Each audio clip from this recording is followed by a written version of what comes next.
One man is being victimized by our own government. One man whom they fear, yet whom millions love. One man who is willing to take the poison arrows of lawfare. One man whose voice has been taken away by a corrupt judge operating in a corrupt system. One man who has been ridiculed and insulted. One man who refused to back down. One man who refused to back down. One man who refused to back down. One man who stands between us and them. One man that wants to see America protected again. One man who wants to see America prosper again. One man who understands that a man is a man and a woman is a woman. One man who understands and protects the blessing of life. One man who wants to restore American exceptionalism. One man who once again wants to make America that shining city on a hill for all to see. A place where all the people of the world glowingly set their eyes upon. America. One man who unashamedly wants to make America great again. That one man is Donald Trump.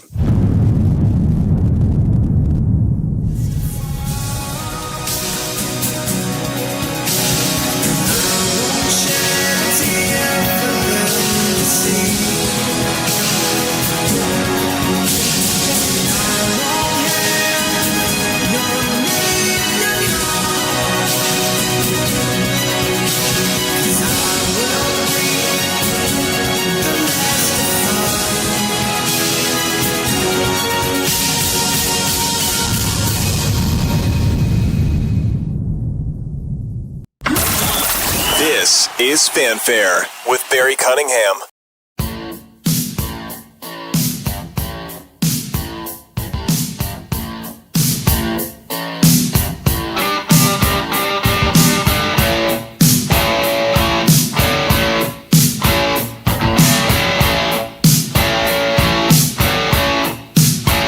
Another dark night in the city.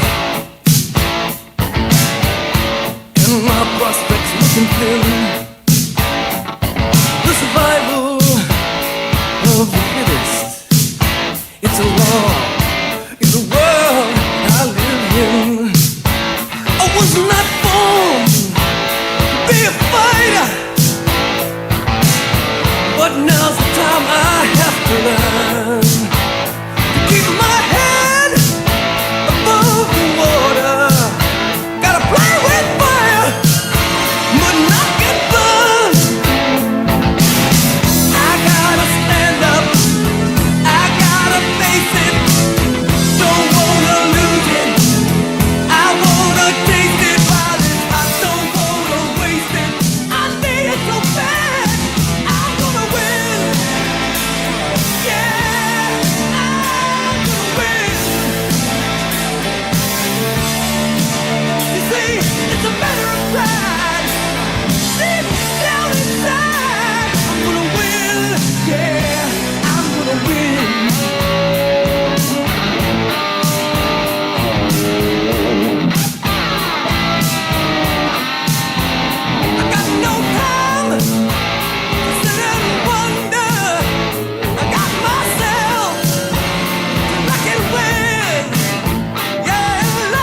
Good afternoon. That get you going? Get you going right there for a huge event today. I listened to some of you guys and you were talking about doing some music, and I'm like, New York, it's kind of played. And then Landslide was, too slow. It didn't really get my blood going. And I'm like looking around, I'm like, what can I get? What can I get licensed? What will they allow me to play?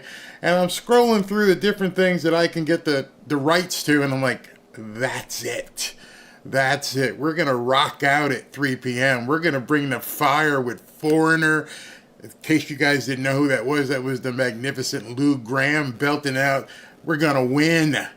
We're going to win. Actually, the title of the song is I'm Going to Win, but he's going to win. We're all going to win. So I hope you guys like that. Hope you guys got some energy ready for today. It's going to be a big day. It's going to just keep going, all the way to Pennsylvania Avenue. I've been looking at the numbers. It's over. And then you see the crowds that are showing up for this event here. It's insane. It's the energy. I wanted to capture that. I wanted you guys to go into this event today and capture all this stuff that's going on, because I think it's going to be a big day. So reason why I went early, because there's such a long list of really great speakers.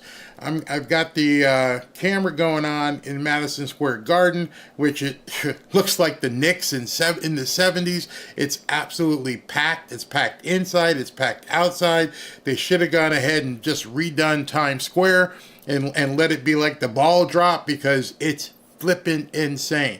I don't know if Trump can actually win New York, but he's sending a message. He's sending a message loud and clear that he intends to compete the entire country. He wants to replicate a Reagan-esque type landslide this year. I think he's going to do it. Kamala just keeps circling the bowl, just doing stupid stuff. The whole scam. Do you know what this Beyonce thing, how big of a scam it was? They were playing music outside to pretend as though she was doing a sound check, even though they knew she was never going to actually perform. It's insane what they're going through. She went to a black church in Philadelphia today and got booed off the stage. Finally, the congregations are realizing, like, get your baby disposal wanting ass out of here. We don't want this anymore. So just to give you little ground rules, I don't know. Last time we went with a huge event like this, YouTube decided to flip the switch on me. I have the rights to that song I just did with Foreigner. I have the rights to Ave Maria. I went and got the rights to Nessun Dorma as well. So I've got a lot of rights, but there are going to be certain times when I'm going to have to basically go, oh, okay, let's flip the switch on that, and we can't go forward. And also with the number of speakers talking, I undoubtedly know somebody is going to say something that the boys upstairs don't want to hear. Too bad. We can do it in the edit, post-edit, whatever else, but I'm not going to worry about if Tucker says something. I didn't see Kash Patel on the list, so we should be okay there. So I'm just hoping you guys are all fired up. I wanted to show you something as of right now, because it's just getting worse for her and worse for her. Where is this? Okay. Let me show you this. This is the current poly market. I'm going to refresh and let's see what we're at. 65 to 34.8, a 31-point lead on poly market. In other words, she can't recover there. So the prediction market's blowing her out. The electoral guessing that people are doing, they're blowing out. And then you've got, people all over the place that are freaking out and saying that even the New York Times, Washington Post, they're all saying, looks like it's pretty bad for Kamala. And for them to actually come out and admit that, it must be really bad. So I want you to see this. Yeah, who would have thought, I don't think I would have a few years ago, that the former president would be the headlining act at Madison Square Garden. You can check it out here behind me and see this is what we're seeing outside in the Jumbotron. It says, dream big again. President Donald Trump at Madison Square Garden. And I'm just going to pause for a second so you can hear what's going on. USA! USA! So a lot of USA chants. This was at 7 o'clock in the morning. which we hear at a lot of rallies too. I was just in Pennsylvania last night at Penn State. We heard a lot of that there as well. I'm going to step out of the way so you can kind of see what's going on. So people are from all over the place. They've been out here for several hours and counting here. The former president's not going to be here on stage until about 5 o'clock. But so these people were there 10 hours ahead of time in chilly New York City, getting ready for this Madison Square Garden event. And as packed as the arena looks, I want you to see something. Let me cut this to this on RSBN. I want you to see this. Hopefully they're not playing any music. This stuff. I've been in this building many, many times. I've seen Mark Messier score game-winning goals. Ron Duguay score game-winning goals. Patrick Ewing make big baskets. Too young to remember Clyde and Frazier. Same building, of course, with Muhammad Ali, Billy Joel, and Frank Sinatra. A building made of champions and all-time greats. But ladies and gentlemen, don't confuse the issue. The greatest champion of all will be backstage in about an hour. He is the 45th and soon to be 47th President of the United States, the great Donald J. Trump.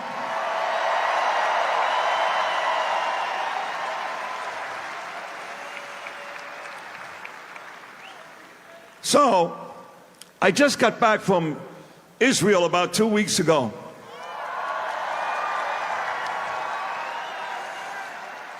They love Trump in Israel, just so you know, they love him.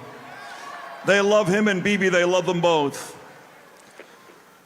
I'm in Israel and had the opportunity to break the Yom Kippur fast with Bibi Netanyahu. What an amazing night that was. Cried with Israelis in the streets. They listen to me from Jerusalem. They really do. It's like all of you listen to me, all of you. I get back and they go, Sid, you want to speak at this MSG thing? I go, sure. Out of character for me to speak at a Nazi rally. I was just in Israel, but I took the gig. She is some sick bastard, that Hillary Clinton, huh? What a sick son of a bitch. The whole fucking party, a bunch of...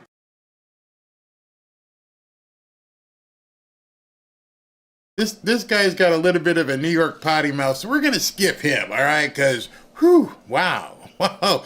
All right, then, because that's a sure way to get your flip switched, your switch flipped, or however you want to say it, if they want to do that kind of stuff. But I don't even think Trump would have been that appreciative of this guy bringing out the F-bombs. But anyway, let's go back to what I was showing earlier in terms of what was going on today in New York City. Elon Musk will be here before that and some other big names, so people are very hyped up to watch this happen in real time.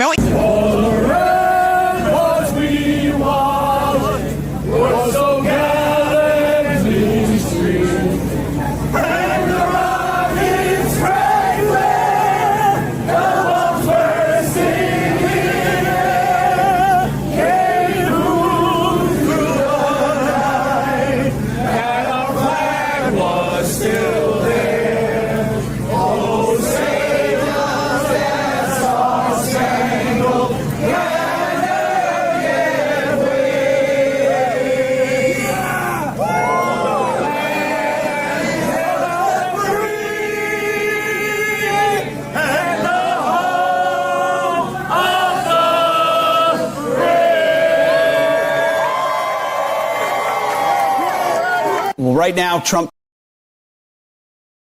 I'm pretty sure you don't see that at a Kamala Harris rally.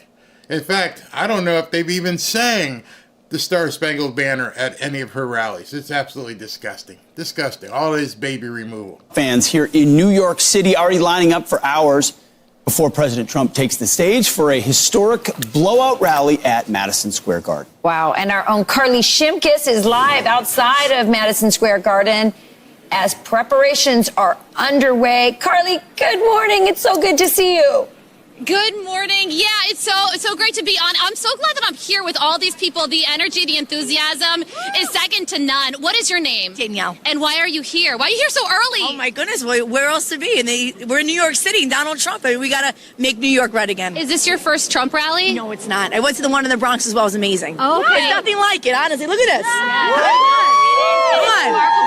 Okay, so what's your name and why did you want to come to this rally? Christina, and I just love everything that Trump stands for. I think we need to make America great again, honestly, at the end of the day. And love And him. when did you arrive? I got here at like 12 a.m., honestly, maybe even like a little bit before then. That's how excited you are to be here. You wanted to make sure that you got good seats. What do you think it's going to be like inside? Honestly, crazy, but everyone has been so kind, so it's honestly nice to have such a nice community of all these people. And I've been doing chants, and everyone always chants back, so it's been really nice. Camaraderie, enthusiasm, the words of the day. What is your name? Tell me about you, why you're here, where you're from. My name's Andy. I'm from Montgomery, New York, and I'm here because I'm looking for a better economy, and I want the borders closed. Trump, Amen. Trump, Trump. So what do you think about the current state of the race? You say you're from New York. Are you noticing a difference in terms of enthusiasm? How do people feel about Kamala Harris, where you're from, versus Donald Trump? I feel like everyone is very enthused for Trump and Kamala. I don't know. It's not good. Not a whole lot of words to describe that. Got it. Okay, so what do you think about the state of the race, Donald Trump, and why are you here at this rally? I'm here because I want Donald Trump to win. We have to keep the border closed, and we have to make America great again. And what's the number one issue for you? What issue matters most? I think for most people, myself included, would be the economy. Got it. Working class people have been hit the hardest by the Biden-Harris administration. And just like the republic that we have, it's our responsibility to replace those that aren't working for us. And that's what we're here to do. So you hear it, guys. Everybody's here for Donald Trump, of course.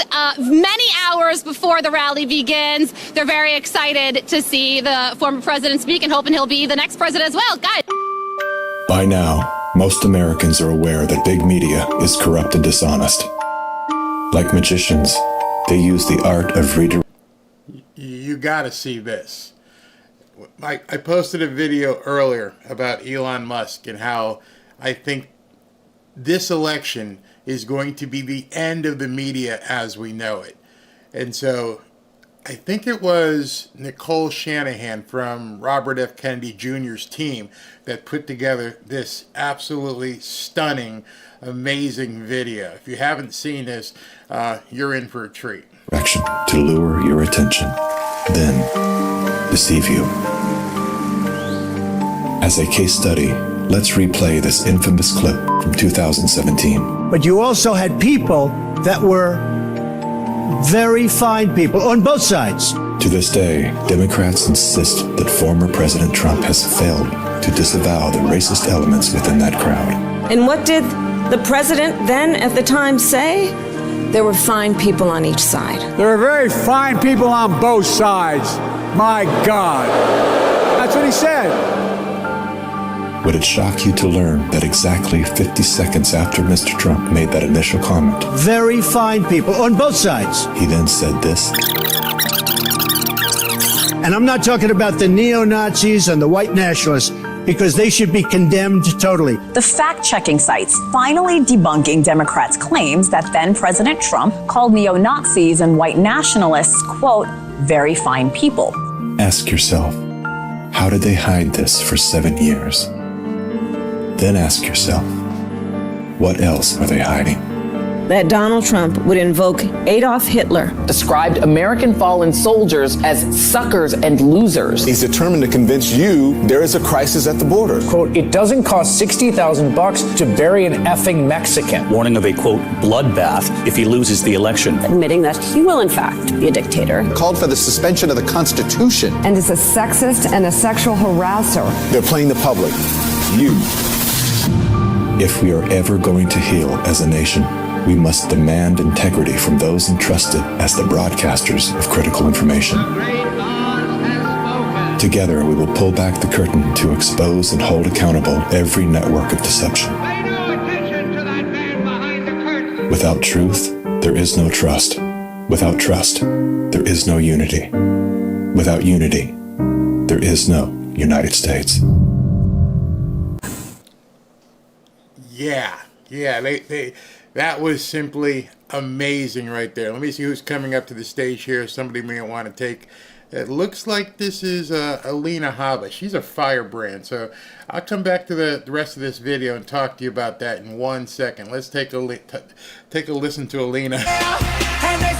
As she's dancing up to the stage in her MAGA uniform, they're playing background music, so I'm having to cut it.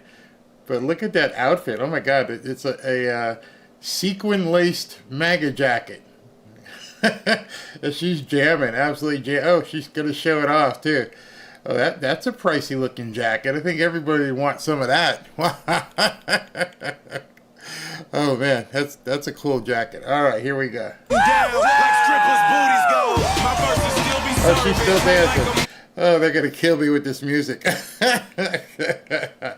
you go.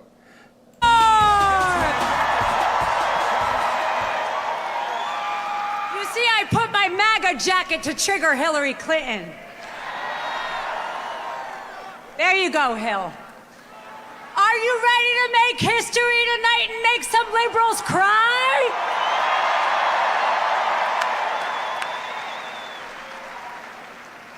The world first got to know me on the courtroom steps right here in New York City. And they thought they could take the greatest president down through lawfare, with lawsuits, fake charges, raids, and endless investigations. They thought so. It's okay. They thought they could crush the man who built this city skyline. But they underestimated how hard President Trump would fight.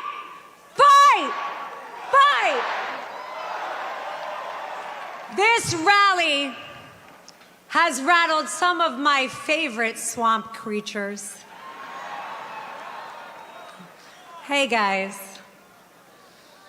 They are now scrambling and trying to call us Nazis and fascists and claiming, and you know what they're claiming, guys? It's very scary. They're claiming we're going to go after them and try and put them in jail.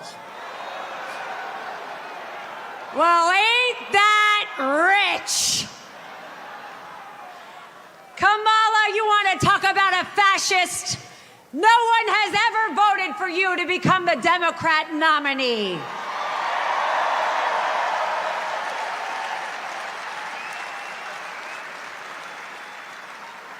You see, I believe in something called the Constitution. And I believe in someone called God.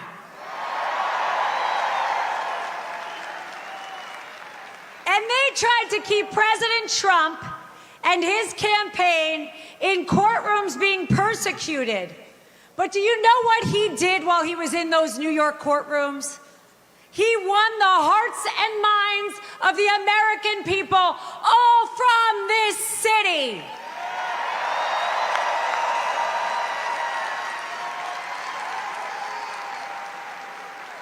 You see, the deep state, they underestimate how smart we are.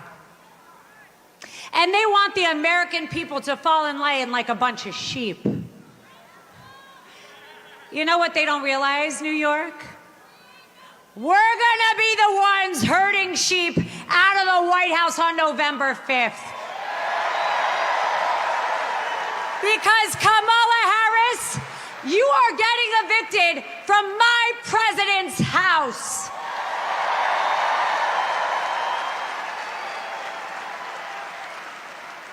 Let's not forget one thing.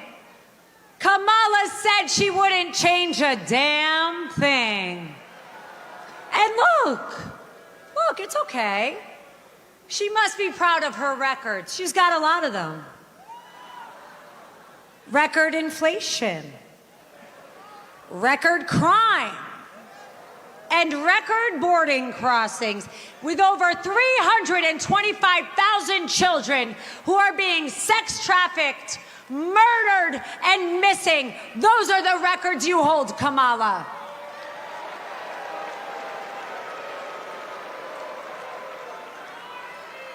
Look at my family. I love my family.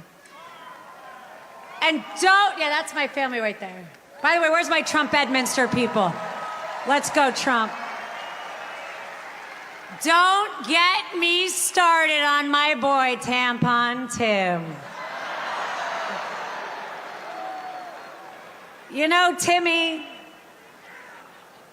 in the words of your wife, we are ready to turn the page on your indoctrination of our children, your tampons in boys' bathrooms, your deadly fentanyl pouring into our country through your wide open borders, and your inflation that is crippling hard-working American people.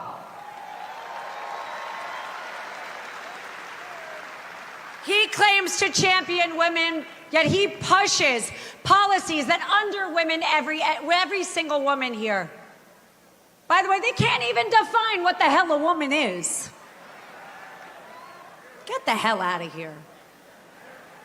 They think we'll be fooled, that we'll believe their empty promises and be bribed with garbage like loan forgiveness and policies that will cost this country and my children's America trillions of dollars. But we are smarter than that, New York. This is the party of strength, resilience, and a voice that echoes around the world. Our voices cannot be silenced, and this movement will not be stopped. So when Letitia James, Alvin Bragg, Jack Smith, and the Harris-Biden administration came for my client, President Donald J. Trump, they didn't just come for him, they came for us. So on November 5th, New York, we are going to right this ship. In 9 days, you'll make the choice for an America that works for we the people, not the powerful.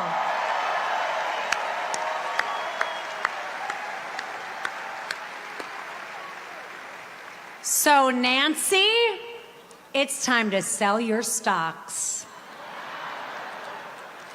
Take the cabal packing. The Clintons and Obamas can get out of our White House because America has had enough with you all. Bye now.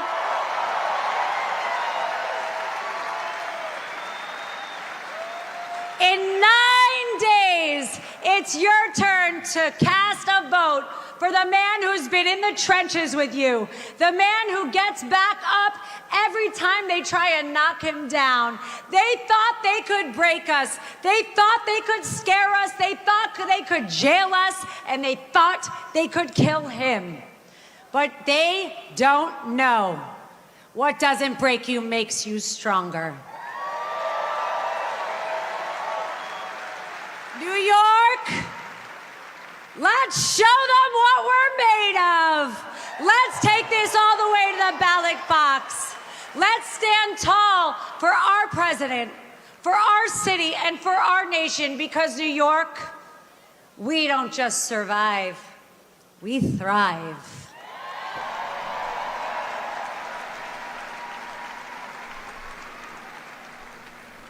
And on November 5th, Donald Trump will tell Kamala one very important thing.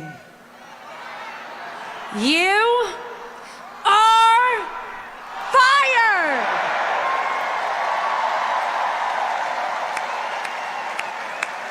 I will see you at the polls. Let's make history together. God bless New York. God bless the USA. And God bless the greatest president this country has ever seen, President Donald J. Trump. Well, yeah, I think this is going to be a little bit different than we're used to, so I'm going to have to really work the buttons, but whew, wow, she brought some fire, didn't she? So where were we? Well, we were talking about the, all this Hitlerian talk that they were talking and trying to say that Trump was going to be, like Adolf and everything. Well, what they didn't count on was and I didn't know this until yesterday, is that they tried to get the mayor of New York City to stop this rally. They tried to get him to not allow it. Listen to Eric Adams. Hi, Mr. Mayor. I wondered if I could ask you about any communications you've been having with the Trump campaign about this rally or otherwise, and if you believe, as others have said, that the former president is a fascist. You know, I have been, I had those terms hurled at me by some political leaders in the city, using terms like Hitler and fascist. My answer is no. I know what Hitler has done, and I know what a fascist regime looks like. Yeah, they weren't expecting that. They weren't expecting Eric Adams, the embroiled mayor of New York City, to say, nah, I ain't buying it. And no, we're not stopping it. We're actually going to make this thing happen. They back channel tried to get this thing stopped. How scumbaggery are these people? They wanted to not allow Trump to hold the rally. That's why Hillary was saying all the stuff she was saying about it being like 1939. They were trying to pressure Eric Adams, and he wasn't buying it. I think, as I've called over and over again, that the level of conversation, I think we could all dial down the temperature.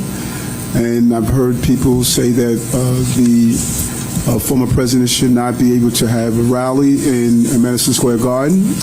See? Did you know that? They were actually trying to stop this thing. That, in my mind, that was the entirety of why they came out so hard with Hillary Clinton, saying that this was just another thing like 1939. He's going to do it all over again. And unfortunately for them, they don't control Eric Adams anymore, which I'm sure Trump knew. And in addition, you've been trying to put Eric Adams in jail because he spoke out against the regime. So you really screwed up. You Democrats screwed up by going after Eric Adams and his family and his employees and friends, just like you did with Trump. But except he was on your team at one point. And now, look at you. You got this major Republican MAGA Trump event happening in Midtown Manhattan, and there's nothing you can do about it. The fire department, they're with him. Obviously, the police department, they're with him. Nothing you can do. I strongly disagree. This is America. This is New York. And I think it's important that we allow individuals to exercise their right to get their message clear to New Yorkers. And our job as a city and as a police department is to make sure they can do that in a peaceful way. I think that we must be extremely cautious. So we got a speaker coming. This is Grant Cardone, real estate guy down here from South Florida. And to everybody that's online right now, you're on, I guess you're on the internet, consuming content that Donald Trump has just literally taken control of the internet in the last 5 days here to finish. And that's where this game will be won. My name's Grant Cardone. I'm an educator, small business owner, and a real estate investor. And in February of this year, I came to this great city to make a real estate investment and had to discontinue the deal because of a scumbag liberal judge coming out with a $454 million judgment against Donald Trump. No, it needs to be bigger than that. Because folks, here's the deal. I'm telling my wife I have to cancel these deals. And she says, why? I said, because if they can do this to a former president, a man that lived in this city, that built this skyline, what can they do to me? What will they do to you? This one decision, by the way, will cost this city, the city of New York, hundreds of billions of dollars of lost tax revenues. Have you guys ever noticed? Go to any of these blue Democratic liberal cities. Have you noticed that where they go, everything is more expensive? Everything. For instance, New York City. You have the highest rents in the country. You have the highest home prices in the country. You have the highest food prices, the highest transportation, and the most crime. And your politicians want more taxes, not less. This is insanity, folks. Okay? Why do the politicians in blue cities want to raise your taxes? Because they live off your taxes. This is how they get paid. And that brings me to Timmy and Kamala. No, bigger than that. Come on. Dude, that's what I'm talking about. They're going to ruin this country, folks. You guys need to get angry right now. The country's pissed. And I'm not here to invalidate them. The whole world can see their incompetence. They're complete tools of the elites. They're mere puppets. That's right, puppets. And a little common sense. Who's got a little common sense in the room? Just a little bit. And literally the math of a 5-year-old tells you that their policies don't add up. Common sense.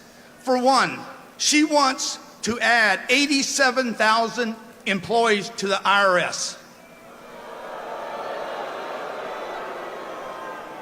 For what, 800 billionaires? That's 1,000 employees for every billionaire. No, she's here for your pockets, your money, your small business. She's here to audit everybody in this room. She passed a $3 trillion Inflation Reduction Act that created inflation, didn't reduce it. She promised to build 3 million homes in her first year. She's never built one house in her damn lifetime. And at the same time, let 20 million homeless people, illegal immigrants, into a country that has a housing shortage. Come on, man. It don't make sense. She proposes 20 million people to get new businesses. She's going to give tax money to fund 20 million new businesses while we have 22 million small business owners in America that are breaking even or losing money. And lastly, the most insane of the insane, she wants to tax unrealized capital gains. No, this is in complete gone. Not even her simp, Mark Cuban, can sell this. Even Marky Boy says this would destroy the global economy and take the USA down with it. Ladies and gentlemen, Kamala Harris is the least qualified candidate to ever run for any political office in American history. She makes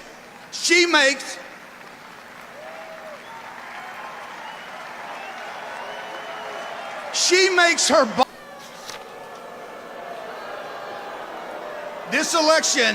This election has to be more than a victory. It needs to be a landslide. We need to slaughter this other people. We need to bring 100 million votes to Donald Trump. Not 74, not 81, 100 million votes. Can you do it? Because if you bring 100 million votes to this man, you send this finger to the elites. And you say, we are done. We are done. We are fed up. We have had enough. He's given everything. He's given everything. It's us in this room now that need to give the rest. We have to give everything for 9 days. Okay? That's not just coming to rallies. It's about putting a sign in your yard, a sticker on your car. It's about donating money. You got to give, folks, today while you're here, everyone, $5, $10, $25. These elections cost money. If you do that, invest in this election, you will go down as a contributor that will make history. We will be in the history books 100 years from now. They will say in 2024, Something happened in America. Something happened, a phenomenon, and it was galvanized around a bunch of people called MAGA. The MAGA people! The MAGAs! That's right, I'm MAGA! They will say it galvanized around people called MAGA and a man named Donald J. Trump. Thank you. God bless America. Thank you. Okay, Grant. All right, so many of you may not know who Grant is. Grant is a huge real estate guy. He played down his part, called himself a small real estate investor. Yeah, I would like to be that small of a real estate investor. Grant just buys apartment complexes and pisses off libnuts to no end. So him being a small real estate investor compared to who? Maybe compared to Trump, but that's about it. So anyway, I was telling you about how before he came on, how they tried to get this thing stopped. Let's finish with Mayor Adams. The heat we turn up today, pre-election, is going to have to be the heat we're going to have to govern it. And I think we need to show a level of respectable communication. And so when people called me fascist and other terminologies, they just keep using that word. They think everybody's a fascist. Basically, if you don't agree with their insanity, and if you don't accept their cosplay, and you don't accept, people playing sports they're not supposed to play, then you're a fascist. When actually they're the ones trying to ram down everybody's throat what they want. Somebody's walking out. Let me see if it's somebody we need to take or not. I'm not sure who it is. It's another woman. She's dressed rather well. Not sure who this is. Is this Laura Loomer? I don't know who this is. But you know what? It might be worth taking because we don't know who she is, and she might have something good to say. This is a different kind of rally. I'm going to try and get as many speakers in as possible here. Let's listen in on who this woman is. Hello, New York City. Hello to all of you in America's most iconic city, the city that gave us the man who gave up everything to serve his nation, the once and the future President of the United States, Donald J. Trump.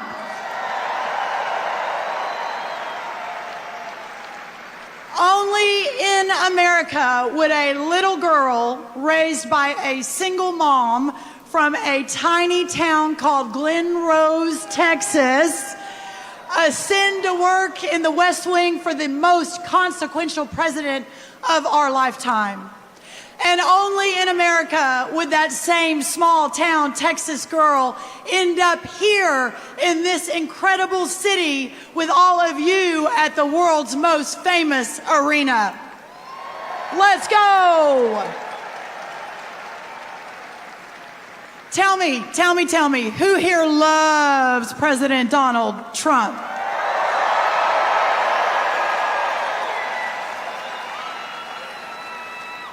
Then you are at the right rally.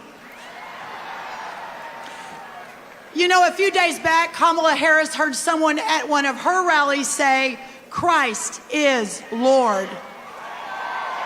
Let's give it up. She said, you know what she said? "You are at the wrong rally, sir."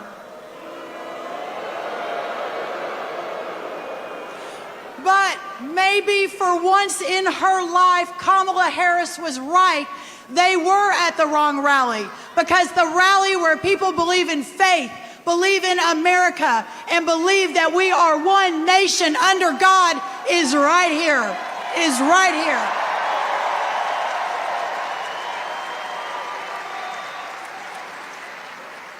So let me ask you what you believe. New York. Do you believe in America? You are at the right rally. Do you believe in the power of faith and that America needs God? You are at the right rally. Do you believe that America needs back the Trump economy, where every American had a real chance at the American dream with jobs and homes and families and health care where it worked? Do you believe that, New York City? Do you believe that Americans deserve to be protected from illegal aliens who come into our communities? And the best way to do that is the largest deportation in American history. Do you believe that?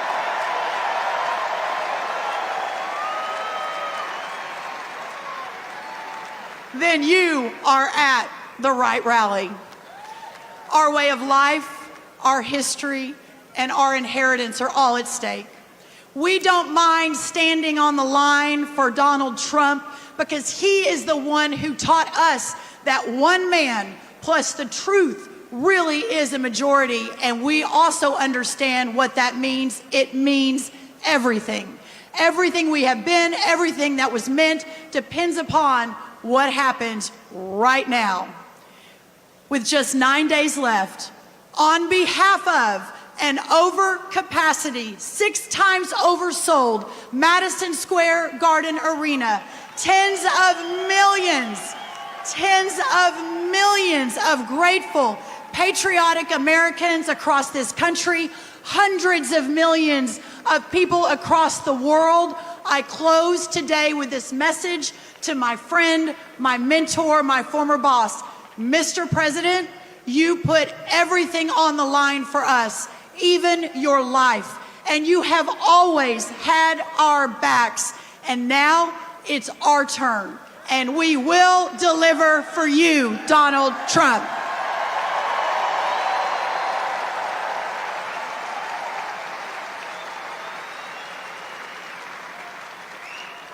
My friends, we are going to win, and when Donald J. Trump wins, America will win. Now let's go get our country back. God bless you, God bless America, and God bless Donald J. Trump. Thank you all so very much. Thank you. All right, so everybody, just so you know, if you can see the message down below, you're not being blocked. You haven't been suspended. We had to go to slow mode. We're getting so many comments. People asked if we could slow the chat down so they could actually read what you have to say. So don't worry. You haven't been suspended. Nobody's blocking you. Well, you'd know if you were blocked. You wouldn't be able to even see the stream. So that's what we're doing right now, is just moving into slow mode. So keep going. Keep talking. I'm going to finish this video heading back to Eric Adams. So Eric Adams, obviously embroiled. People went after him. They tried to do all kinds of things, tried to put him in jail, tried to put his family in jail, and all other kinds of things in New York because he wouldn't go along with the dumping of all the newcomers that were coming into New York City. And I'm going to get to finish this video, but right now they're bringing up, and he's got extra security. Rudy. Oh, we got to take Rudy. Oh my goodness, Rudy Giuliani, America's mayor. Rudy Giuliani is making his, boy, is this going to be sweet for him.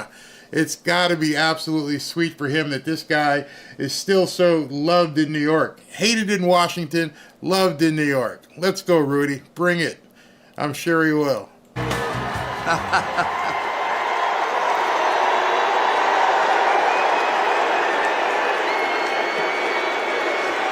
Thank you.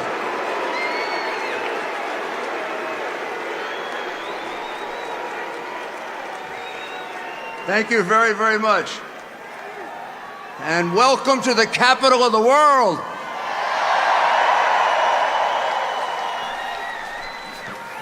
That's not me.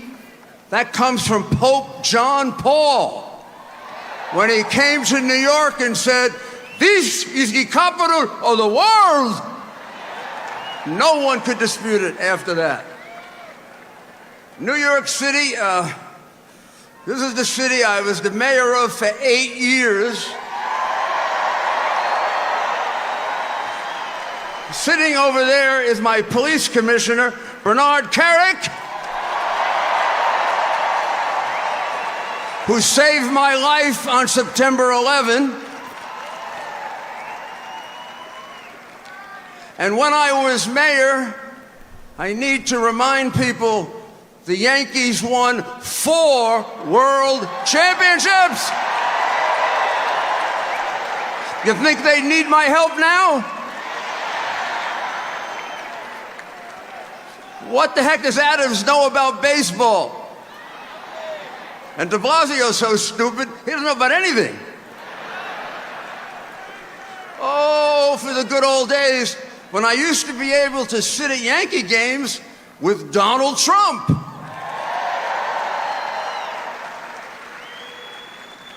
And George Steinbrenner would make us pay for our peanuts.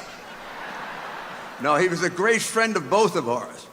And he shared in common with Donald Trump something that I know as the mayor that many people don't know, and they probably don't realize why I get so angry when he's attacked and demonized. This is a very charitable, very good man. Yeah, I know he was a great president, but this is a very good man.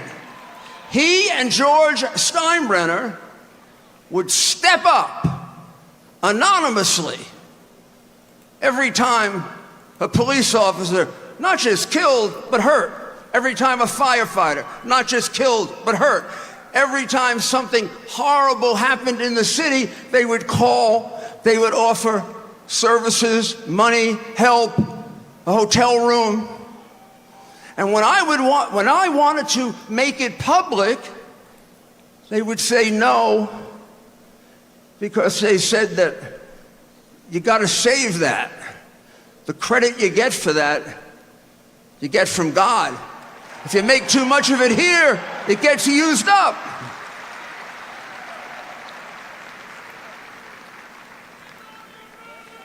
As the mayor,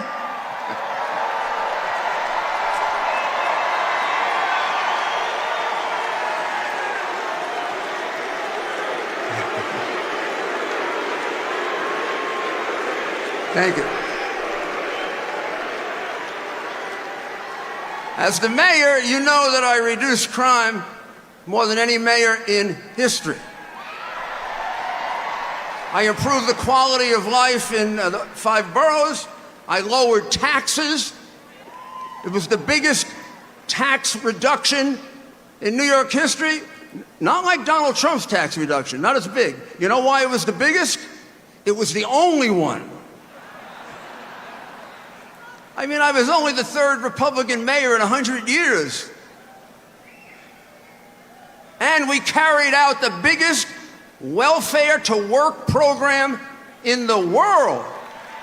We had 1.3 million people on welfare, and when I turned over the city to Mike Bloomberg, it was down to 500,000, and almost all of them were working. That word working is anathema. It frightens Harris. It frightens Biden. It frightens the radical Democrats today. None of these people they're giving money to they require to work because they don't care about them, because they don't love them, because what are they? They're votes. Who cares if they don't learn a trade or have a job? We gather here today in the middle of Midtown Manhattan, and this is the most iconic venue of venues in the United States. This is where a Republican's not supposed to come, which is why Donald Trump came here. There's no place in America the president shouldn't be able to come.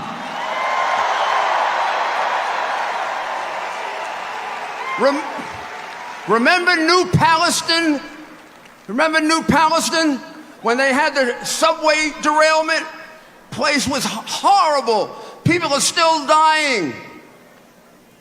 He went there. I went there. I did my television show from there. It took Biden a year to go there because those people are deplorables. Like you, like me, we're deplorables. We don't count. The Hollywood stars count. The big money counts. 20 million from China counts. But we don't count.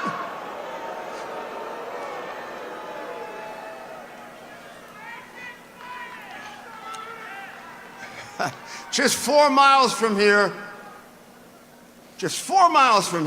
we had the worst terrorist attack in the history of our country. I'll never forget that through all the pain and misery, we came together.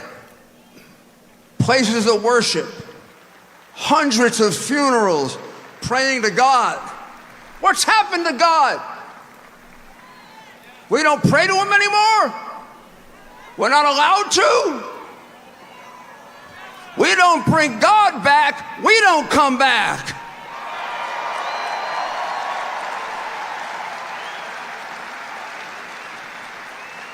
September 11 was our darkest hour. October 7 was Israel's darkest hour. They are our best friend. I worked for Ronald Reagan for 8 years. Ronald Reagan said, we have to be there for Israel always because they are always there for us. Like me, President Trump grew up here. He's a New Yorker.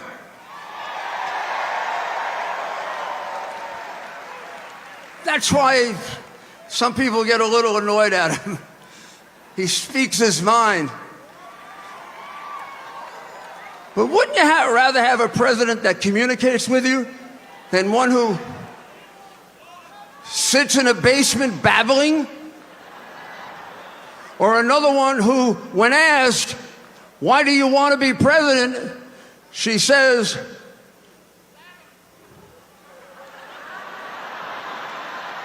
my mother was from the middle class. And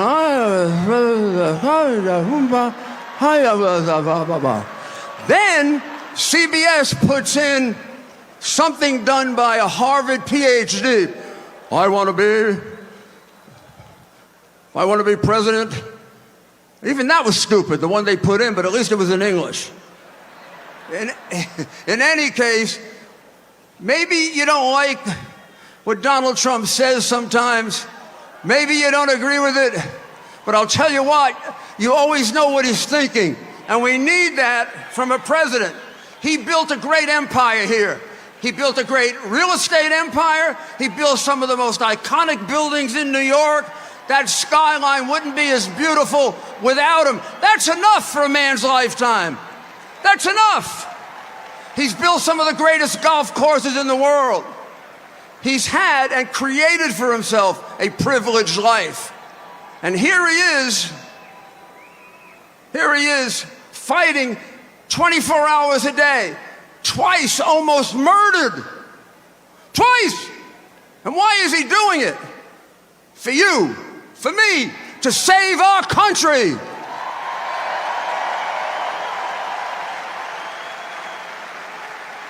He saw that we were on the path of destruction and he couldn't sit by. He saw that the backbone of America, the people that he grew up with, the laborers that he and his father used to build their business, are people they cared about, people they loved. People say, well, how can this billionaire relate to regular people? Because he is a regular person. His father taught him how to relate to everyone.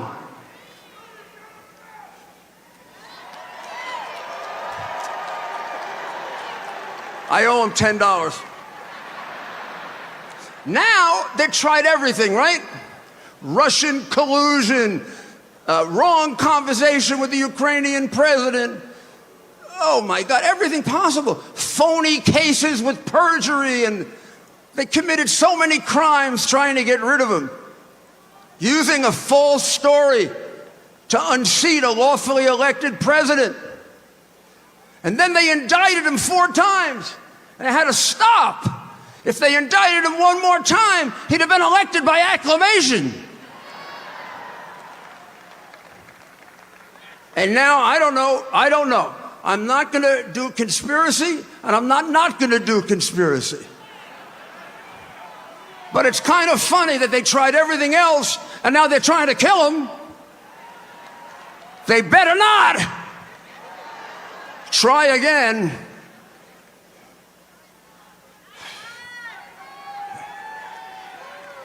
Donald Trump answered the question without a doubt as to who can lead us out of this morass of socialism, fascism, and communism that the Biden regime has put it in. He answered it, in so many speeches and so many rallies, and in the great work that he did as president 4 years ago. I don't have to ask you, are you better off now than you were 4 years ago? There are a few people in a nut house who think they are.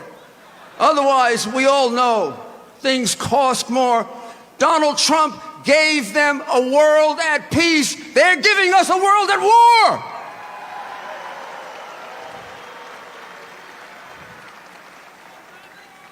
He'd have been a great president even if this didn't happen.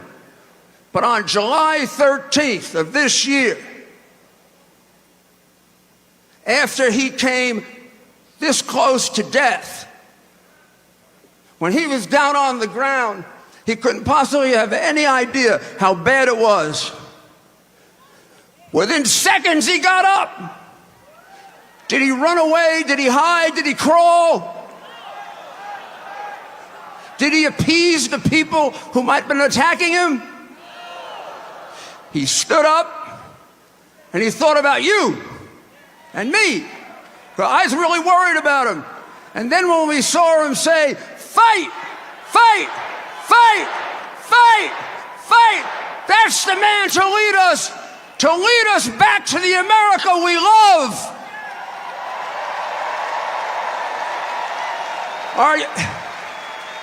You know, Thomas Jefferson and Abraham Lincoln believed that every American, because it isn't just Donald Trump, you got to do it. Every American should take an oath to make this country better than it was handed to him or her. If I died now, I would break that oath, because America is not better today than it was when it was handed to me, or than it was 4 years ago. But in a few weeks, we get a chance to change that. I want every one of you right now, every single one of you, to say yes when I say this. Do you swear to make America better and greater by voting for Donald Trump and J.D. Vance? Now go do it! Fight!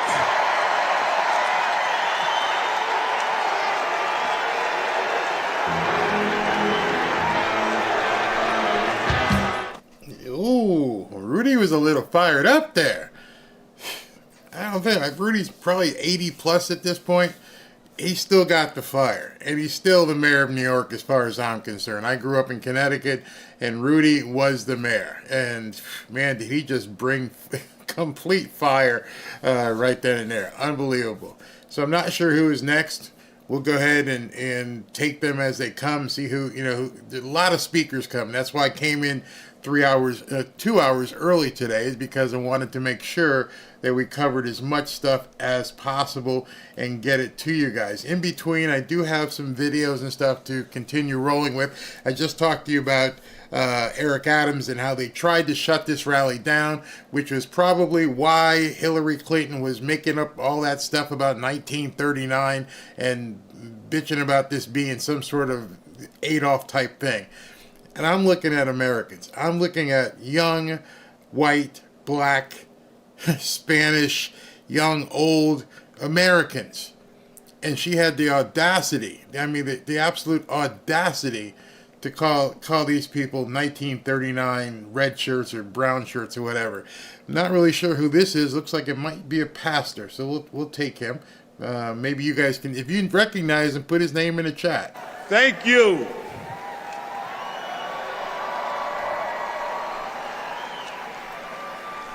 Madison Square Garden. I got to thank God for allowing me to speak in front of you today. I gotta tell you something else. God is great. Can I get a second? All the time. I gotta tell you another secret though. If it wasn't for Donald Trump, I wouldn't be standing here today.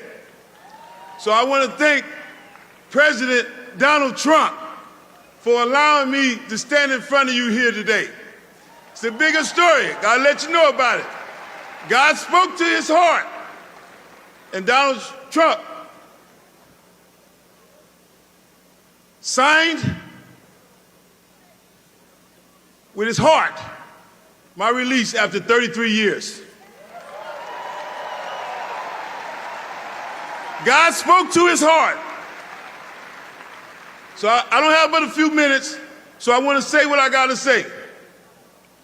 First thing I want to do is speak to this elephant in the room. Our nation has had a complex history with racism and sexism. And we can all agree that we got to do a little work there. But that's not what we're here to talk about today. What we're here to talk about is our similarities that unite us.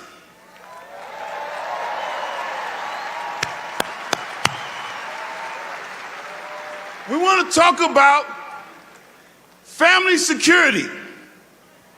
It's important. We want to talk about economic development. It's essential.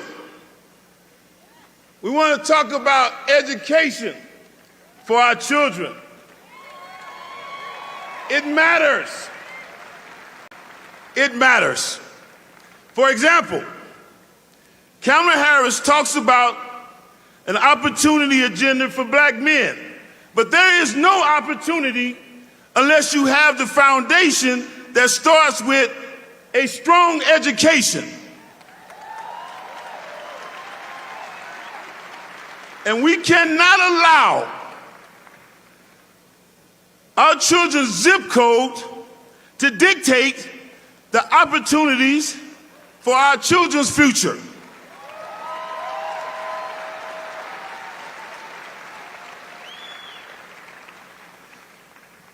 School choice is like the First Amendment of opportunity agenda.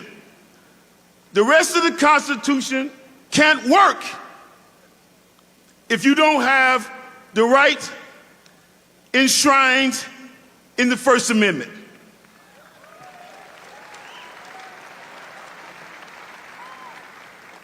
That is why we created Community First, to promote economic self-sufficiency, to increase access to capital, to expand educational opportunities. And in order to do this, we need a commander-in-chief that has the ability to bridge the gap with government, business, private sector, and our communities.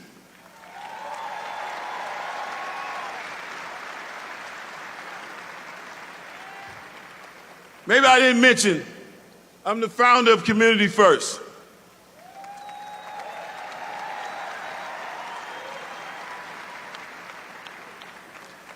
President Donald Trump has committed to working with Community First when he's back in office. And in case you didn't know, Community First is you, and people that look like me. So Community First endorses Donald J. Trump to be the 47th president of these United States of America.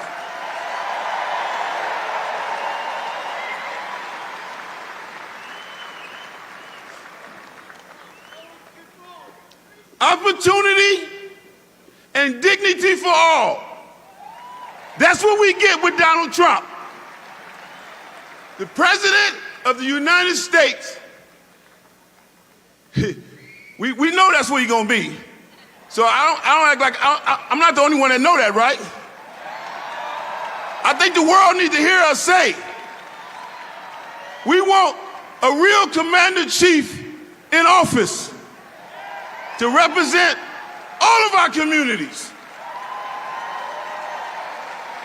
I love you, and thank you.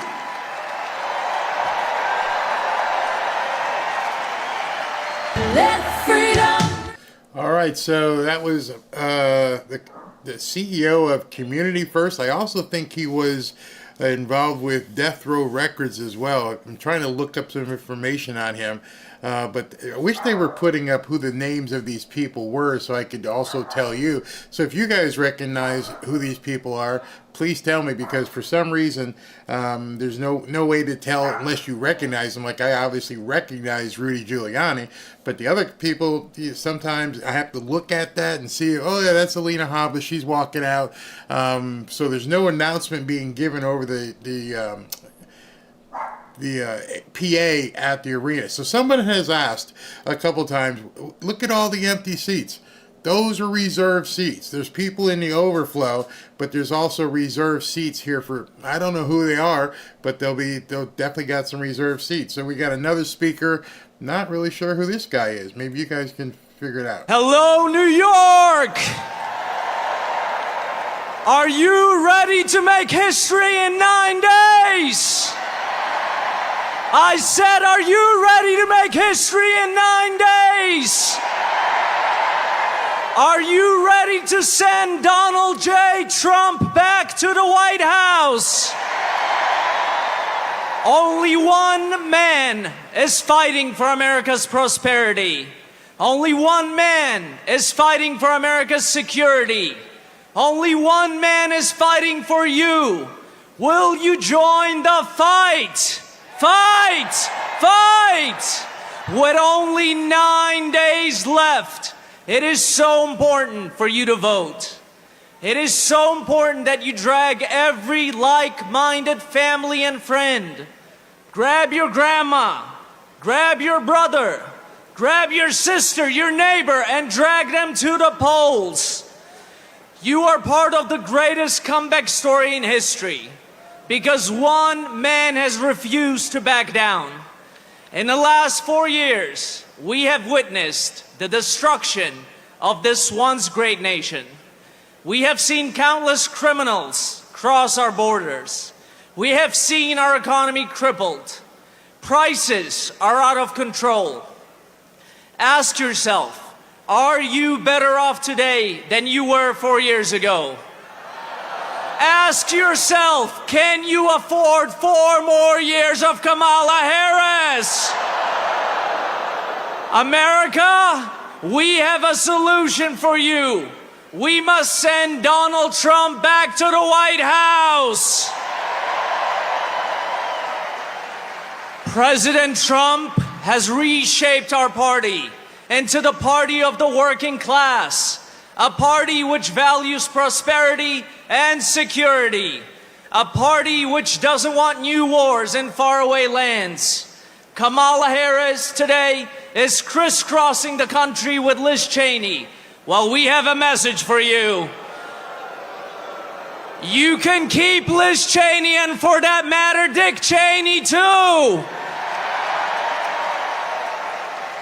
I am so honored to be with all of you tonight as we work to push President Trump over the finish line.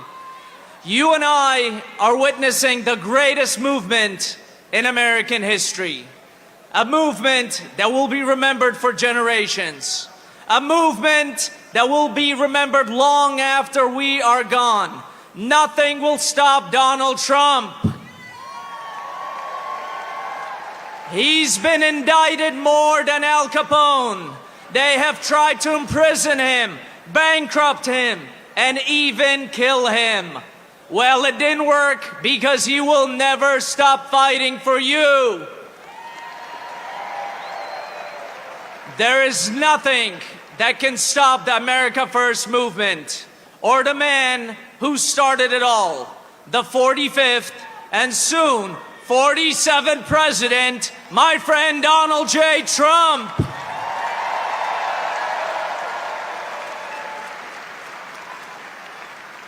And if we do our job, we will be watching the CNN meltdown on November 5th. As Wolf Blitzer announces, Donald J. Trump has been elected the 47th President of the United States. Thank you, and onwards to victory. My mic wasn't on. Thank you. On November 20th, 1974, my father suffered a massive heart attack and died. I went to this Q Forest school, the same school as our president, Trump, attended. 3 days after my father's burial, there was a knock on the door. One school morning, about 7 a.m. I answered the door. There was a very distinguished gentleman standing in front of me, and he said, when I opened the door, "Kid, call your mom down, please." I called upstairs to my mom, "Mom, there's some guy here, please come down." And she came down. And he said to her, "I'm very sorry to hear about Joseph Rem's death. I'm Fred Trump, Donald's father." And my mom said, "Yes, I know Donald Trump went to Q Forest School." He said, "Yes, Mrs. Rem, but what you probably don't know is that I'm still on the Board of Trustees. And this morning, I let Philip Rogers, who's the headmaster at Q Forest School, know that from this day forward, I, Fred Trump, out of my own pocket, is going to be paying for your 3 children's tuition at Q Forest, because I don't want the kids to have to go back into the public school system." Now, who would do that except the President Trump's father? And the fruit doesn't fall far from the tree.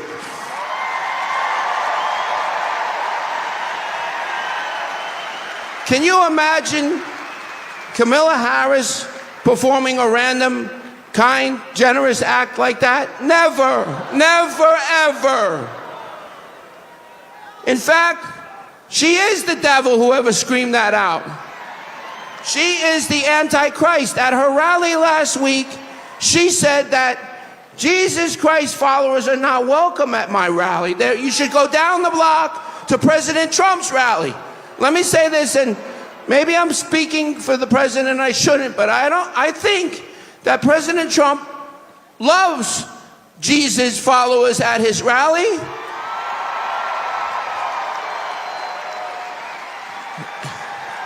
And I think that President Trump, in what he has experienced, knows that Jesus Christ is king.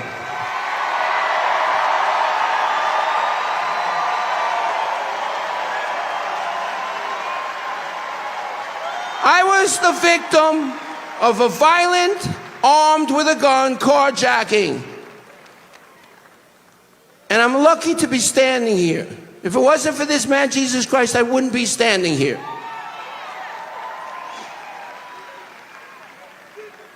The mayor that we have here in New York, Eric Adams, is a disaster. I once called out Bill de Blasio. This mayor is worse than Bill de Blasio and David Dinkins combined.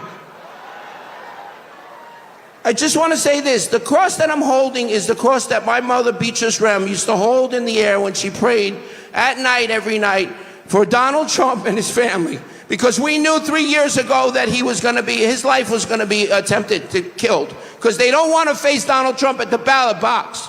So they'll do anything they can, imprison him, kill him. And I'm just going to wrap this up. And I just want to tell President Trump that I'm fluent in Spanish, and I will follow you to the swing states, and I will speak in Spanish to the Latino voters, and I will make a difference. Donald, you need the Latino voters. The Latino voters will switch this election for your favor. And I just want to drop an announcement here. I decided I am gonna make a run for mayor of New York City. Please go to David Rem, DAVID-REM for mayor. And I just want to say that we need to make New York red. We need to make New York great again. We need to make New York healthy again. We need to make the world great again. And I want to say, I love you, President Trump. I love your entire family. They give you nothing but grief. And to the fake media out there who won't show my story or won't back Donald Trump, I love you, Donald. God bless America, and God bless the United States of America. USA, USA, USA, USA.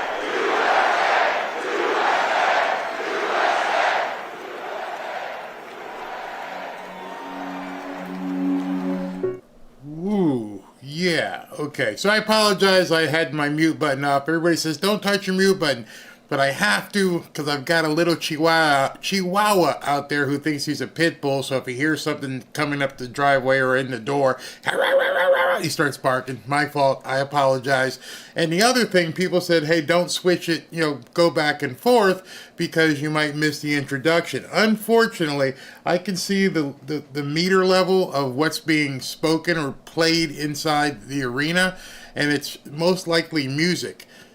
Those of you who are new, who are not aware of what the rules are here, unless you have the actual rights to certain music, you can't play certain music. So they're playing music in between the speakers.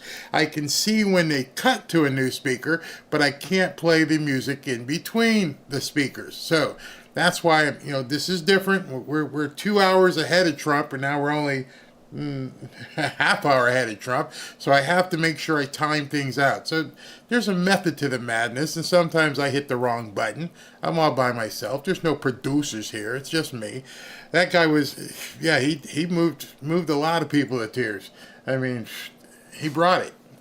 That's a side of Trump that people don't know. They don't know that this guy has been helping people like this for forever. I've mentioned on my show many, many, many times. If you guys want to know something, look up, and you can just put those words, Donald Trump and Jennifer Hudson.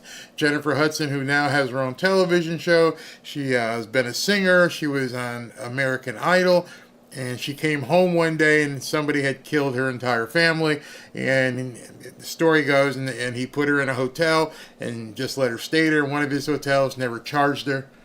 But nobody ever talks about that. They never want to discuss what's going on good about Donald Trump. They only want to highlight the bad stuff, which I'm pretty sure what we're going to begin seeing is the destruction of the media as we know it. I believe, as I said in my video earlier and have been saying, that I think this Joe Rogan interview, a 3-hour interview with a presidential candidate where people just got to see his other side, got to relate with him, how important, how huge that was. And they got to realize, many of them, well, he's just a normal dude. And they wanted to paint it a certain way. But now what we're seeing is the complete destruction of the media. You no longer need them. Whether it's me, another YouTuber, RSBN, there's just so many different places that you can get your news instead of it being spoon-fed to you the way they want to spoon-feed it to you. And I'm not sure if you noticed, but they're starting to break down. This morning I watched all the Sunday morning shows, and I flip through them, and I go through the recordings, and I'm like, these people are losing it. They're absolutely losing it. So coming to the stage right now, this looks like it could possibly be, let me see if I can get the look at the face here, might be Dan Scavino. So this is Dan Scavino. Those of you who don't know who Dan Scavino is Donald Trump's social media guru, director, whatever you want to call him. He's the one who puts out all the pictures, all the videos, probably all the TikToks. He's probably got a staff that does it, but people know him as the media guy for Donald Trump. He's been with him, been his right arm since he came down the escalator, and he's about to talk, so let's take him right now when he walks up to the microphone. Right now, these music. It's amazing how many people are clapping for him, because I didn't think that many people knew who Dan Scavino really was. A lot of people thought Dan Scavino might have been that 17th letter of the alphabet when people started taking the red pill, if you know what I mean, and I think you do. But I'm watching. I'm going to let you see how people are cheering for him. They're absolutely going nuts. And I didn't think that many people even knew who he was. But here we go. This is Dan Scavino getting ready to talk. Wow. Hello, New York City. How's everybody doing this evening? Hi, Mom. Hi, Dad. Look at me at Madison Square Garden, the world's most famous arena. Who would have ever thought? I've been with this man for 30 years. 30 years. Through it all. I joined with him in 2015 when we started running for the presidency. When nobody said we had a shot. When we were a joke. We were polling at 1%. Then he won the presidency. I went to the White House with him for 4 years. It was an incredible journey. The president always, behind the scenes, will tell him, Team Trump will know what I'm saying here. Sometimes on the plane or in the office, he'll say, you are all so lucky I took you on this journey. In good times and bad. Yes, Mr. President, we are so honored to be on this journey. And you know what? You're damn straight I'm honored to be on this journey through the good times and the bad for the right and to fight for this country in which we all believe in. Hey, Hillary Clinton. She had some not nice things to say about this rally today at Madison Square Garden. Take a look, Hillary. USA, USA, USA.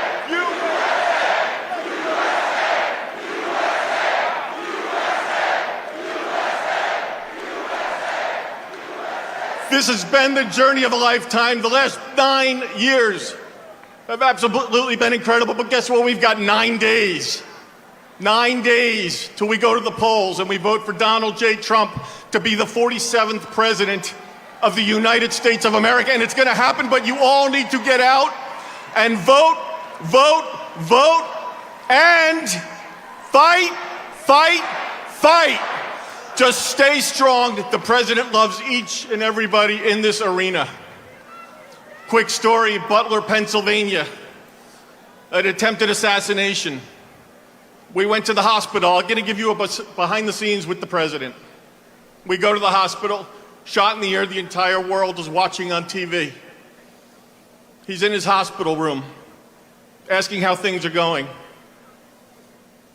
I showed him that iconic photo of him raising his fist and said, sir, this is the most iconic photo, I think, in the history of not only politics, but of all time. He stared at the photo. I told him it was from Doug Mills, New York Times photographer, a great photographer. The president's reaction was, how is Doug? Is Doug okay? Reach out to Doug, see how he's doing. Of which I did when we were in the hospital. Everything he had going on, just shot in the damn head. And the guy's cared and concerned about how Doug is doing, how his team is doing that's with him at Team Trump. The behind the scenes moments are things, I could go, honestly, I could go for 10 hours here and tell you stories, but I only have 31 seconds left, so I will wrap it up. You've got a fighter behind the scenes and out in public. The guy loves the United States of America. He's working 24 hours a day, 7 days a week, campaigning, running all over the country. Loves this country. He's a patriot. You're all patriots. I cannot believe looking at this Madison Square Garden and just seeing it's packed to the brim. There must be 20,000 plus people. Love my family.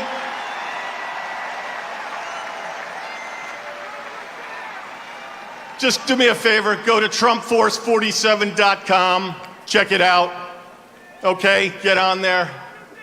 Get out and vote, vote, vote, please. We gotta win. We've gotta win. We are going to win. We are going to have Donald J. Trump as the 47th president of the United States of America if you all go out and vote, vote, vote, and fight. Thank you.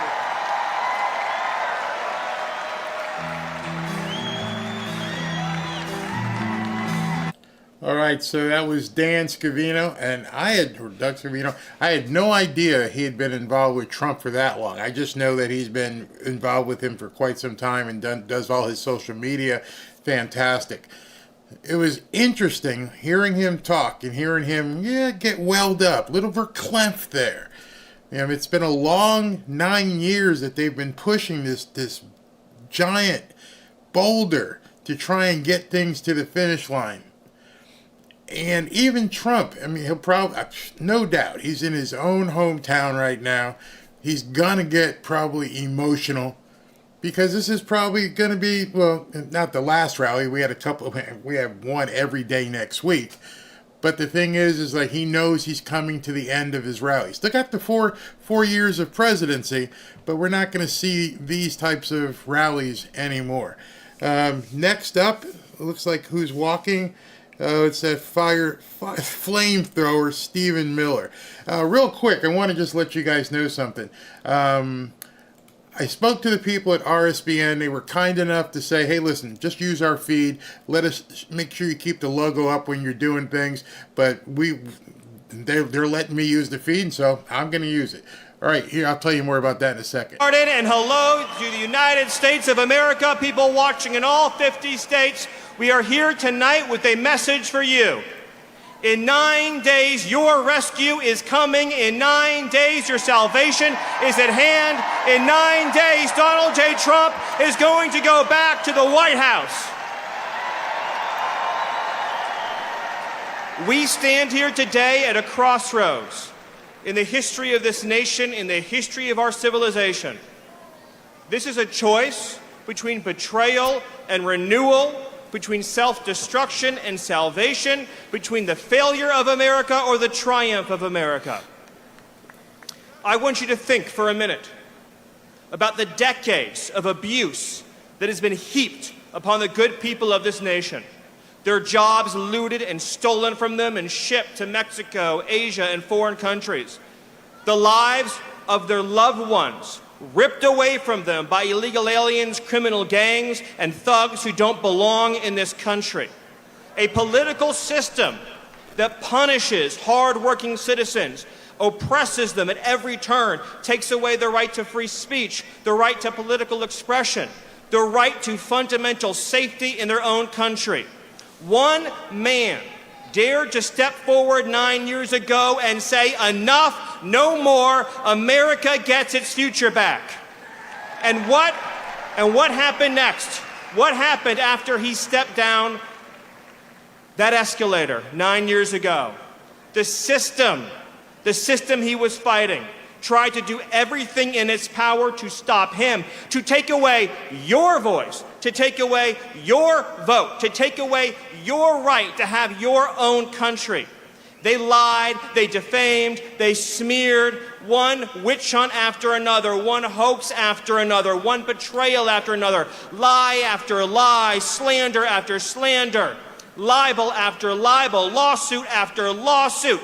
They tried to jail him. They tried to bankrupt him. They tried to imprison him. And they even tried to take his life with not one, but 2 assassination attempts. And let me ask you, when his life was on the line, did he falter? Did he waver? Did he yield? Did he surrender? Did he hesitate? Did he back down? Did he give one single solitary inch? Or did he stand up, strong and proud and resilient, the warrior that he is, and raise his fist into the air and shout on behalf of all of you, fight, fight, fight. And what was he fighting for? He was fighting for your children, for your wives, your husbands, everyone that you love and know in the world. The right to live in a country where criminal gangs cannot just cross our border. And read one of these heartbreaking headlines. Who's going to stand up for our daughters? Who's going to stand up for the girls of America, the women of America, the families of America?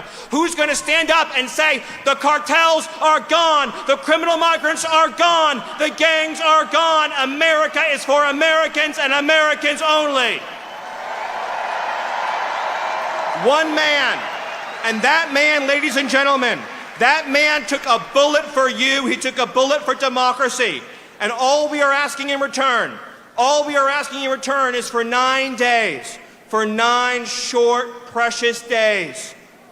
You have to vote, vote, vote. Vote for freedom, vote for liberty, vote for sovereignty, vote for your children, vote for your families, vote for the right of free speech, the right to the Second Amendment, vote for the right to have a secure sovereign border and for the right to have a government that puts American citizens ahead of illegal aliens. With your votes, you can smash this broken establishment. With your votes, you can end the corruption and graft. And with your votes, you can deliver the future to your children that they so dearly deserve. So I'll end with this thought. Each and every one of you has been loyal to your country. You have loved your country. You followed the rules. You paid your taxes. You did everything right. And the system just keeps beating you down, beating you down, and beating you down. And I say to you, are you going to let that system win? Are you going to surrender? Or are you going to follow the example of President Donald J. Trump and fight, fight, fight to the finish and save this nation, save this country, save this civilization, and save this glorious republic? Thank you, New York. God bless you. God bless New York, and God bless America.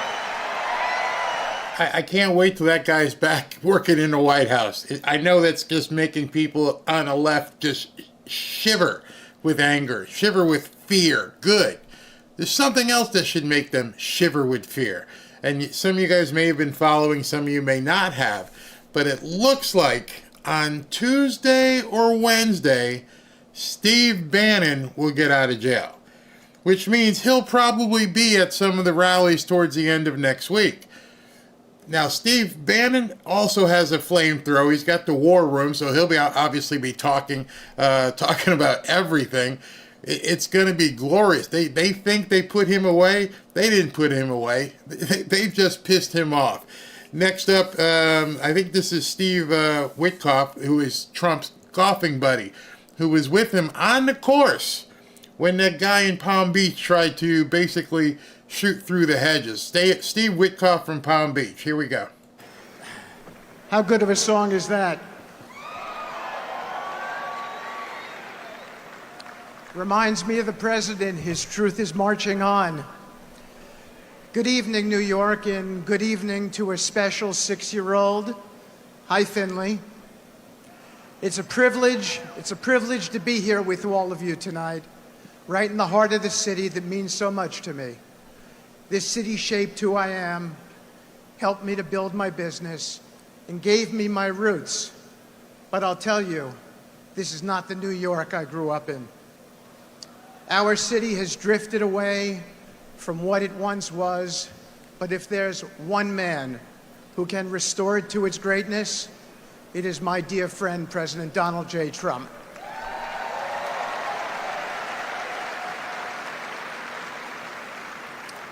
I've known the president for over 30 years, not just as a leader, but as a friend.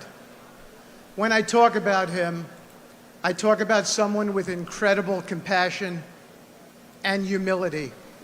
He cares deeply about people, even when the cameras are not rolling. His kindness is quiet but genuine, and it's a side of him the media rarely shows. It's unfortunate that a man who has done so much for so many has been painted in such an unfair light. Accusations of extremism, they couldn't be further from the truth. President Trump is not just a man of vision and leadership, he's a man of faith. He respects all faiths and has always stood for religious freedom.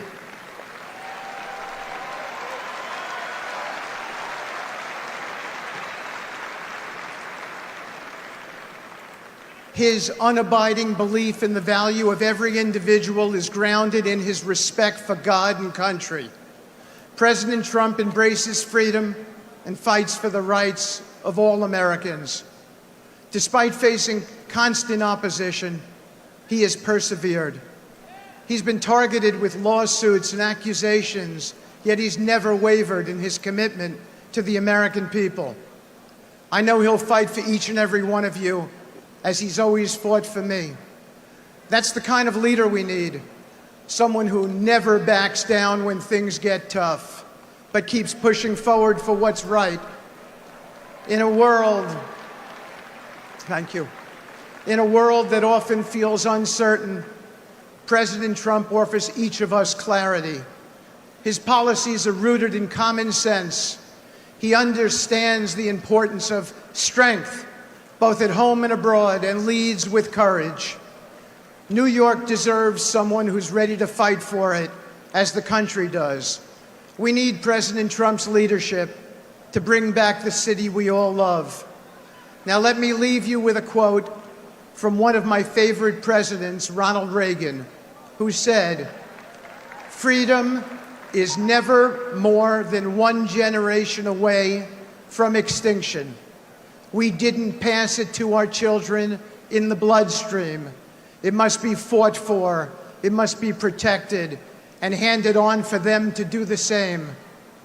While Reagan was an extraordinary president, there is no doubt in my mind that President Donald J. Trump is the greatest leader and president this nation has ever seen.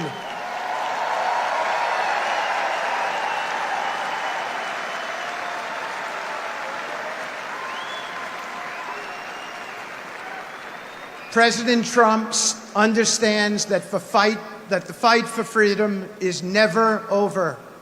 If we fight for him, my fellow Americans, we can restore New York, restore this country, secure the future of this great nation for generations to come. Thank you. God bless you. God bless the Trump family, and God bless the United States of America.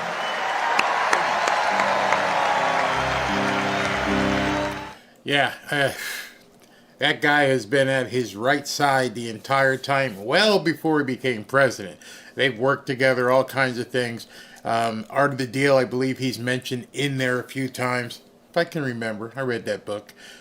So he's one of his top guys on the right. And if you're watching what's going on, Trump right now is putting his transition team together. And his transition team is comprised of Tulsi and RFK Jr. and a few other people, Mr. Cantor from the Cantor Fitzgerald that almost got wiped out during the tower attack. And he's put these guys together, and they're putting together everything they need to do to transition in the White House. And one of the things that came out today, Tulsi Gabbard talked about it. I'm going to make a video about it. But she came and said, usually that goes through the Government Accountability Office. But they didn't do it this time. It's being completely self-funded. That way they don't have to share anything with the government under Biden or Kamala's auspices. So right now, I'll tell you more about that. Byron Donalds is taking the stage. You guys all know who Byron Donalds is. I think he's got aspirations. This guy could be the real first black. Well, actually, he'd be the second black president because Trump's probably the first right now. But I love the way this guy brings it. And I don't count Obama as the first black president. Byron Donalds.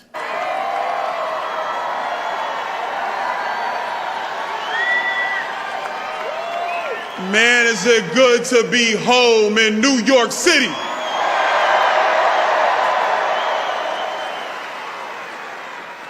You know, usually I got a lot to say, but this one's special to me. I was born in Brooklyn, New York.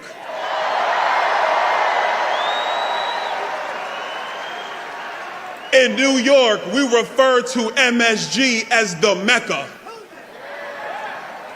We refer to it as the center of entertainment. And in 9 days, it's going to be the launch point for the center of making Donald Trump the 47th president of the United States.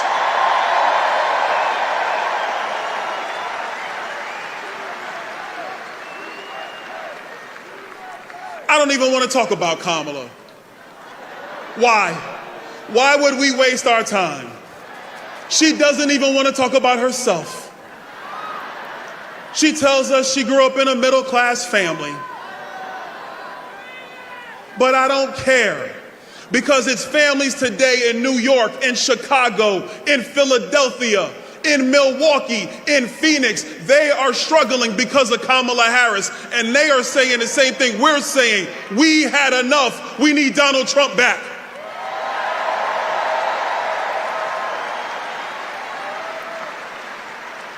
She broke the border. She broke the border and doesn't even have the guts to tell you the truth. But that's okay, because the next president of the United States, he's going to fix the border because he did it once and he's going to do it again.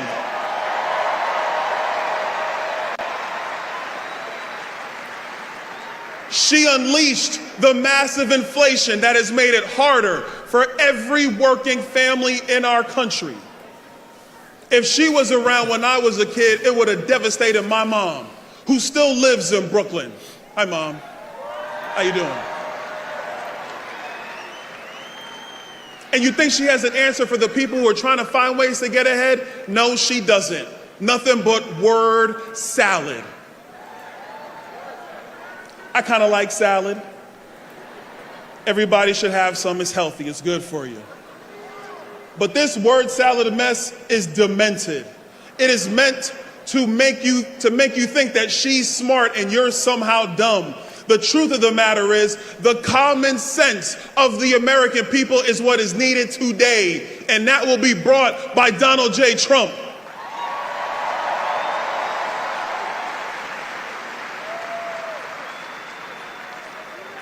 Then you look around the world. Look around the world. She said she was the last person in the room after that disastrous withdrawal from Afghanistan.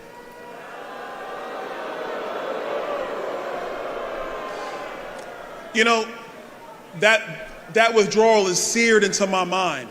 I remember watching Afghanis hold onto the sides of airplanes to escape the Taliban. And as I'm watching this, the one thing I know is that if Donald Trump was president, that never would have happened.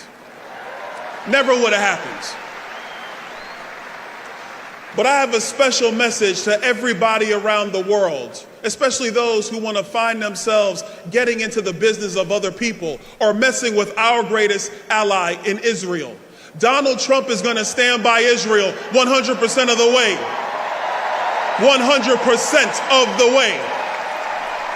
And Donald Trump is going to get us out of these wars because he did it once and he's going to do it again. But the last thing we're going to fix, and it's a big one. You see, I got 3 kids. They're all boys. And I'll be damned if you're going to have some school tell my boys that they can now be girls. Not on my watch. Not on the watch of Donald Trump, I can promise you that. We're going to have common sense in America again under Donald Trump. We're going to get men out of women's sports under Donald Trump.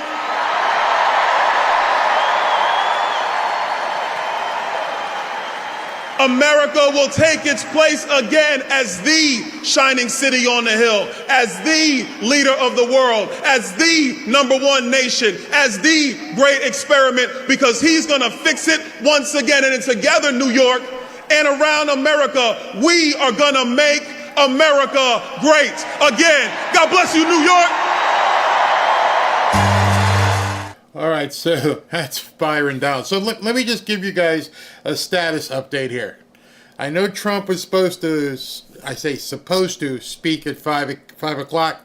That ain't gonna happen. So if you want to go get some popcorn out the pantry and get a Diet Coke and settle in, we got a lot more to happen before Trump even gets to the stage. You still got Elon Musk. You still have Tucker Carlson. You still have RFK Jr. You still have Tulsi. You still have Vivek. So there's a bunch of stuff still happening. Just so much content coming up that if you smoke them if you got them, go to the pantry, get the chips, get some cookies, get something to drink, go to the bathroom, because we're going to be here for a while. And then after all those people talk, then Trump's going to light the house up for about an hour. And then after Trump talks, they're going to do something with music that's going to go on for, who knows, 25, 35 minutes. And hopefully they won't take me off the air at that point, because who knows what songs they're going to play. But I think I got the rights to a few of them. A couple of them I may not have the rights to. So settle in, or in between, go over and run, get yourself into the bathroom, do what you need to do, put on some Depends so you don't have to go. Maybe you don't want to go because these things are happening so fast. So I believe who's coming up right now is Elise. What's Elise's name, Robin? Robin, what's Elise's name? What? Come on, give me Elise's name. Elise Stefanik, that's right, from New York. Here she goes. Oh, New York!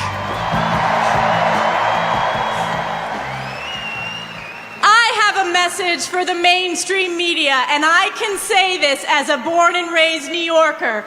New York is Trump country.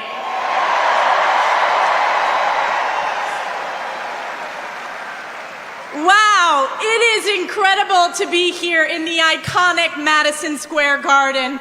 President Trump has been talking about this rally for years, and what a way to kick off the final week of the most epic campaign to save America.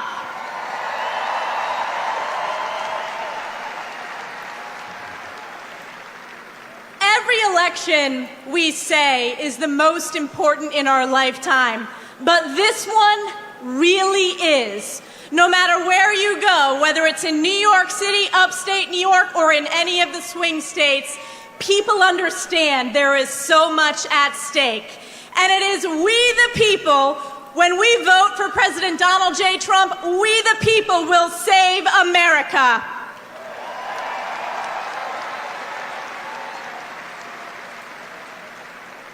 Just look at the crises that Kamala Harris and Joe Biden have brought to our nation and have brought right here to New York.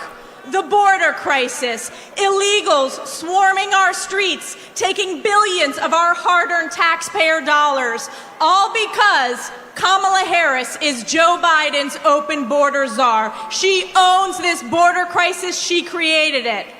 Or the inflation crisis, the highest rate of inflation in our lifetime. And you know who was the deciding vote for Joe Biden's Inflation Expansion Act? Kamala Harris. And the crime crisis. Democrats are the party of defund the police, and Kamala Harris has turned her back on our men and women in blue. New Yorkers, support our police. We will always back the blue.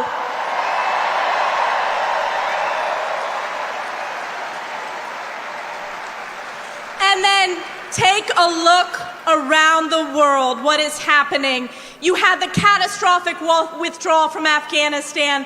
Kamala Harris was the last person in the room advising Joe Biden of that horrific mistake. You had Putin invading Ukraine, and then just over 1 year ago, we had our most precious ally, Israel, under attack from Iranian-backed Hamas terrorists. And Kamala Harris has turned her back on Israel. And what did we see? What did we see on our college campuses? We saw a skyrocketing of anti-Semitism. Let me ask you all, did you see that committee hearing with those college presidents, now former college presidents? That's right. I asked the presidents of Penn, MIT, and Harvard, does calling for the genocide of Jews violate your university's code of conduct? And one after the other said, it depends on the context, and the world heard. You're fired. 5 have been fired, so many to go.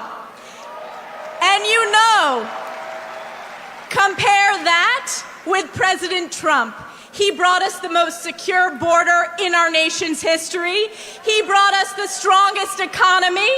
He proudly supports our law enforcement, and he has and always will stand with Israel.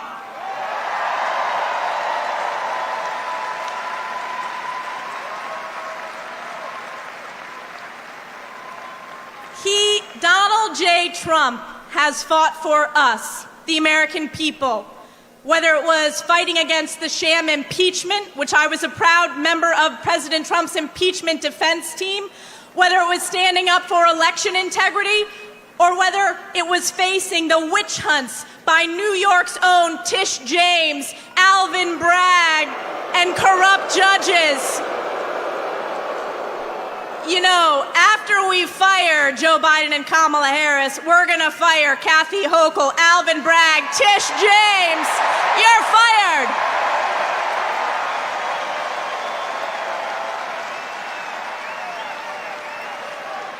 As I said, President Trump has fought for us. It is now our opportunity to fight for him. And New York, we made history when we fired Nancy Pelosi once and for all and flipped those 5 congressional seats.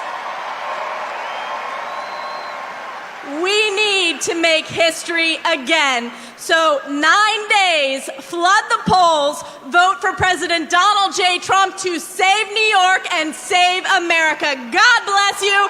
God bless the United States of America. Thank you very much.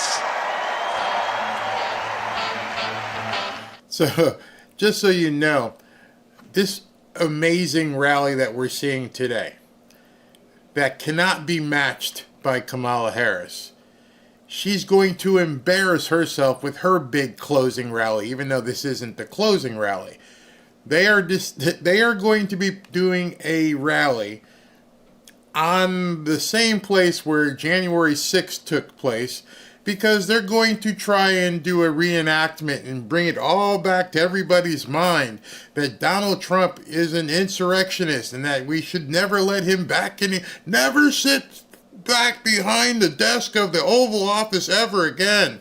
She's going to say that over and over and over and over again, and bring Liz Cheney on and other nut jobs to do the same thing. So be ready for that. I ain't watching it. I doubt you'll watch it. Coming to the stage right now, I'm looking down here. Mike Johnson, Speaker of the House, Mike Johnson, which many people didn't want him even here, but he's going to be integral as we move forward with the transition. Mike Johnson, Speaker of the House. Hello, Madison Square Garden. Is New York ready to make America great again? My friends, I came here tonight so excited to be with you. I came off of the field to give you a very important field report. Now, I've been traveling all around the country, nonstop. We've been to the red states and the blue states. We've been to the safe districts and the swing districts. We've been all around America. And I'm going to tell you what's happening right now. I'm here to report something. There's something very powerful happening out there among the base, okay? I'm telling you, there's an energy out there that we have not seen before. And I am convinced that in 9 days, we are going to grow the House majority, we're going to take back the Senate, and send Donald Trump back to the White House.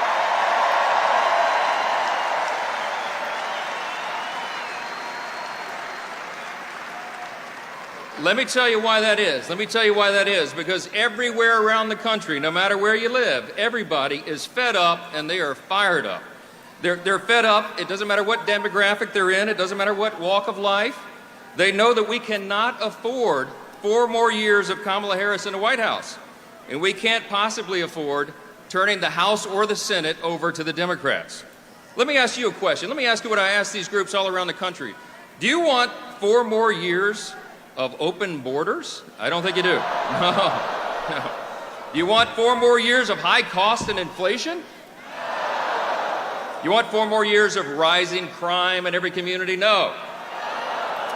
How about 4 more years of woke ideology in our schools and our military?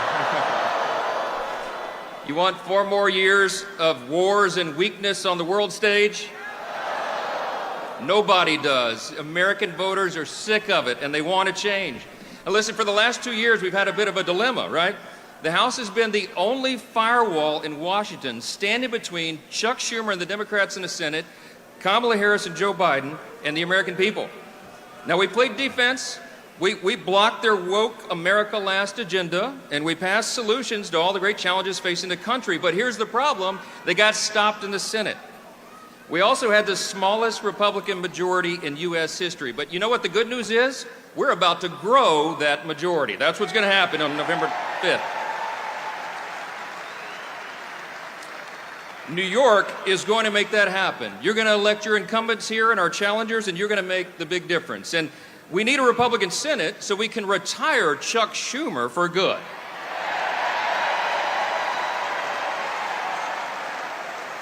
And America needs, and everybody knows, no matter where we are in the country, we know we have to get Donald J. Trump back to the White House so we can get this thing fixed. When we do that, we're going to secure the border once for all. We're going to unleash American energy dominance again. We're going to lower the cost of living. We're going to support our allies and stand up to our adversaries. We're going to defend our rights and our freedoms and the troops and the veterans who fought for them. And we will protect the values and the principles that made America the greatest nation in the history of the world.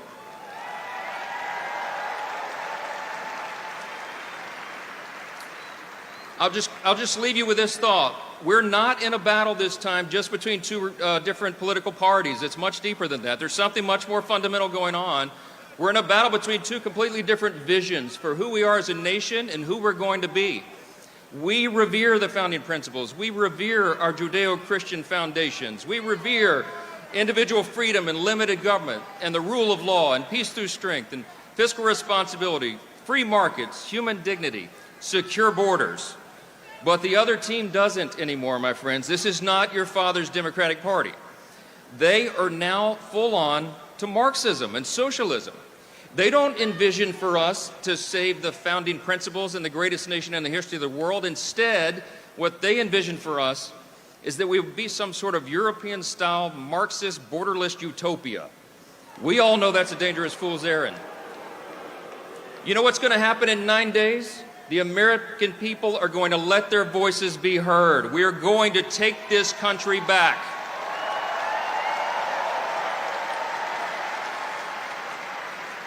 We're going to restore the foundations, and we are truly going to make America great again. Thank you so much. God bless you. God bless the United States of America. All right, that's Speaker Mike Johnson.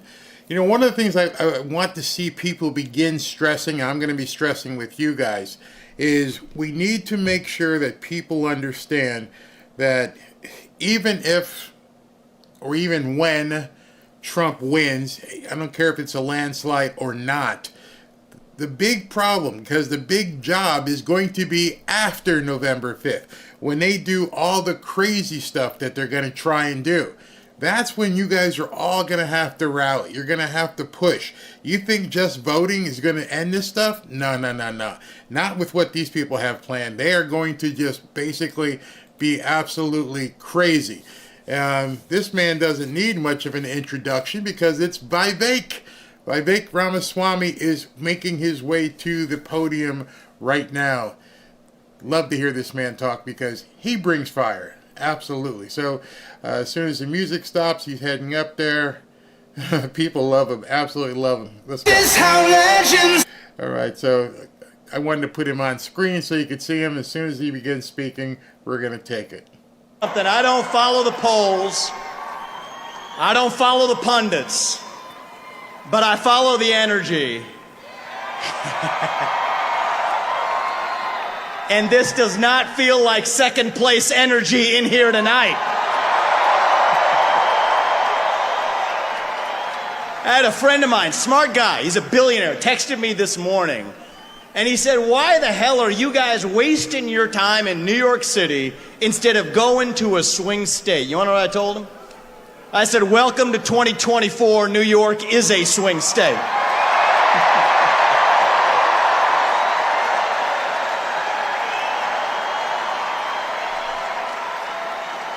I got a message for Kamala Harris tonight. We're feeling the joy in New York City tonight, aren't we? And the only celebration bigger than this one right now is going to be on the evening of November 5th when we send Donald J. Trump back to the White House as your 47th president and commander-in-chief. And I'm looking around here. There's only one man who is going to be more happy than everybody else in this room when that happens. And that is going to be a man by the name of Joe Biden, actually. He is so pissed off about what they did to him. And you know, he's thinking it, but I'm going to say it. Identity politics never works in America. When you select somebody on the basis of their race and their gender, it always ends up being a disaster. And I'm actually talking about Tim Walz this time, by the way. It goes both ways. So listen up, guys. Last year, I became the youngest person ever to run for U.S. president as a Republican. And thank you. I appreciate that. And I'll tell you something about my generation. We are lost. We are hungry to be part of something bigger than ourselves. Yet we can't even answer what it means to be an American today. We're in the middle of a national identity crisis. Faith in God, patriotism, hard work, family.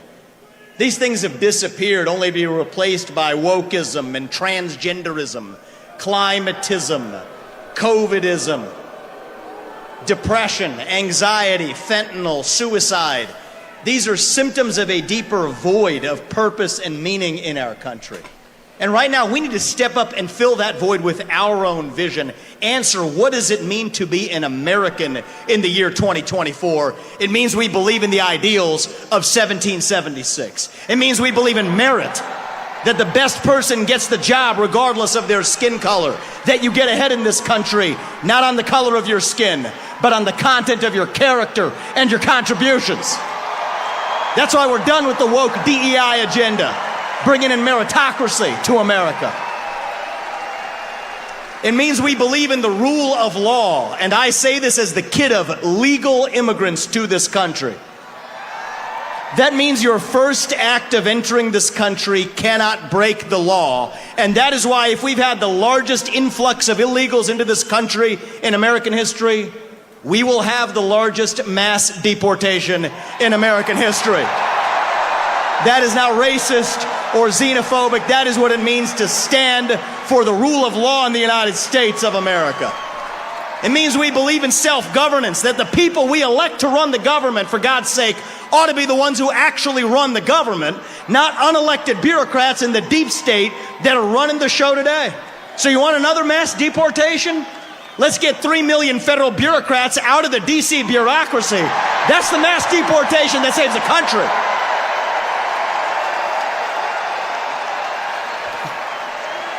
What does it mean to be American? It means we have elections we can trust and believe in, and that means single-day voting on Election Day as a national holiday with paper ballots and government-issued ID to match the voter file. That's how we save the country after we win it this time by voting early. These are not black ideas or white ideas. They are American ideals that set this country into motion. We're in a war to revive them, and right now we need the commander-in-chief who will lead us to victory. That is your next president, Donald J. Trump. If you want to seal the border, vote Trump. If you want to restore law and order in this country, vote Trump. If you want to grow the economy in this country, vote Trump. If you want to revive national pride in this country, vote Trump. If you want to stay out of World War III in this country, vote Trump. If you want to make America great again, vote Trump. I'm going to give you one more reason to vote Trump, and it's this. It's the one the media in the back, they won't talk about this. But they know it to be true. Donald Trump is actually the president who will unite this country, actually. And we don't talk about that enough. America First includes all Americans, regardless of their race, their gender, or their sexual orientation. Our message to black Americans tonight is this. We want you, what we want for every American. Safe neighborhoods, good jobs, clean streets. A country where you are judged based on the content of your character, not the color of your skin or your political beliefs. That's the America we know. Our message to gay Americans tonight is this. You're free to marry who you want, if you want, without the government standing in your way. But that doesn't mean that boys get to compete with girls in girls' sports, yes, or you do genital mutilation and chemical castration on our children. Oh, yeah. Our message to every legal immigrant in this country is this. You're like my parents.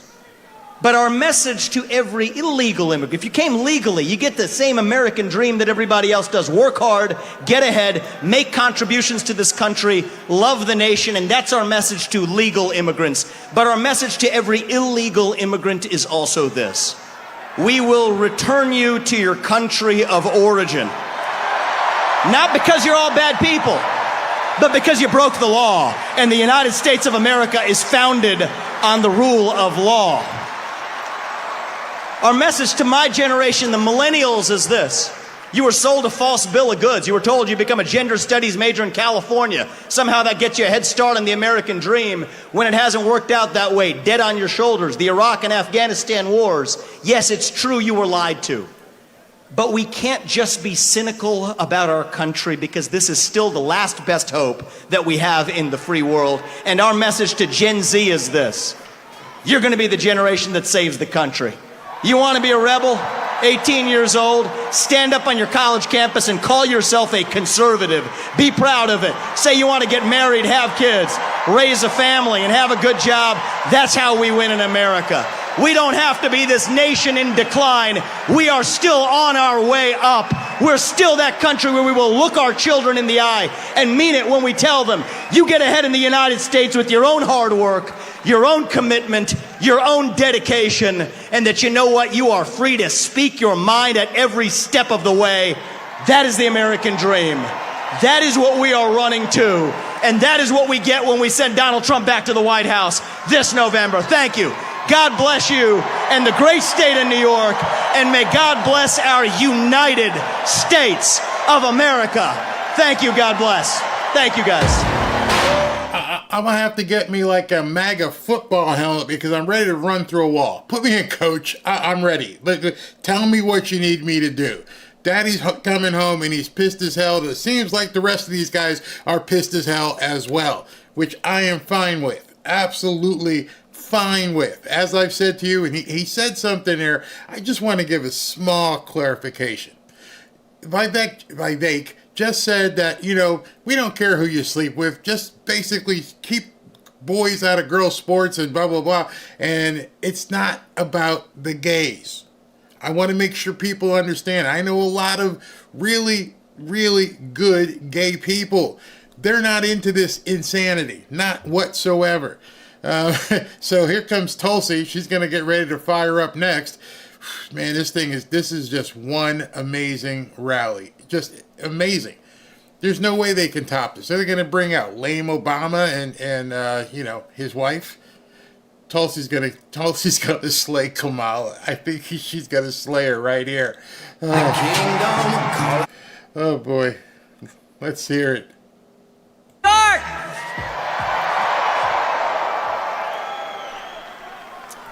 Join me as I say these words. We hold these truths to be self-evident, that all men are created equal, and that we are endowed by our Creator with certain unalienable rights, and that among these are life, liberty, and the pursuit of happiness.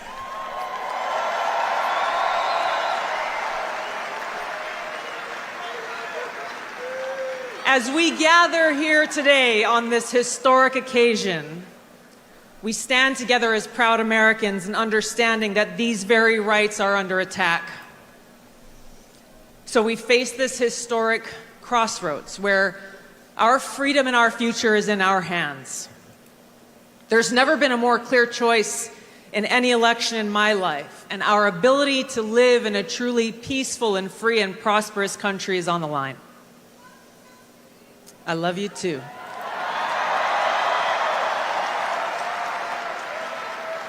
And it is that love that brings us together here today, that love for freedom, that love for our country and love for each other as fellow Americans, as children of God, that compels us to take action to save our country and defend our freedom.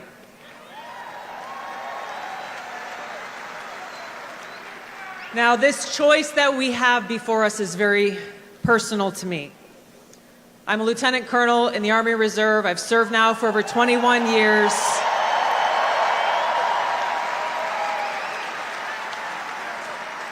I've deployed to different war zones 3 times over that period, and I've seen the cost of war.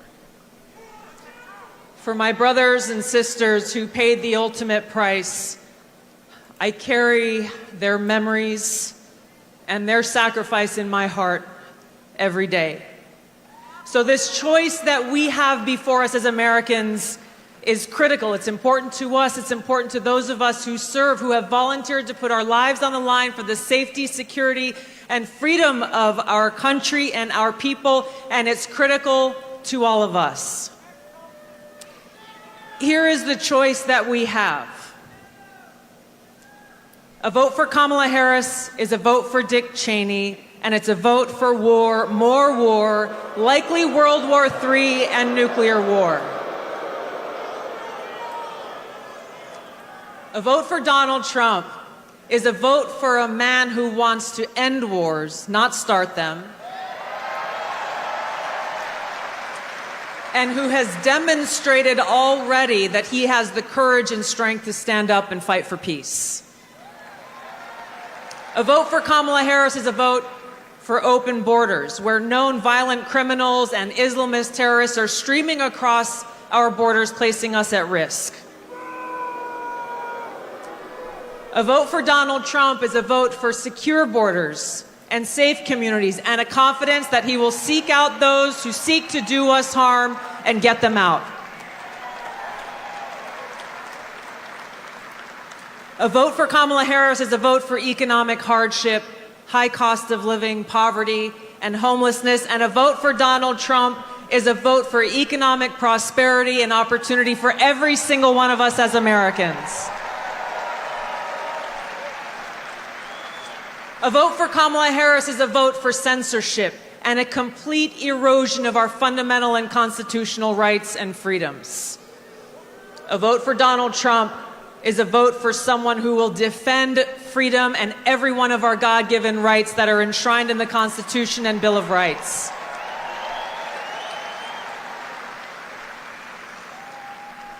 So the choice is ours.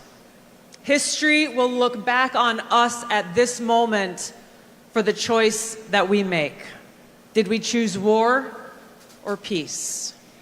Did we choose poverty or prosperity?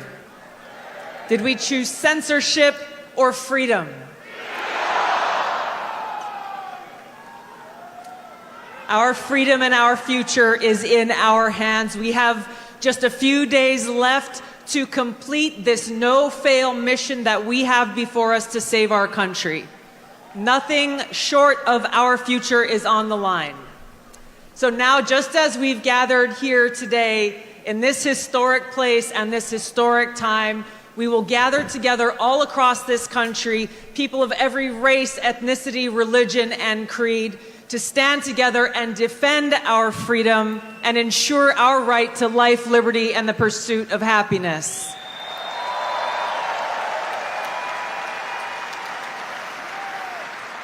Now is the time for us to send Donald Trump back to the White House to be the 47th President of the United States, where we can stand together and make America great again. Thank you so much. Let's get it done. Aloha. Wow. Okay, that was Tulsi Gabbard. As you know, I just wanted to say something real quick. I didn't get it in before, but I just want to thank the CEO of RSBN, Joe Seals, and his mom, Jude, who have been so great. And the production today has been flawless. I mean, there's no problem with the sound. Everything looks perfect. You guys have done a great job. Thank you very much. That being said, like I said, the fight begins on November 6th. be ready. Get your home in order. Get everything put together so you can basically be ready for this fight. This thing is over in my mind. I've been telling you that. I think we are in landslide territory. I keep seeing right now that it's absolutely nuts what's going on Poly Market. I got stunned because RFK, they just keep coming. Here comes RFK Jr. Boy. All right, so RFK Jr. in 1 second. Cut the music. Let's hear this guy talk. Wow. Mark. Thank you.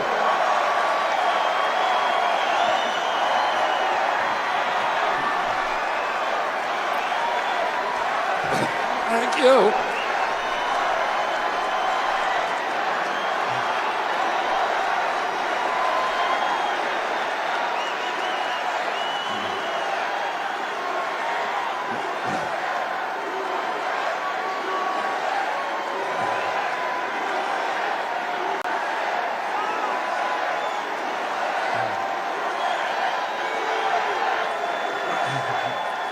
Thank you.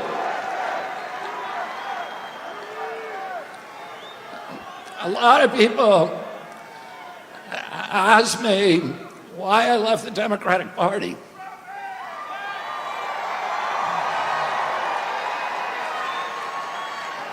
And I say, I don't leave the Democratic Party. The Democratic Party left me.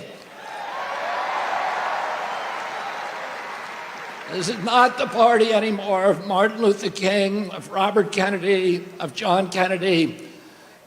That was the party of peace. It was the party of constitutional rights, of civil rights, of freedom of speech.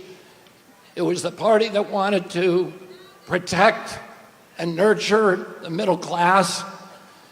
It was the party that stood up to censorship, to surveillance, that stood up to the CIA, to the military complex, military-industrial complex. And it was the party that wanted to protect public health and women's sports. My uncle, Ted Kennedy, wrote Title IX, which protected women's sports in college.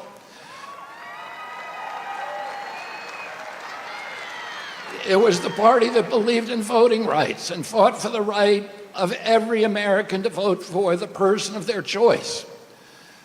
Today's Democratic Party is the party of war. It's the party of the CIA.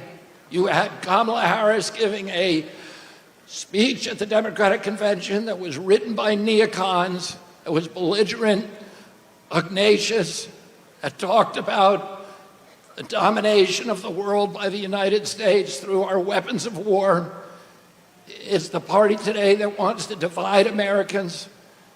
It's the party that is dismantling women's sports by letting men play women's sports.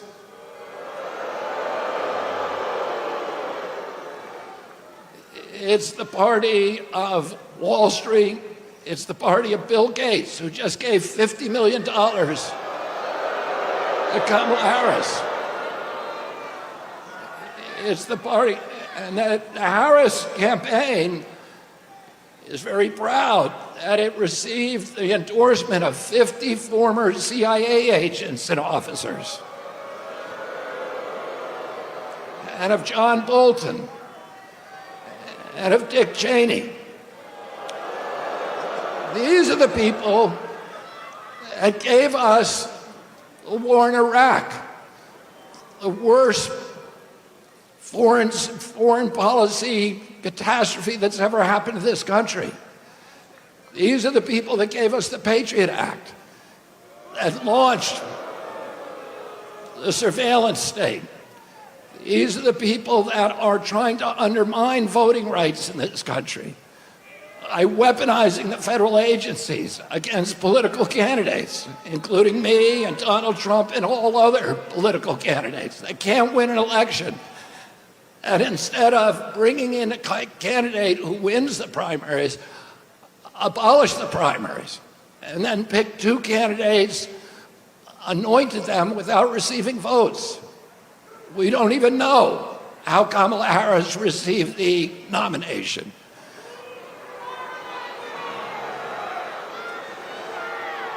And this is the party of Wall Street, of big banks, of big data, of big tech, of the military contractors, and the parties of big pharma, big ag, big food, and big chemicals. It is the party that's given us the sickest children in the history of the world. When my uncle was president, 6% of Americans had chronic disease, and we spent zero on chronic disease in this country. Today, 60% of Americans have chronic disease. This is existential for our country. We're spending $4.3 trillion a year, 5 times our military budget. 77% of American boys cannot qualify for military service because of chronic disease diagnoses.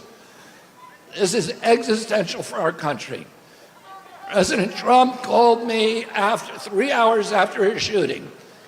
And he said, would I come and sit down with them? And he said to me during that meeting, he said, there are some things that we can agree on and some we disagree on, but the landscapes on which we agree are so much larger.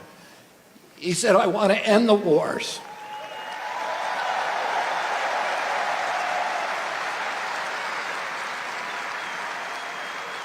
I want to end this surveillance and censorship. I want to protect the Constitution. I want to protect freedom of speech. I want to end the surveillance. I want to end the weaponization of government against American politicians. And I want to end the chronic disease epidemic. Now, don't you think that we deserve a president in this country who's going to restore the moral authority of the United States of America? Don't you think that we deserve a president who's going to end the warfare state and rebuild the middle class? Don't you want a president who's going to put America first?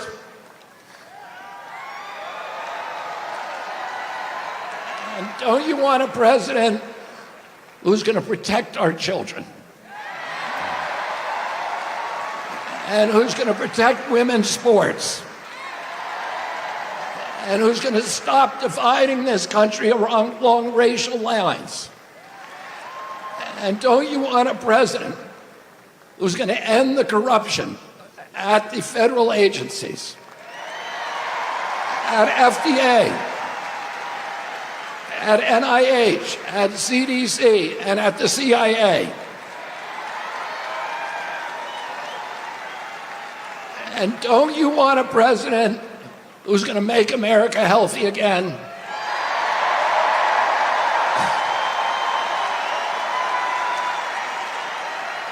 And don't you want a president who's going to make America great again?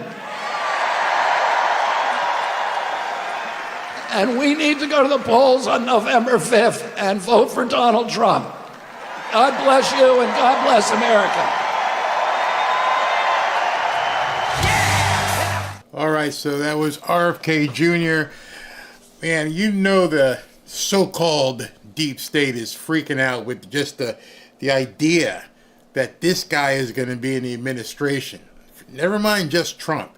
But can you imagine, you're one of these forever people who have been in Washington, just been a mole in our government. No matter who the president was, you've been sitting there doing your bad stuff this entire time, leaking all kinds of documents, helping people do illicit things behind the scenes, maybe even visiting that island that guy used to have. And right now you got somebody who's basically going to expose it all. And so right now coming to the stage, I can't see his face, but I can tell how he's dressed. This is going to be Tucker Carlson. Tucker Carlson's always dressed kind of preppy, and so I could see what he was wearing. This is going to be fun. Bring it, Tucker. He's going to be fire. Thank you.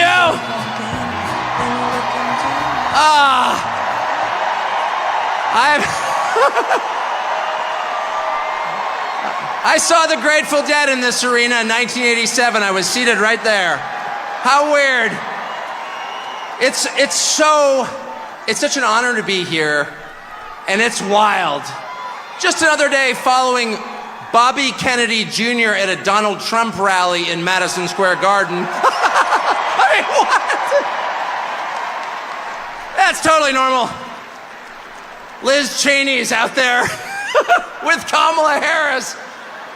And there's Bobby Kennedy calling to protect women's sports at a Trump rally. It's a realignment. It's unbelievable. And the fact that it's here is even sweeter. Imagine if you're, and just pause for one moment. Imagine you're Donald Trump. You're from New York City. You become famous in New York City. You make your fortune in New York City. And all of a sudden, the leadership of New York City decides they're going to destroy you because they don't like your politics. And so yeah, boo. Imagine if that were you, though. And they try and take everything that you have. They try and put you in prison. They try and put your children in prison. If that happened to you, how often do you think you'd be going back to New York City? How about never? And yet he's here. It's like getting thrown out of a bar. And you think to yourself, well, you know, all my friends are in the bar. And you approach the door and there's the bouncer like, you're not allowed in here. But from behind the bouncer, you hear the cheers of your friend, come on in! And the bouncer hangs his head in shame. He's embarrassed that he's working for the man trying to keep the most popular person out of the bar. And that's Donald Trump back in the city that produced him with no embarrassment at all in a room full of his friends. The stones that takes, the bravery that takes is incredible. Donald Trump's gonna win. He's gonna win. I know that that's true. Why is Donald Trump gonna win? The people he's about to defeat have no idea. And they're panicked. They have no idea why people like Donald Trump. And their first theory was, well, Donald Trump is evil, so half the country's evil also. And that's one of the reasons they spent the last 4 years trying to destroy the country, because they're mad at its voters for liking Donald Trump. How much easier would it have been just to pause for 20 minutes and ask yourself honestly in some silent place, why do people like Donald Trump? And if they had been honest enough to ask themselves that question, they would have come up with the two main reasons, and here's what they are. The first reason that people like Donald Trump is because he likes them. That's why. And it's real. Affection is something you can't fake. I don't care how many times Kamala Harris would tell me she loves me, I don't believe her. I saw her kiss her husband with a mask on. A mask on. That's not me. Okay. That's her version of love. All right, so they're having a problem with the feed. That's 10 years telling you Trump is a hater. Do you feel that on him? No, you don't. Because it's not there. I've spent a lot of time with Trump. And there's not one moment I've ever been with him off camera where he's spending his time grousing about people he hates. Ever. He's talking about the people and the country he loves in his private time. Trust me. And people know in a country that has been taken over by a leadership class that actually despises them and their values and their history and their culture and their customs, really hates them to the point that it's trying to replace. That's what the big lie is. That the people in charge have somehow earned the right to rule over you, and they haven't. And you know that. These are the single most useless people in the United States. They have no skills whatsoever. They've got 3/4 of the money, and they didn't earn it. They set up a system precisely for the purpose of awarding themselves wealth and power when it's undeserved. You look at Liz Cheney and you ask yourself honestly, what skill could she possibly have that allowed her to send hundreds of thousands of people to their deaths Did she earn that? I don't think she did. No fair system would make Liz Cheney powerful. No fair system would make Larry Fink rich. No fair system would elevate someone like Kamala Harris to a presidential nomination. She's never been accused of doing anything useful. She has precisely no achievements. She's a nominee without getting a single vote. She is a metaphor for the system they created to make themselves rich and powerful, and then they have the gall to lecture you, the people who can actually change a flat tire and repair a power grid, who have useful jobs, who pay your taxes and work 40 hours a week, lecture you that you are somehow immoral. And Donald Trump has empowered the rest of us through mostly just sticking around in the face of their hate and abuse and persecution. He has given the rest of us the right to call BS on the charade. No, you are not better than us. No, you are not smarter than us. No, you do not deserve what you have. You probably stole it. No, you're not going to bully me into silence anymore. And I can promise you at this point, 9 days out, when Robert F. Kennedy Jr. and Elon Musk and Tulsi Gabbard and pretty much every high school senior and college shorty girl in the country has come out finally saying, yeah, I am for Donald Trump, actually. When the entire country has realized there is nothing embarrassing about this. What's embarrassing is to take a perfectly great country and destroy it, as they have. I'm not ashamed. You should be. At that moment, it's going to be pretty tough for them 10 days from now to look in the eye to America with a straight face. It's going to be pretty hard to look at us and say, you know what? Kamala Harris, she got 85 million votes because she's just so impressive. As the first Samoan, Malaysian, low IQ, former California prosecutor ever to be elected president, it was just a groundswell of popular support. And anyone who thinks otherwise is just a freak or a criminal. At this stage of the game, after 9 years of listening to their lies and finding every single one of them totally false, no, it's not safe and effective, and no, she's not impressive. It's very hard for me to believe the rest of us are going to say, you know what, Joe Scarborough, you're right. You're right. She won fair and square because she's just so impressive. I don't think so. And to me, that is liberation. It's the freedom to say what's obviously true as a free man and not a slave. And I just want to say thank you, Donald Trump, for that.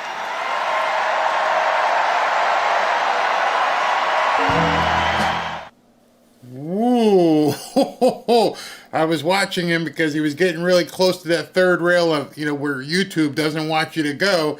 He started talking about, some of the stuff that happened a couple years ago. He was absolutely right, that's what I hope will change when Trump wins. That we don't have to basically pussyfoot around and worry about people's feelings. Worry about their nipples hurting because somebody might say something that they're offended over. I am so just over that crap.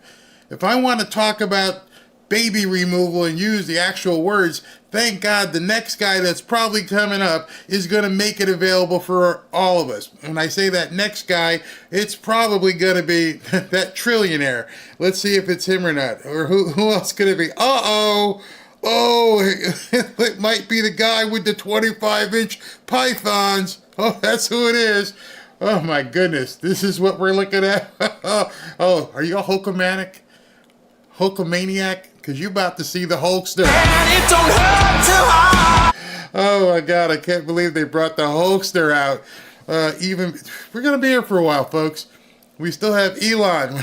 We still have Dana White. And then we've got Trump. And then we've got the musical celebration. So I think this is the Hulkster. It couldn't be anybody but the Hulkster at this point. Oh man, he's bringing it. You think you talk fire? Here comes some fire. I used to love watching Hulk Hogan. Oh, he was such an entertainer. So we got two really good entertainers in a row between Tucker Carlson and the Hulkster. They're still doing music. He's got to rip his shirt. He's trying to rip his shirt. They didn't tear it in advance good enough for him, but he's going to rip it. There you go. Oh man, that guy still got it. He still got it. Oh, love the Hulk. Love the Hulkster. All right. How he's doing the Donald. Wouldn't that be funny if that was actually Donald Trump under there and it wasn't Hulk Hogan? It was all mask and he pulls off his mask and it's actually going to be Donald Trump. Oh, God. Oh, love it, love it, love it. Man, this rally has been pure fire. Nothing but fire. She could never replicate this when she does her big closing argument. Here we go, Hulk Hogan.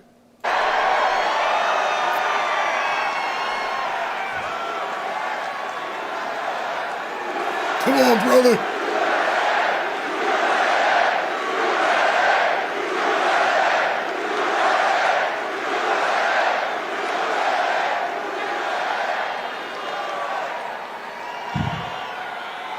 Well, let me tell you something, Trumpomaniacs.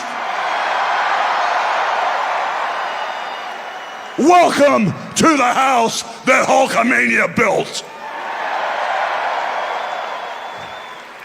You know something? Usually when I'm in Madison Square Garden, I'm body slamming giants.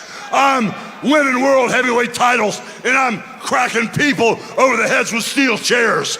And the energy in Madison Square Garden is off the Richter scale. But today, Trumpomaniacs, the energy in here is something like I've never felt. The energy of all these Trumpomaniacs is the most powerful force in the universe. And today, this is Donald Trump's house, brother.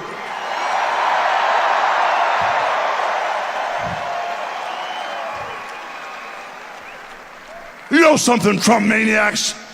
I don't see no stinking Nazis in here. I don't see no stinking domestic terrorists in here. The only thing I see in here are a bunch of hard-working men and women that are real Americans, brother.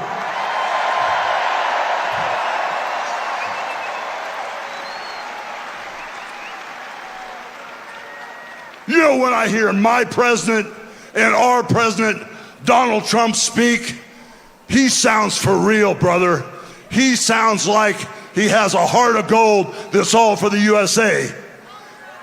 But when I hear Kamala speak, it sounds like a script from Hollywood with a really, really bad actress.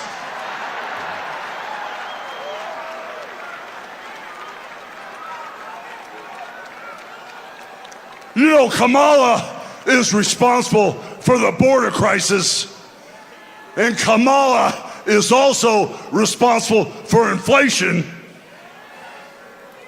And then you know something? She acts like she's the victim. And then all of a sudden, she flips, she flops, she spins and turns it around and acts like she's gonna be the damn hero. But we all know Trump is the only man that can fix this country today. And with Trump as our commander-in-chief, peace through strength will fix all the problems in the Middle East.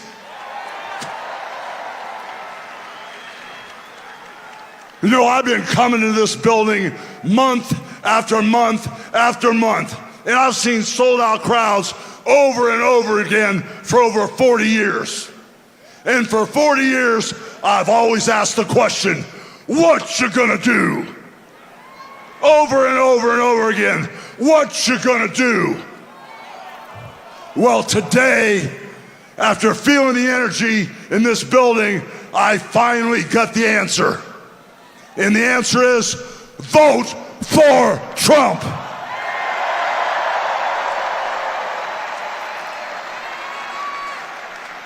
So now, I got a couple questions for you. What you gonna do about the border invasion? What you gonna do about inflation? What you gonna do about keeping America safe, brother? And what you gonna do about putting God in our homes, in our country, and our schools? So I guess we're all on the same page. So I got one final question for you. What you gonna do, and who's gonna make America great again? God bless Donald Trump. He's our next president.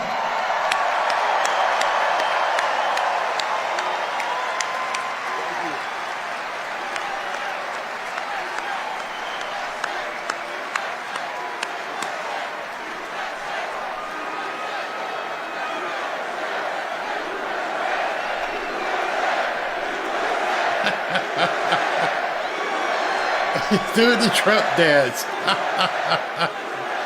Oh my goodness.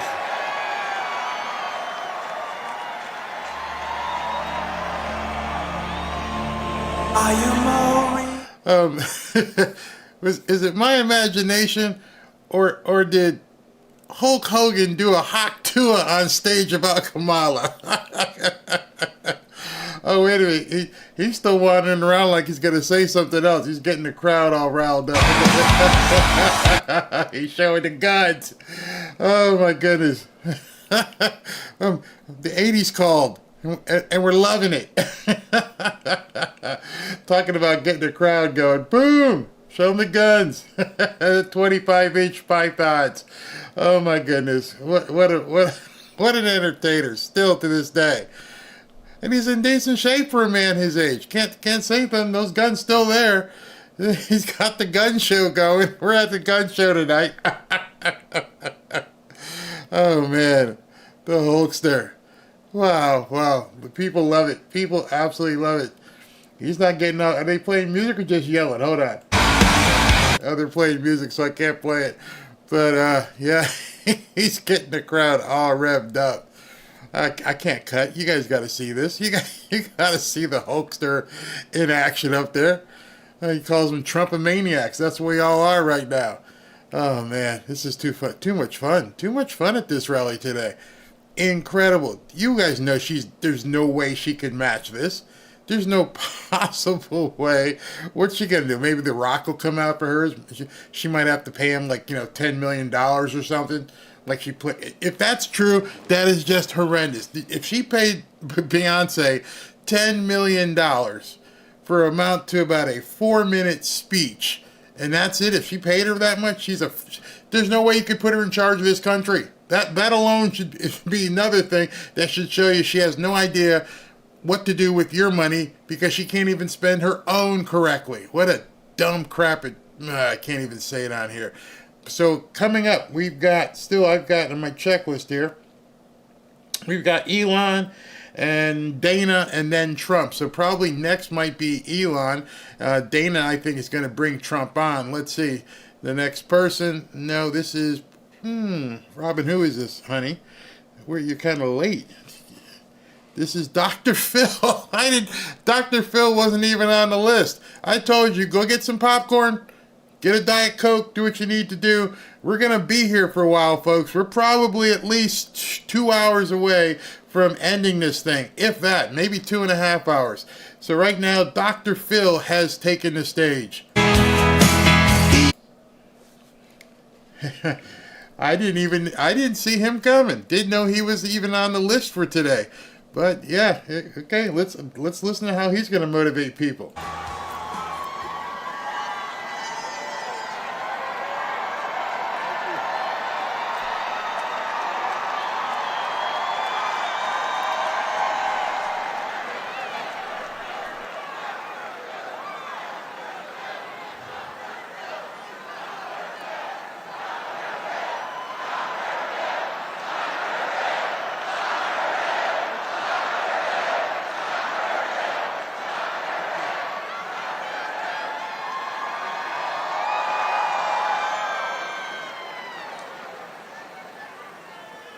Well, you guys look just like you do when I'm on TV. Except for you look a little different. Listen, I love you guys for caring enough about the United States of America to come out here tonight. Thank you so much for caring enough to come out here tonight.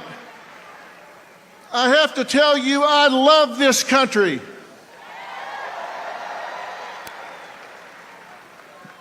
I do. I love this country. I stand up when our flag goes by. I put my hand over my heart when they play our national anthem. And I'm so proud to see so many people take time out of their day to come out here and stand up for this country.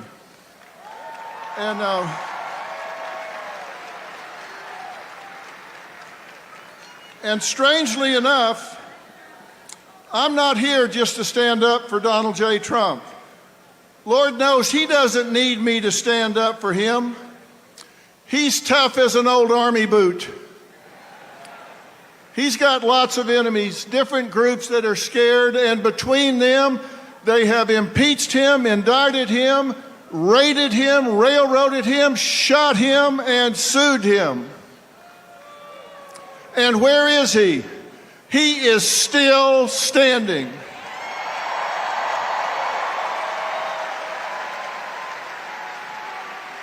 He just keeps on coming because he loves this country too. I can be honest and say, I can be honest because we have free speech in America. I can be honest and say I don't like or agree everything that Donald J. Trump does or says. I mean, come on. Nobody agrees with everything or likes everything somebody else says or does, right? No human is perfect. We don't strive for perfection, we strive for excellence. But you don't have to love everything about someone in order to love them. And the last thing he needs is some celebrity endorsement. What the hell do I know? I know I'm no celebrity to begin with. And celebrities don't know anything about policies or politics. So,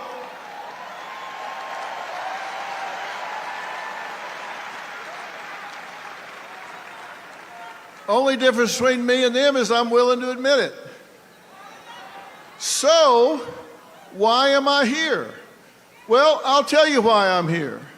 I'm here to talk to and stand up for the people who have declared their support for Donald J. Trump, or they got found out, or they want to do it, but they're too intimidated.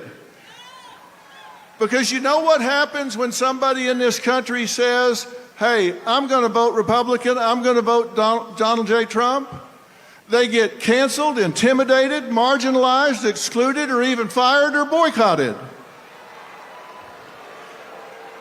And you know what that means? In short, that adds up to being bullied. And now we're talking about something I know a hell of a lot about. Now you're in my wheelhouse, buddy.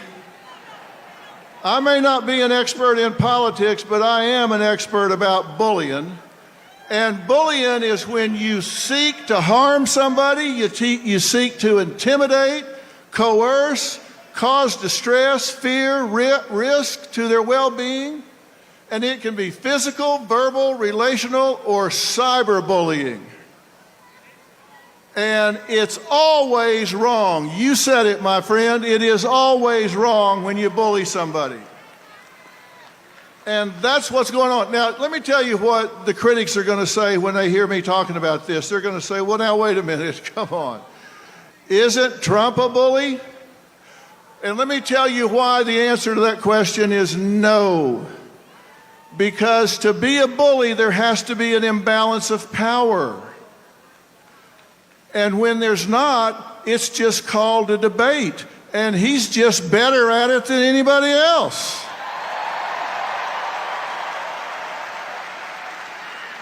It's called debating. It's called arguing. It's just, even name calling, but it's not bullying unless there's an imbalance of power. And whoever he talks to, they've got a microphone, they got on their big boy pants, they got a stage, they got everything else. He's just better at it. And the same thing is true. When the Democrats or Harris call him fascist, Hitler, racist, misogynist, or a crook, is that bullying? Well, not really. It's ugly. But with the First Amendment, which we all want to keep, there's no imbalance of power, so it's not bullying. It's just like what he does. It may not be the best use of energy, but when you attack civilians, when you attack a citizen, and you use the power of the internet, you use mob mentality, you incite people to gang up and cause boycotts, then it's beyond ugly. And that's what's happening in this country right now, and that's not okay.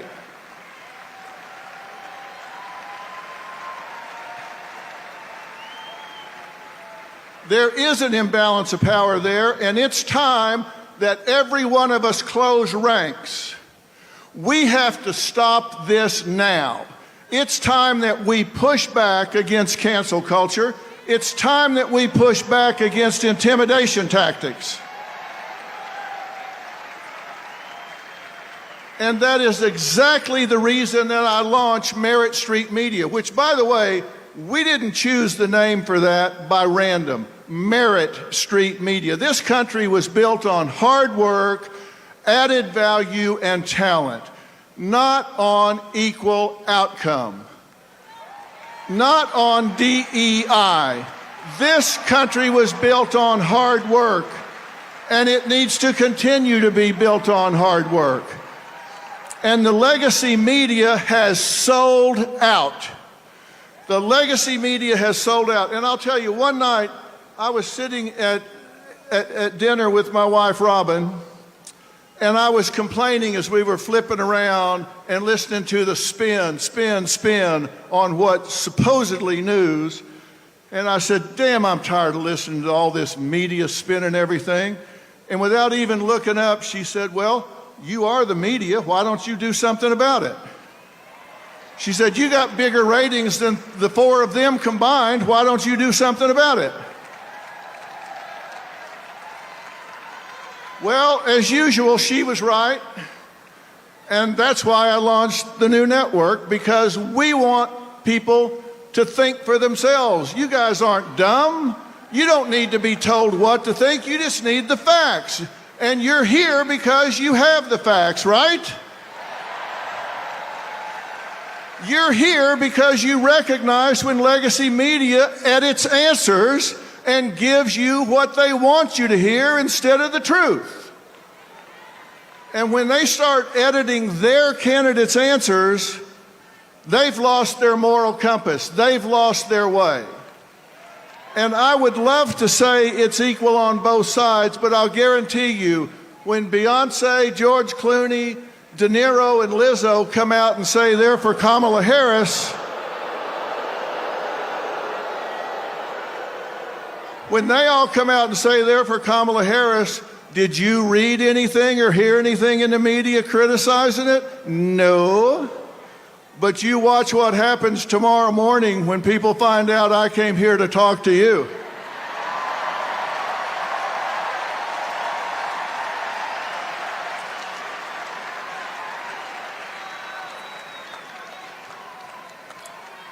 You say this in Hollywood and all of a sudden you ain't got a job. The problem is I don't need one.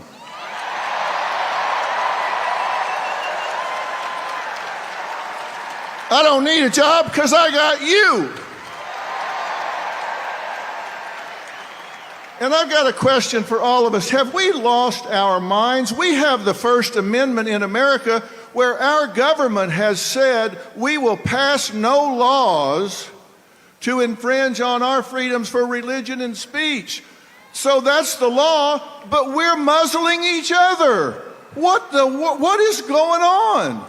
We have a law that protects free speech, so we start taking it away from each other? Are you kidding me? We can't allow that to happen.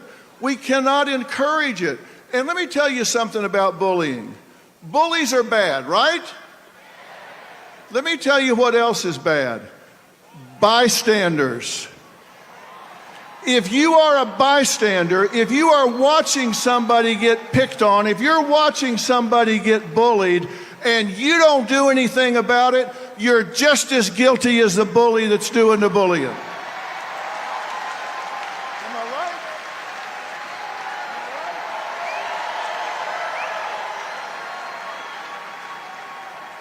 right? I have talked to so many children in schools that tell me the worst feeling they've ever had is being bullied and feeling alone and abandoned when they are picked on and intimidated, when they wished even one person, even one other kid would step up and say, hey, come sit with me at lunch. Don't sit in a stall in the bathroom and cry your way through lunch and eat alone. We're not going to let you be alone. And it's the same thing with adults. Adults don't want to be cut out of the herd and feel like they're alone. The number one need in all people is acceptance. The number one fear is rejections, and bullies, they prey on that. We must claim the right to our point of view. We must be critical thinkers, and when you see somebody being picked on, then you've got to be willing to step up and say, hey, I'm with you. Don't let that happen. And you've got to know why you're strong on the issues you're strong on. You've got to know why you're strong on affordability and safety and security and the border and family care for men and women and law and order and your core values for your children's education and our military. Know why you're where you are. And when you come to your friends and coworkers being bullied, don't be a bystander. Don't be a bystander. You can't let it happen. When you say you love America, that's a verb. That also means you love Americans. You've got to push back and call out the bullies. You've got to stand with those that have targets in their lives. Targets if they're picking on them by calling their jobs to get them fired. Boycotts or kicking them out of their jobs at church or their groups at church. I've spent 45 years listening to people. And I was just in North Carolina and after the hurricane hit down there. And you know what? I saw neighbors helping neighbors, and not one of them asked, are you a Democrat or a Republican?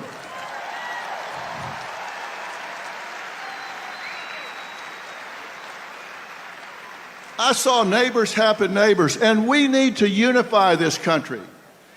You have the right to vote for who you want to vote for president, and we need to step up and claim it, and we need to stand with each other.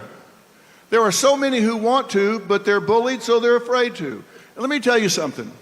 One of the most important days in American history was 9/12/2001. Not 9/11. We all know what happened on 9/11. One of the most important days was 9/12, because on 9/12, we all woke up and we were all Americans on 9/12. If you were an American on 9/12, stand up right now. If you were an American on 9/12, stand up right now. That's who we were. That's who we are. And the difference between winners and losers is winners do things losers don't want to do. And we have to stand proud to help our neighbors who want to vote their conscience and not be afraid. No one should be alone. No one should feel abandoned. No one should have their business boycotted. If you hear somebody's getting their business boycotted, you should get your friends and make sure their business gets doubled. If somebody pulls their advertising from your friend's business, you should let those advertisers know you're going to spend the rest of your life making sure that advertiser is boycotted until they do the right thing. You need to let people know this is over in America. We're going to unify this country. We're going to listen and not be intimidated. We're going to go out and lead by example. Let's quit complaining about what is and start doing something about it. If your neighbor wants to vote the other way, say fine, go vote the other way. I'll love you anyway. Let's lead by example. If they want to do it, let them do it. Love them anyway. But as for you, the collective you, I don't want you to just listen and say, nice talk, Dr. Phil. I want you to march in your life. I want you to march with your beliefs. I want you to not be intimidated. Don't be stopped, and don't just vote. Take 5 people with you. Like I said, the difference between winners and losers is winners do things losers don't want to do. And what they do is they take actions toward known outcomes. They deal with the truth. They set goals, and they go after them with passion. And it's time for us to bring it home. It's time for us to bring it home. It's time for us to be winners. Winners, winners, winners.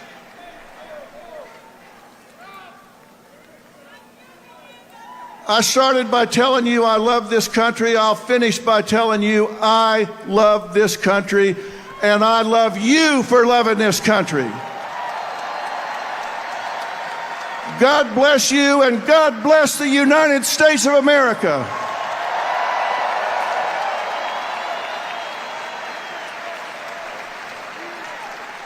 And before I leave, ladies and gentlemen, please welcome the next Vice President of the United States, Senator J.D. Vance.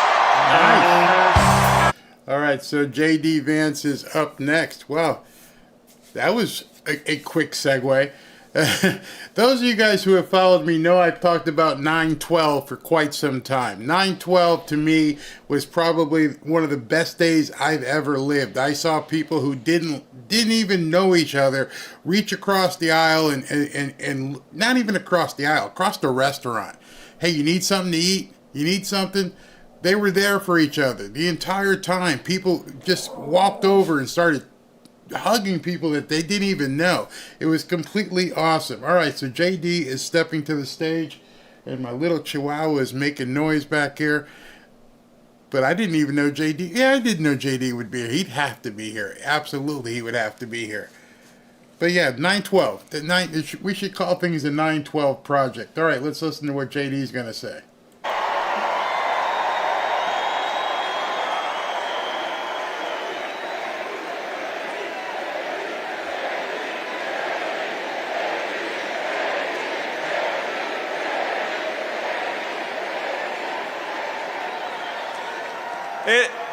It is an honor to be here with all of you at Madison Square Garden.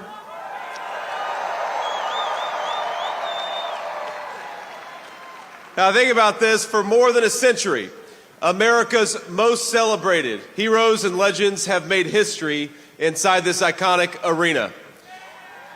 This, where we stand, is where the greatest of all time, Muhammad Ali, faced Joe Frazier in the fight of the century.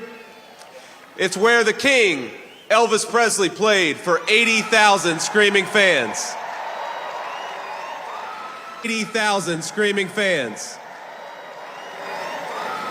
It's where the immortal Hulk Hogan pinned the Iron Sheik and let Hulkamania run wild. And now, on the eve of the most important election in our history, the greatest champion of them all, Donald J. Trump, has come to Madison Square Garden.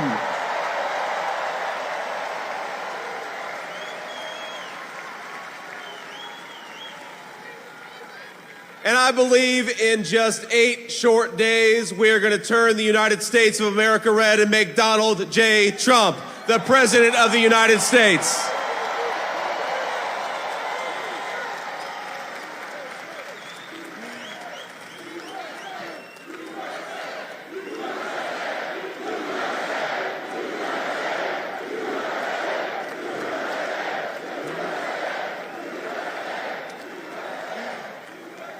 Now, my friends, I've got the easiest job in American politics. Think about this. All I've got to do is remind people what life was like when Donald J. Trump was President of the United States.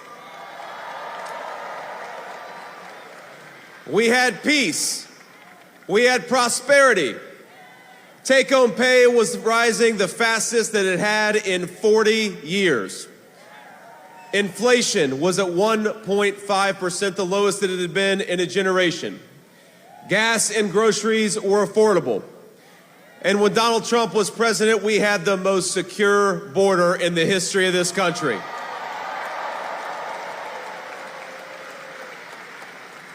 That's the Donald Trump record, and that's a record that's going to win in just 9 short days.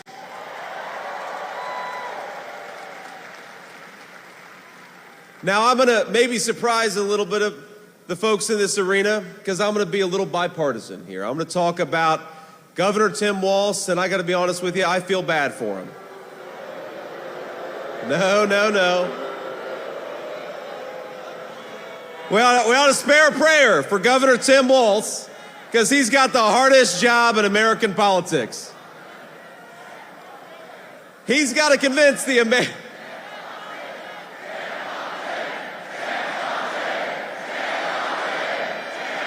What's up, man?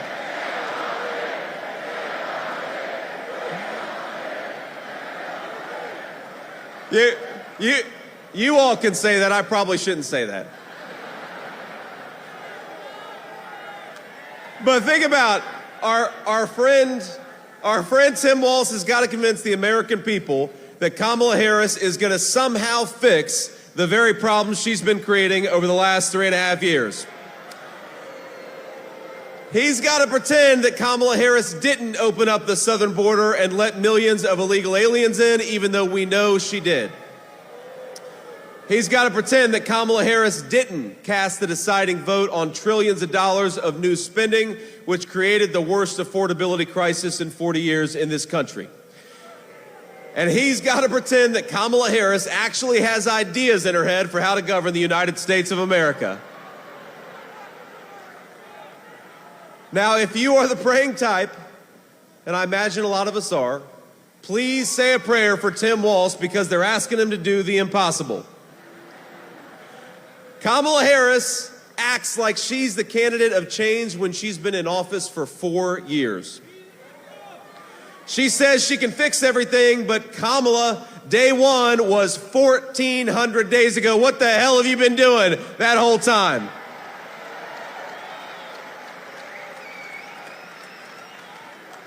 Now, my favorite Kamala Harris moment is that when somebody asks her for specifics on how she'll make life more affordable or groceries cheaper, she'll say, well, I grew up in a middle-class family. You say, Kamala Harris, how are you going to close down the southern border? Because for 4 years you've left it wide open. And she'll say, well, I made the hash browns when I worked at McDonald's and I was pretty good at it.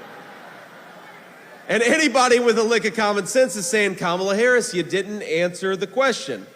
You didn't actually tell the American people how you're going to fix what you broke. And I got to be honest with you, even on that McDonald's answer, I'm not sure that she ever worked at McDonald's. In fact, I think our president, Donald J. Trump, has probably worked at McDonald's for longer than Kamala Harris has.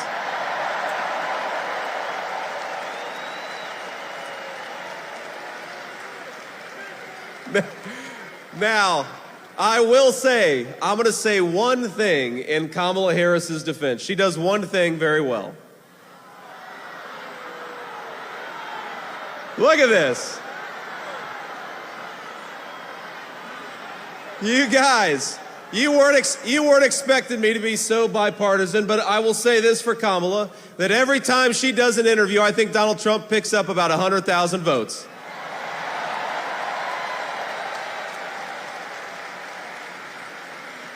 Now, we're, of course, in one of the proud baseball cities in the United States of America.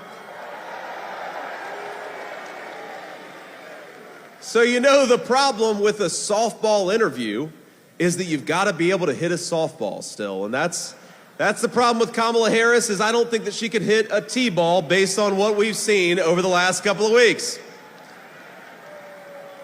When she was asked what she would do differently compared to Joe Biden, she said, nothing comes to mind. She's running on how she's going to be different, but she couldn't name a single thing that she would do differently than Joe Biden. Now, I will say that could be the Kamala Harris official campaign slogan. Kamala Harris, nothing comes to mind.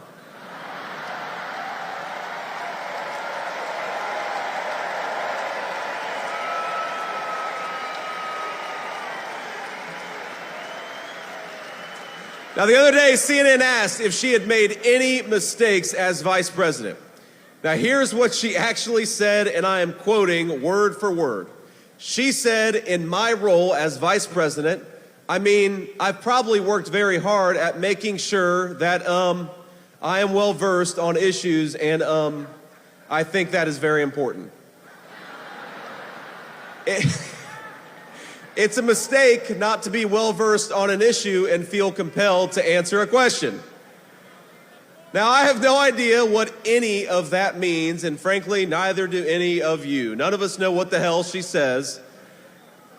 Now, she may not be able to name any of her mistakes, but the American people sure can. And 9 days from now, we're going to tell Kamala Harris, you're fired, go back to San Francisco where you belong, get the hell out of the White House.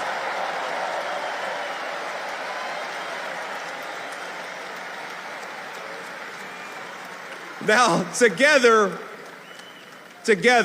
Donald J. Trump and all of us as part of this movement are going to unleash a golden age of American prosperity. We're going to make life affordable again in the United States of America. We're going to put the American dream of homeownership within reach for millions of American young people. We're going to secure our border, and we're going to keep our families safe. We're going to protect your right to free speech and religious liberty. And we're going to do it all thanks to the leadership of one man. Now, we have to remember, that one man, Donald J. Trump, 8 years ago, go back 8 years, he had everything. He had fame, he had fortune, he had family, he had friends. But he gave up the easy life to save the United States of America.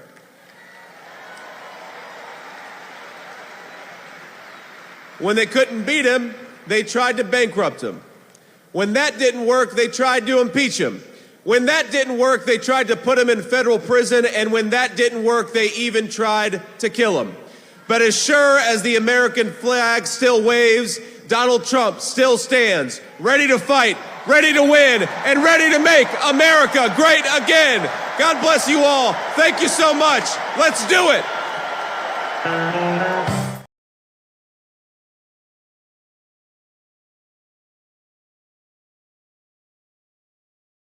Okay, I forgot to hit the button again because the dog was barking. So anyway, J.D. Vance with a great speech.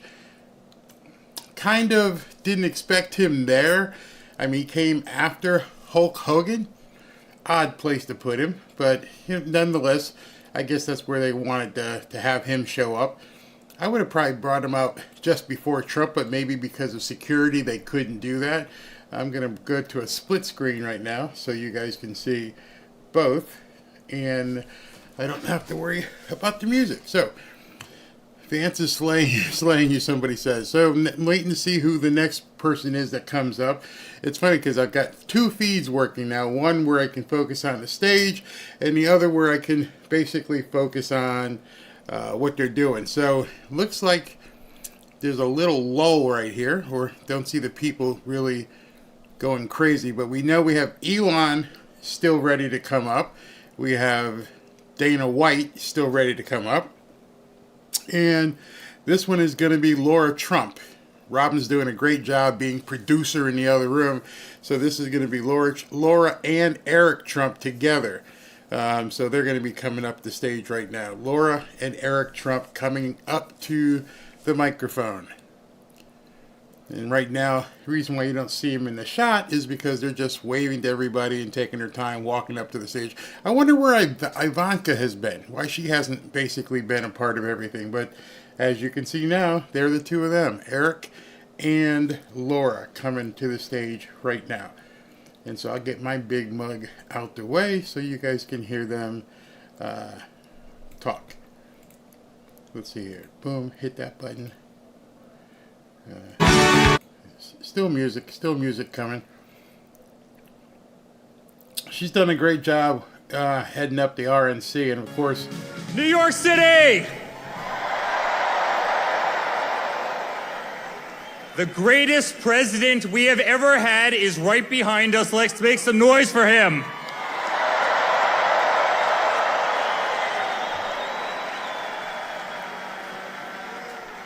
Guys, this isn't politics. This isn't politics. This is a family. It's hard. We love you too. We love you too.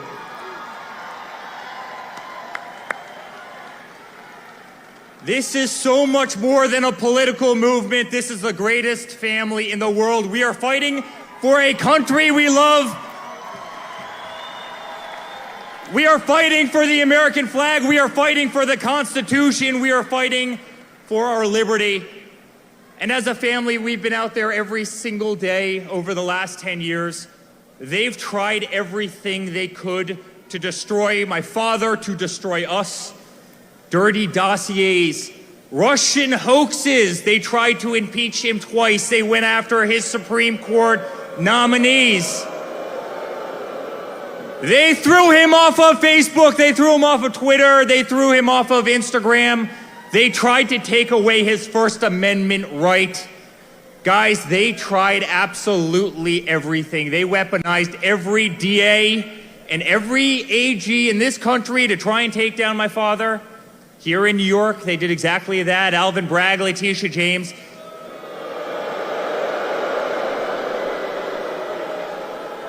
They tried to destroy his life. They tried to take him off the ballot in Colorado. They tried to take him off the ballot in Maine. They tried to subdue the vote of literally hundreds of millions of Americans who absolutely adore the guy. Guys, it's been political lawfare every single day. And then somebody tried to kill him. And despite that, every single time he stands up and he says, fight, fight, fight. And how do you think it feels for them as we're back at Madison Square Garden, the greatest arena anywhere in the world?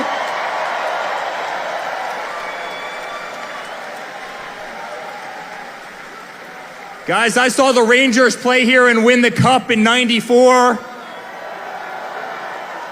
Every Knicks game, every concert, the greatest arena anywhere in the world.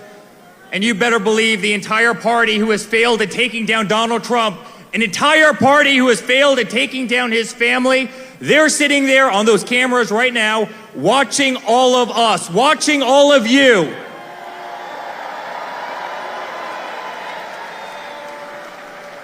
Almost 200,000 people tried to get into this event tonight.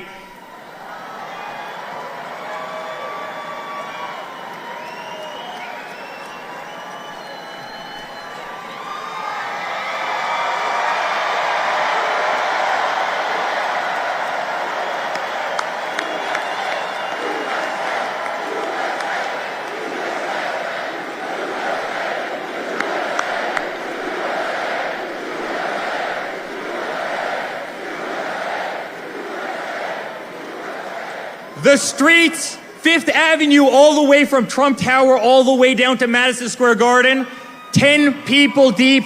That's how much love there is in the greatest city anywhere in the world.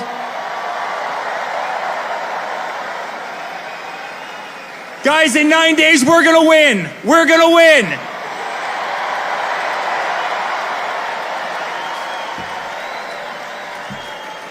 And not only is he going to make America great again, he's going to make New York City great again.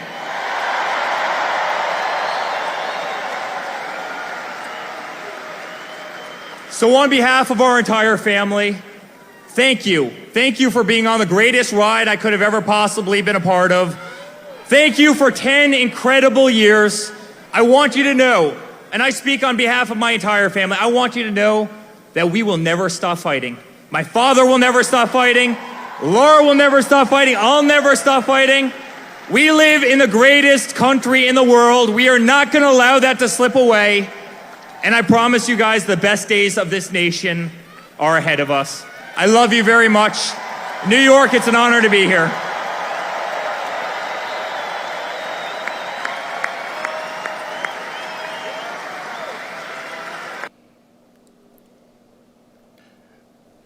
That's not me. I'll say a few things if that's okay with everybody here. Can I just say how honored I am to be the co-chair of the Republican National Committee for you guys?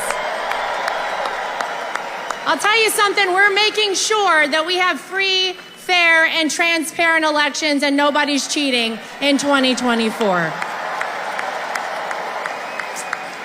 Guys, we are 9 days away from making sure we send a loud and clear message to the mainstream media, to the establishment, to the Democrats, to Hollywood, that it is not them, it is we, the people, who choose our president, and we're choosing Donald J. Trump.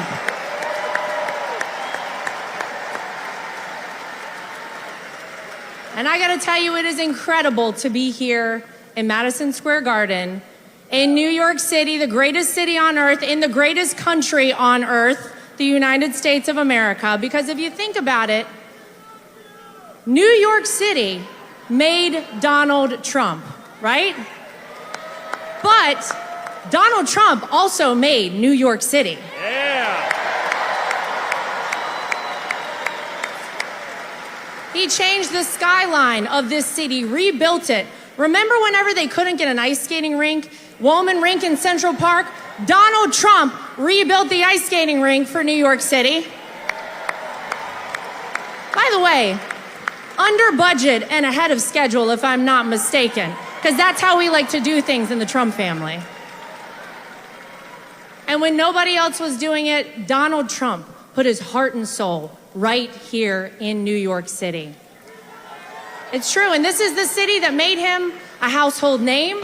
This is the city that put Donald Trump in so many rap songs, by the way, right? And truly made him the American dream. But I'll tell you something, being a New Yorker teaches you something else, doesn't it? It teaches you how to be tough. It teaches you that it doesn't matter how hard you get hit, you get back up and you keep fighting.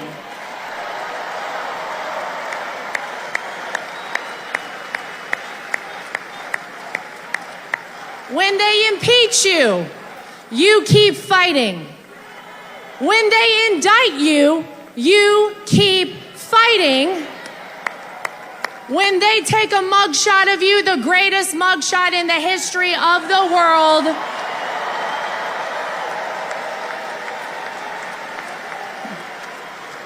you keep fighting. And when an assassin's bullet strikes you, you don't lay down. You get up, you stand strong, and you keep fighting, right? Now, in case you guys don't know, Donald Trump likes to go places nobody expects him. Anybody hear about a little rally up the street in the Bronx? Yeah. Does anybody know the last time a Republican president campaigned in the Bronx? It was Ronald Reagan, and ladies and gentlemen, he turned New York red. I'm just saying.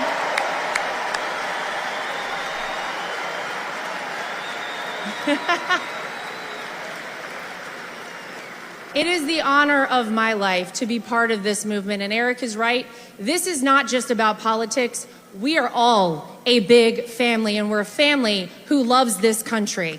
And I can tell you something, 9 days from now, it is going to be the sweetest comeback, because we know the art of the deal. We also know the art of the comeback from Donald Trump that this country has ever seen. Everybody get out, vote early, take a friend to vote. Let's make America great again.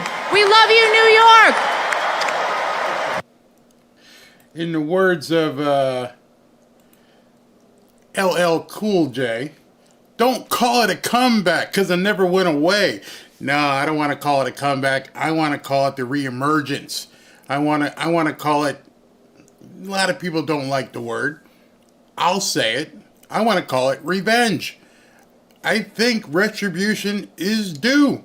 I think these people who did all this crazy stuff and have done nothing but tried to tear this man's life apart, try to tear his family apart, try to tear his marriage apart, tried to tear his business, go after his money. There's only so much I can take before I got to hit back. So, no, it's not a comeback, because the man never went away. You pushed him. You tried to get him to go away, but he didn't go away. Now, I want to tell you, November 6th, Dr. Phil, I wanted to send him an email. Hey, Dr. Phil, you might want to do something here. Because if you're not working as a psychologist anymore, you're going to have to give out some referrals. Because with the amount of TDS that has basically infected so much of America, so many people are whacked, there's going to be a lot of money to be made from people who've got TDS who need some form of cure. Maybe in the form of some pharmaceuticals or something, because, oh my gosh. So this is Don Jr., as you can see, taking the stage. And as soon as he starts speaking, the sound should come right on. Wow. Oh, I love they're playing Ted Nugent. Madison Square Garden! Are you guys ready to take your country back? Are you sick of the insanity? Guys, this is not my first rodeo. It's the third go-around, but you think this could have ever happened 4 or 8 years ago in the heart of New York City? The King of New York is back to reclaim the city that he built.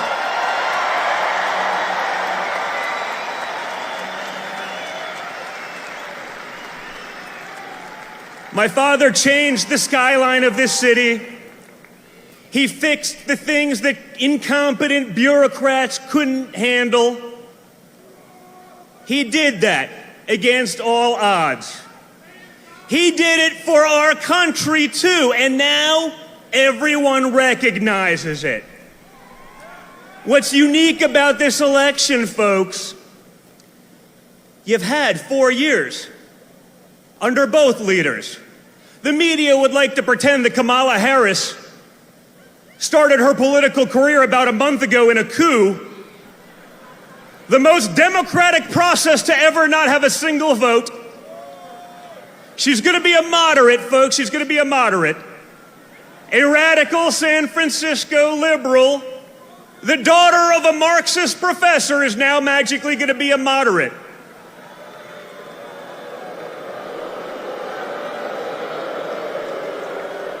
No one's buying it anymore. You know why? Because they've been lying to you for the last 9 years, and you're not buying their crap anymore. You've had enough. The fact that I could drive here today with my father for like 25 blocks and watch the streets of New York lined up with red MAGA hats tells us everything you need to know. You had 4 years under Donald Trump, and despite the most vicious opposition from the media, from big tech, from the Democrats, and even from the weakling Republicans, you got results. We got peace deals done. Our enemies weren't invading their neighbors. The economy grew. Inflation was next to nothing. And then Kamala Harris and Joe Biden took over, and everything went to hell like that. I keep watching it in the news. It's amazing. Kamala Harris is going to fix all these things. I say, you know what? Why hasn't she started fixing them? You know, you've had 4 years. Why didn't you maybe get going? You're going to wait till January 20th? Americans are suffering. People can't make rent. Businesses are going under. Grocery prices are too expensive. I tell a story. Last summer, I was coming back from a fishing trip with 2 of my boys. And we went to McDonald's. And it was $48 for a 10-year-old, a 14-year-old, and me. And guys, let me tell you, If Donald Trump Jr. has sticker shock at McDonald's, we have a serious problem.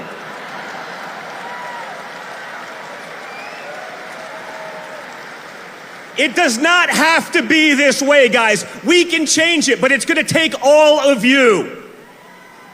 You know, these days, everyone's a tough guy. Everyone's a tough guy on the keyboard, on the internet. Everyone's a badass. But when you get shot in the face and you come back defiant, ready to fight, that's a badass. That's the guy. That's the guy that can fix the problems that we have. That's the guy that's going to keep our enemies in check. That's a guy that's going to fight for each and every one of you. He's done it once. Let's send him back to Washington, D.C. with an overwhelming mandate to fix the nonsense once and for all.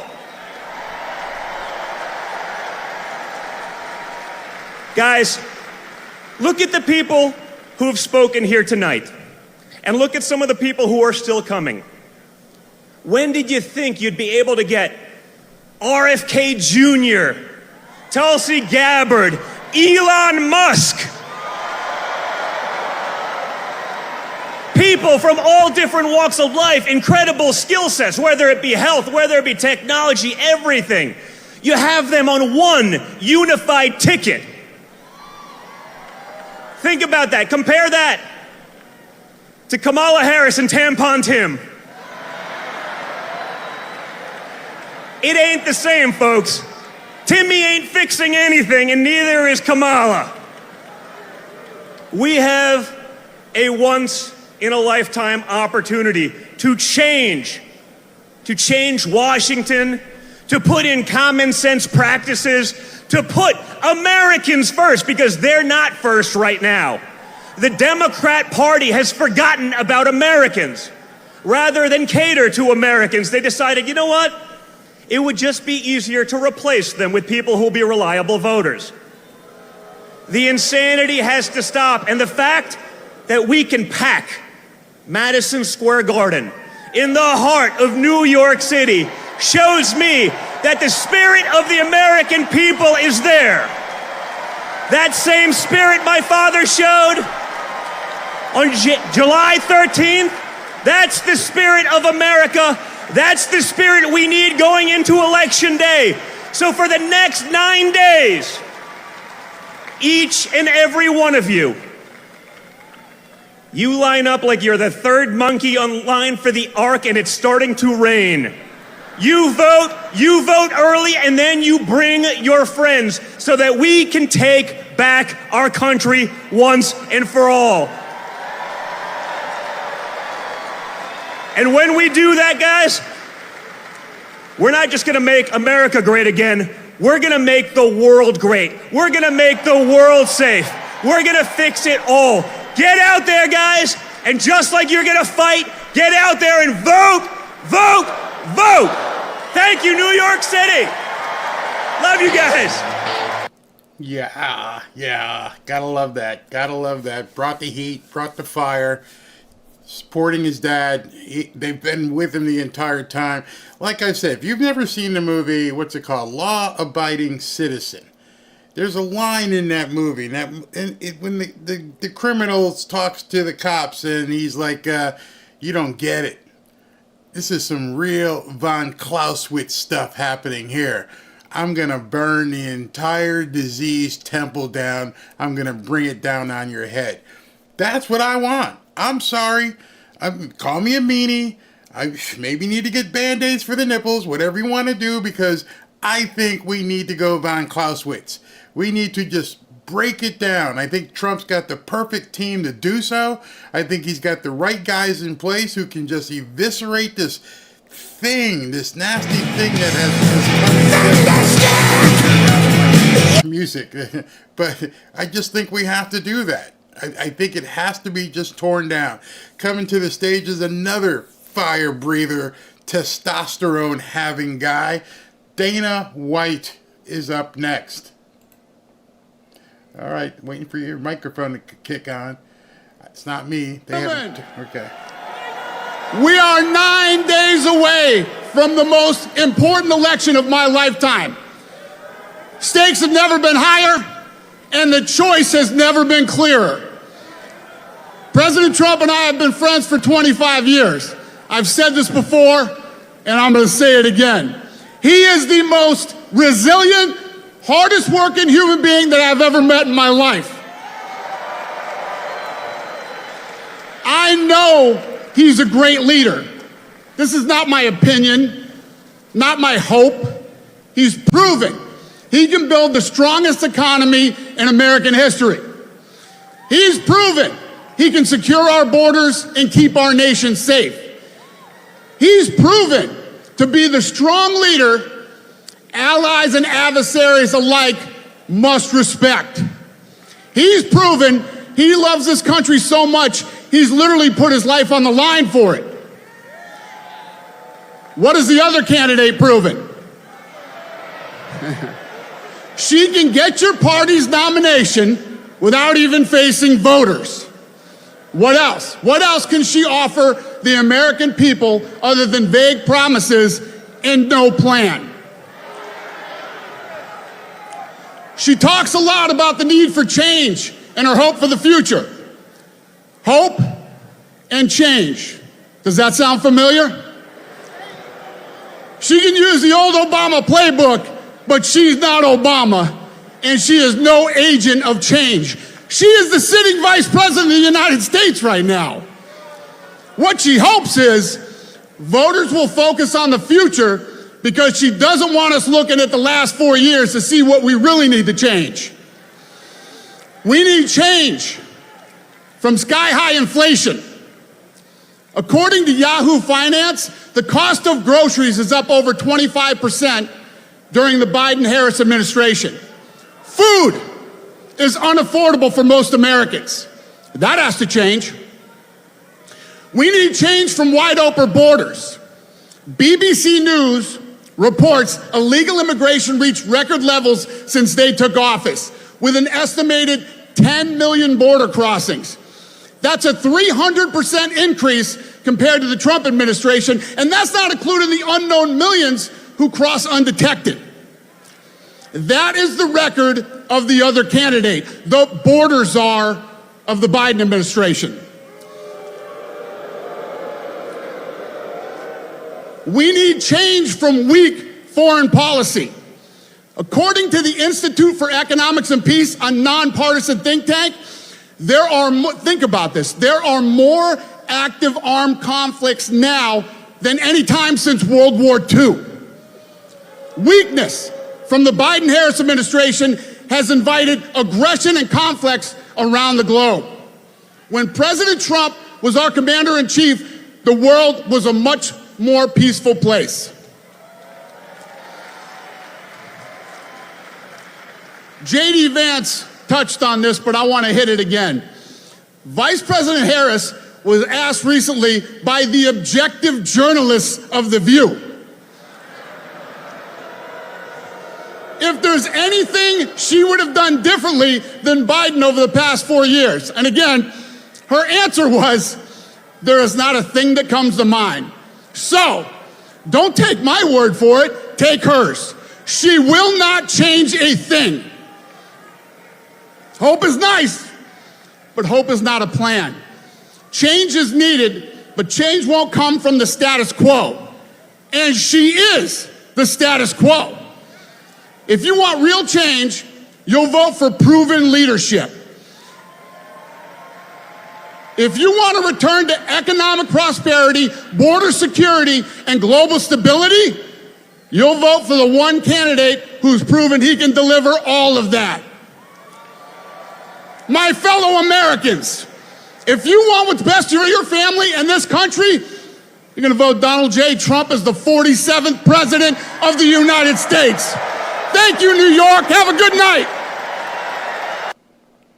All right, so when you hear it go dark that way, that's because smartly, whoever's running this feed that I'm on cuts the music in between so that they don't get dinged with copyright either. So they wait right up until the person comes up to the stage and then they activate the mic. So that's what's going on, doing a different feed. They're actually, whoever's doing this feed is actually cutting me some slack so I don't have to rush and hit that button before things go nuts. So, speaking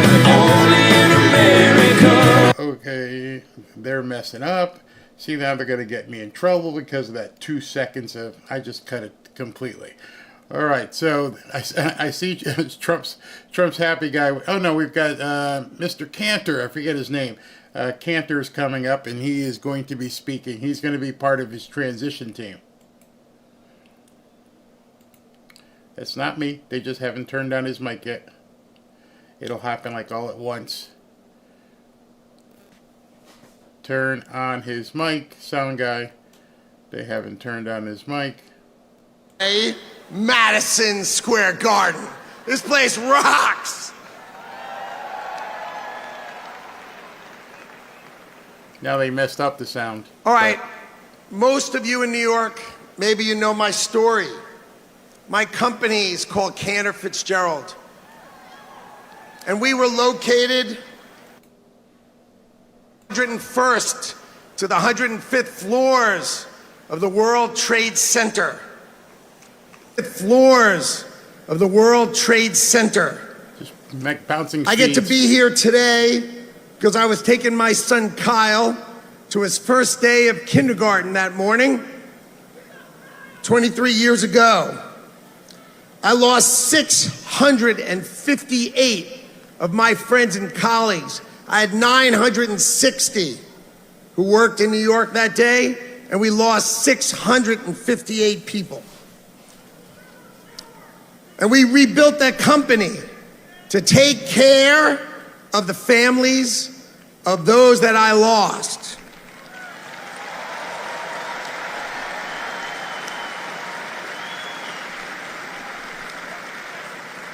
So we took care of those families.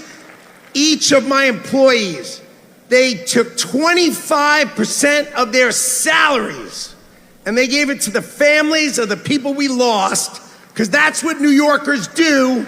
And we gave those families $180 million.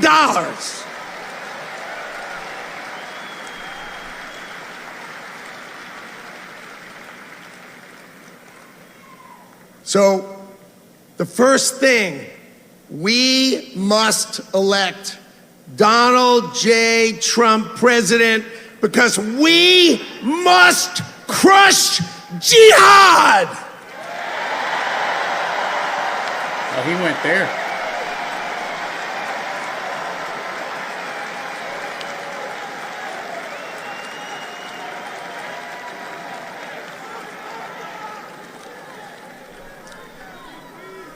I love this city. I love this city. And Donald Trump loves this city no matter how crappy they treat him. He is back because he loves you and he loves this city.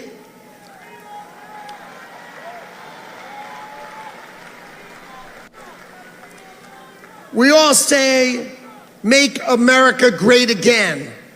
But let's just go over for a minute what that means, because we all say it as a slogan. When was America great? At the turn of the century, our economy was rocking. This is 1900, 125 years ago. We had no income tax. Uh-oh. And all we had was tariffs. Uh-oh. All we had was tariffs. And we had so much money that we had the greatest businessmen of America get together to try to figure out how to spend it. That's who we were then. But then we had World War I and we had World War II. And we felt we had a duty to rebuild the rest of the world. So here's what we did. We took down our protection. We took down our tariffs. And we turned instead and we taxed Americans so that we could export the power of our economy and save the rest of the world, which we did. Now let me ask you a question. What decade should that have ended? Should it have ended in the 80s? The 90s? 2000? What in the world are we doing? We're letting the rest of the world eat our lunch. They're gonna do and it it? is time to make America great again. Is Trump going to drop taxes tonight? This guy is one of his chief financial advisors. Could they be doing away with income tax? What does America first mean? We all say America first. What does America first mean? American citizens employed first.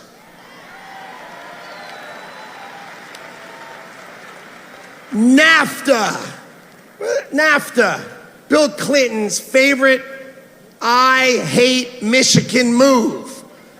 Open the border, take all car manufacturing and move it to Mexico,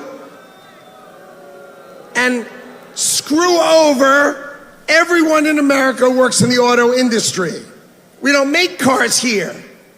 I mean, they make our cars in China and ship them here. It's got to end. So when he says America first, let's be crystal clear. He is saying employ American citizens first.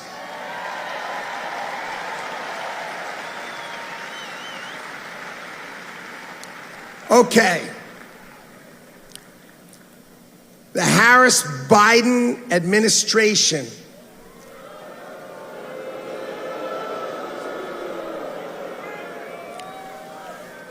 has set us up with a $6.5 trillion spending budget on our taxes of $4.5 trillion as they screw our children's future to the wall. We lose $2 trillion this year, $2 trillion. And Donald Trump is going to build the greatest team to ever walk into government, and we are going to balance our budget. Say it. Say it. And when we balance our budget, the world is going to feel what it feels like to unleash the full power of the United States economy and its amazing workforce. Okay.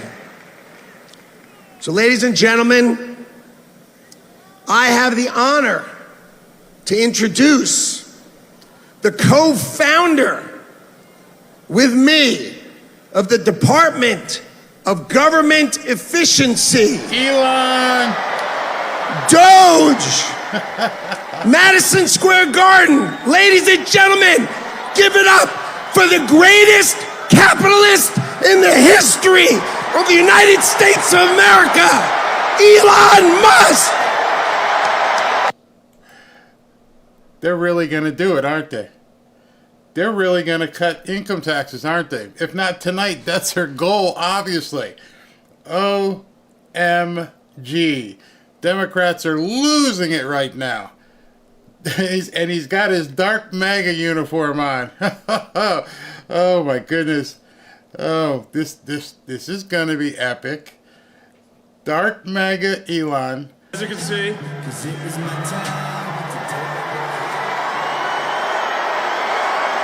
I'm not just MAGA. I'm dark, gothic MAGA. Well, it's the energy in this room is incredible.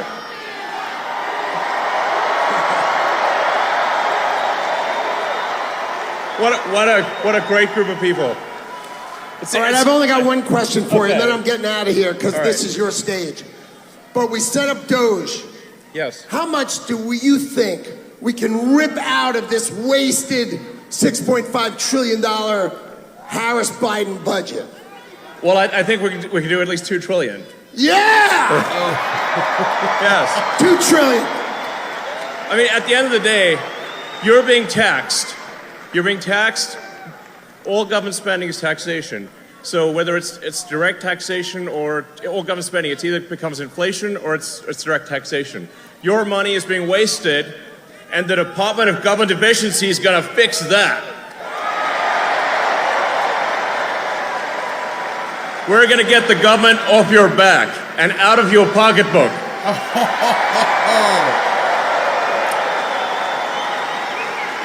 And America's just not just going to be great. America is going to reach heights that it has never seen before. The future is going to be amazing.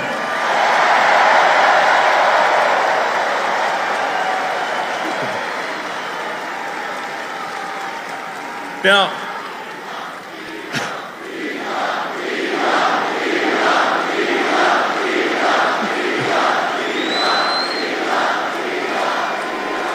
you guys are awesome.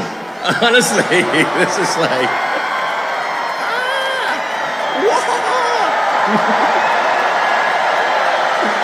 Yeah. I mean, this is the kind of positive energy that America is all about.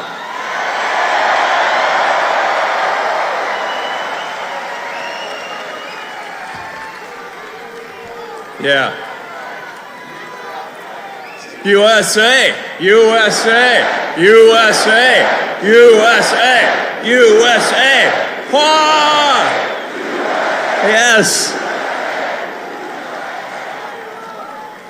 Now, I have something I want to ask you to do, though, because obviously we're somewhat preaching to the converted in this stadium, but there's a lot of people out there who need to vote for President Trump.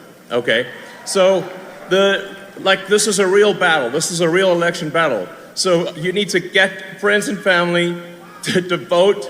Make sure they vote. Vote early. This is important. We're going to be putting up a scorecard, okay? An early vote scorecard, state by state, county by county. What is the scorecard? Vote early. Vote now. Yeah.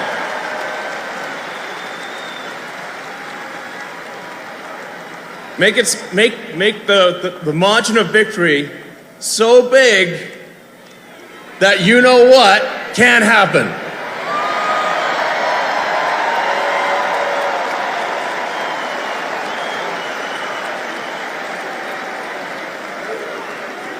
Massive, overwhelming sweep of every swing state, and even some of the states that people don't think are swing states. Massive, crushing victory. Get everyone, friends, family, people on the street. Put the signs up, put the hat on. Let's go.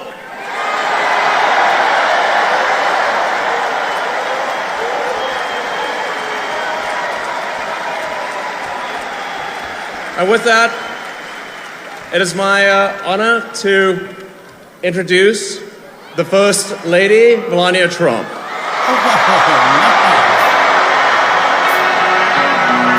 Wow, that's special. I didn't know Melania was going to be here.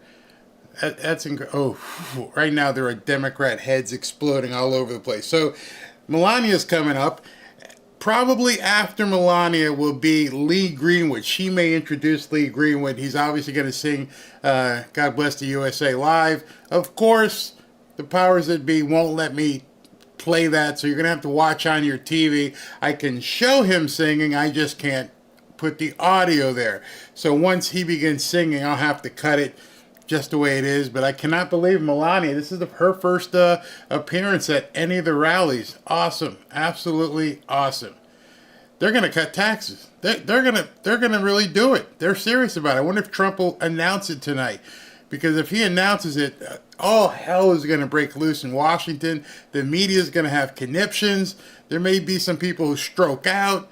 Every single liberal nut communist economist is going to come out. You can't do that. You can't do that. Oh, watch me, he's going to say. Oh, watch me. I can't believe Melania showed up and people, well, you know, this is her town too. She lived in New York with him for all this time. So, wow, they brought out the big guns tonight. Big guns, total energy. Thank you all. There's 32,000 people watching. You've been here for 4 hours. Thank you very much.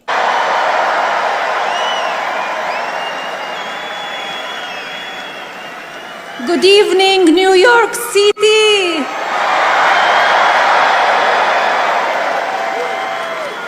Hello, Madison Square Garden.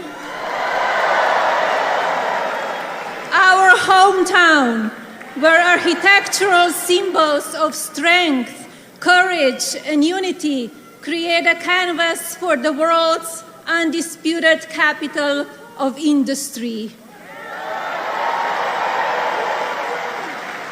Where titans of finance, fashion, and entertainment convene among an iconic range of superior design, structures, and artistic accomplishments.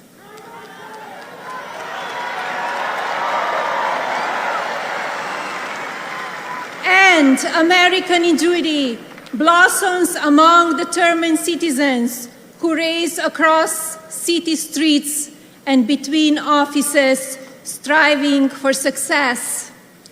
It is you who are the heartbeat of this great metropolis. It is you who are the pulse of this America. Yet, New York City is unforgiving. In fact, our lives are complicated even during the best of times. And sadly, today, a declining quality of life coupled with economic instability makes it difficult for business to thrive. Love you too.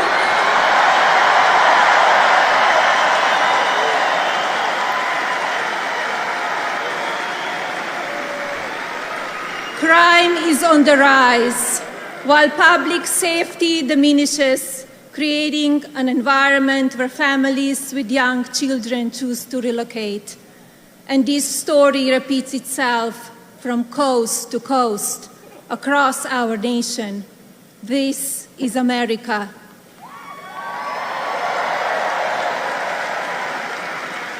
For generations, this town has produced America's most fearless leaders, whose mark changed the course of the world.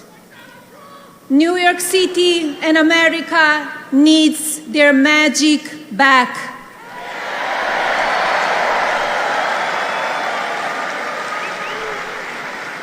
A country of tomorrow that will shape our future and reset expectations for the generations. Envision a wonderful America where the seeds of security, prosperity, and health are sown once again for benefit of our families.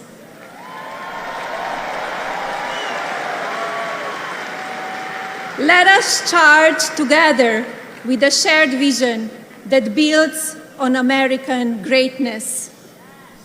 Let's seize this moment and create a country for tomorrow, the future that we deserve.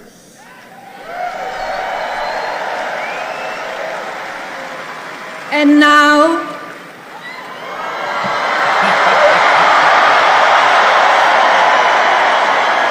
please welcome our next Commander-in-Chief, my husband, President Donald J. Trump. So Lee Greenwood is probably going to be singing the song live right now. Let's see if they cut to him or if they cut to Trump just walking up on stage.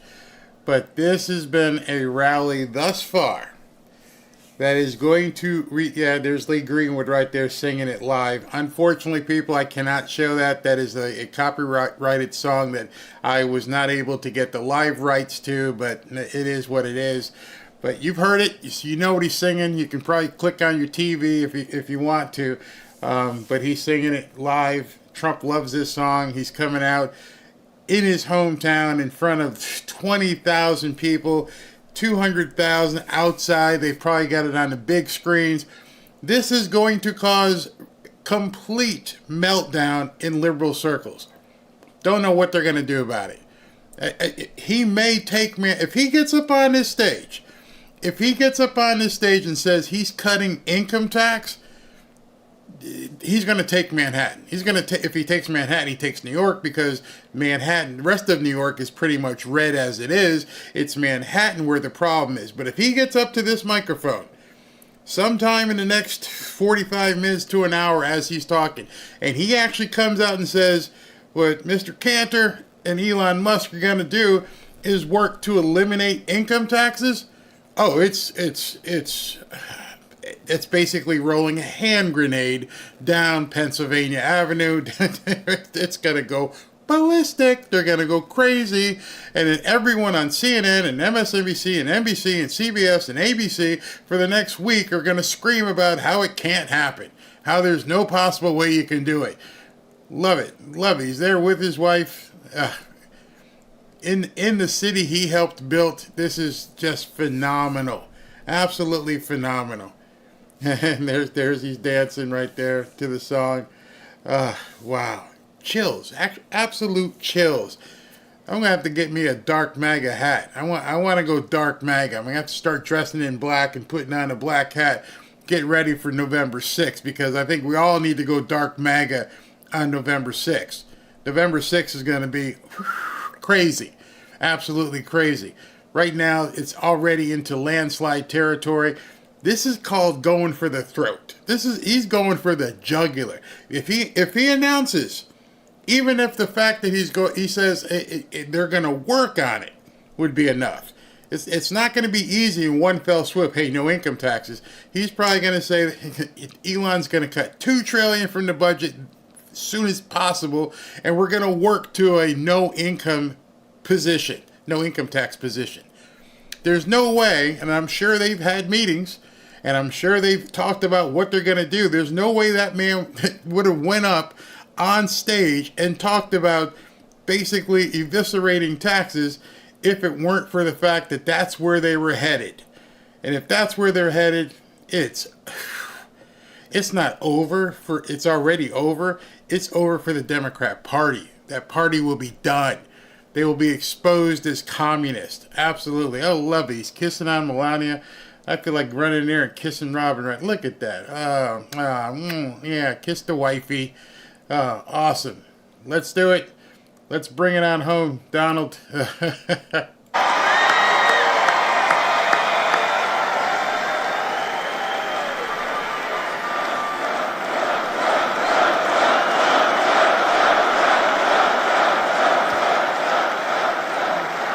And don't forget, when he's done talking, it's not over. Then we're moving into the entertainment portion of everything.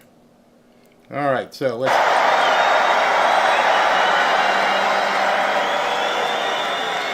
Thank you very much, everybody. Thank you very much to a very popular former First Lady, hopefully First Lady again.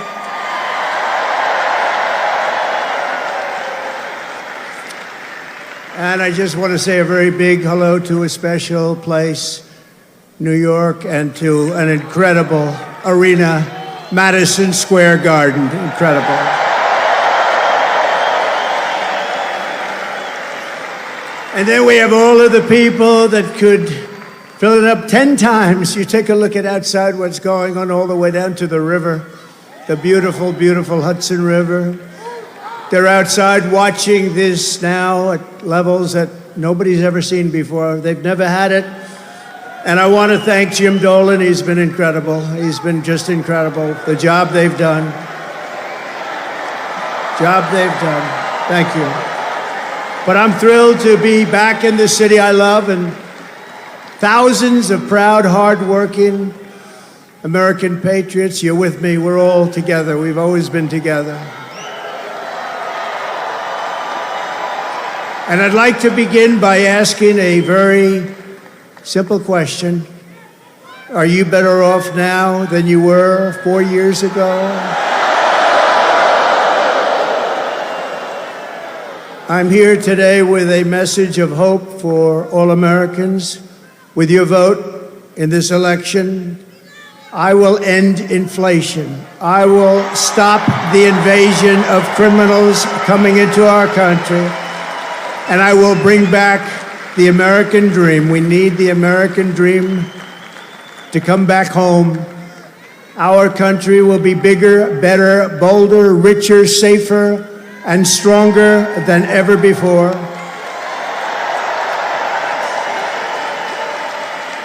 This election is a choice between whether we will have 4 more years of gross incompetence and failure, or whether we will begin the 4 greatest years in the history of our country. We will achieve success that no one can imagine. We will have the strongest economy, the most secure borders, the safest cities, the most powerful military, the best trade deals, and we will dominate the frontiers of science, medicine, business, technology, and space. And I'm asking you to be excited about the future of our country again. I'm asking you to dream big again. We're going to dream big again. We haven't been dreaming big at all.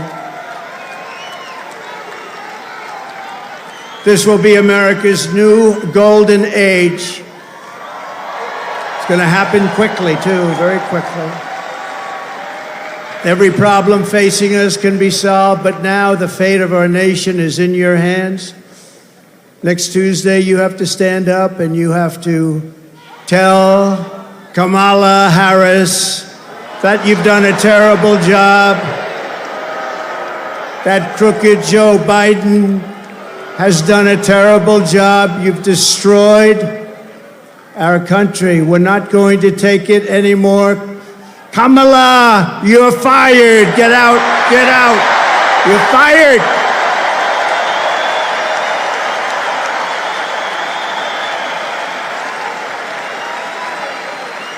Early voting is underway in every swing state, and we are setting all-time records. They're voting, I tell you what.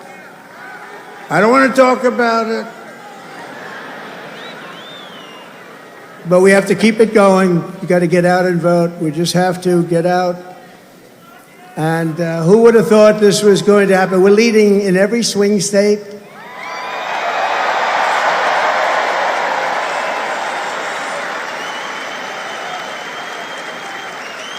But it doesn't mean a thing. It only means how are we doing at the end. So look, we have 9 days from now, and we're going to defeat Kamala Harris, and we're going to win back the beautiful White House, and we're going to make America great again, and it's going to happen fast.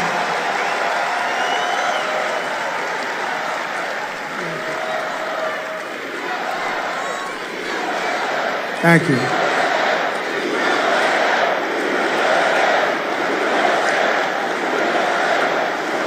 In less than 4 years, Kamala Harris has shattered our middle class. She cast the deciding votes that launched the worst inflation in the history of our country. She cost the typical American family over $3,000 in a short period, but over $30,000 over the last 3 years. She killed 50,000 manufacturing jobs this year alone. Now Kamala wants to raise the typical family taxes by nearly $3,000 a year and impose a 33% tax hike on all domestic production. If Kamala Harris gets 4 more years, our economy can never recover. If I win, we will quickly build the greatest economy in the history of the world.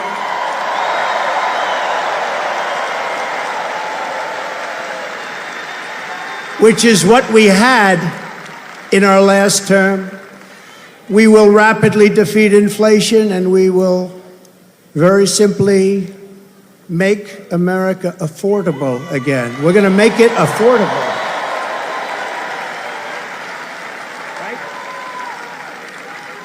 I will massively cut taxes for workers and small businesses, and we will have no tax on tips,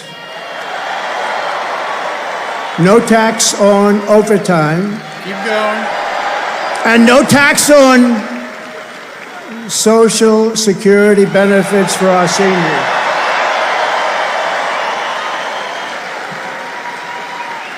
And I'm announcing a new policy today that I will support a tax credit for family caregivers who take care of a parent or a loved one. It's about time that they were recognized, right? They add so much to our country and are never spoken of, ever, ever, ever, but they're going to be spoken of now. Thank you all very much. I'll also make interest on car loans fully tax deductible, but only for cars made in America.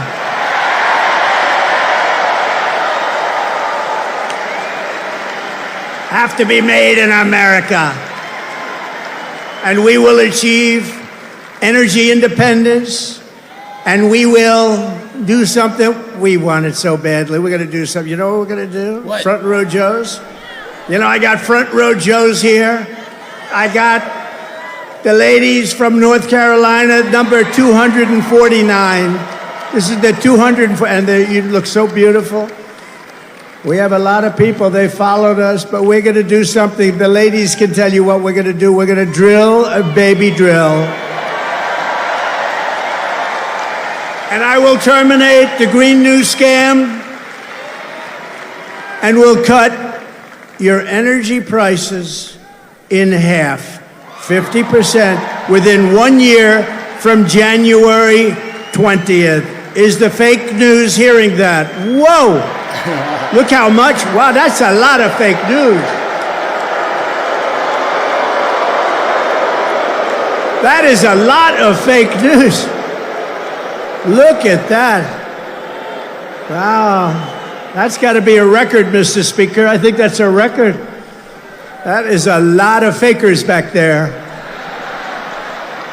To bring back millions of jobs, we will give our companies the lowest taxes, the lowest energy costs, the lowest regulatory burdens, and free access to the best and biggest market on the planet. Remember this, if we keep going like this, we won't have the biggest and the best. We won't have a market, we won't have a country. But only for those who make their product here in the USA and hire American workers for the job. And if these companies don't make their products here, then they will pay a very stiff tariff when they send their products into the United States for the privilege of competing with our workers and our now protected companies. We're going to protect our companies. They're not leaving anymore. They're not leaving anymore. We're also going to pass the Trump Reciprocal Trade Act, meaning if China or any other country charges us 100 or 200% tax or tariff, we will then charge them a 100 or 200% tax or tariff. It's called an eye for an eye. And I will never apologize for defending America. I will protect our workers, I will protect our jobs, I will protect our borders, I will protect our great families, and I will protect the birthright of our children to live in the richest and most powerful nation on the face of the earth.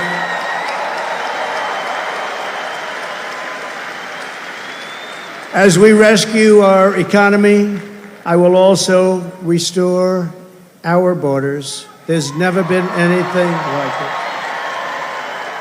It's bigger than inflation. It's bigger than the economy.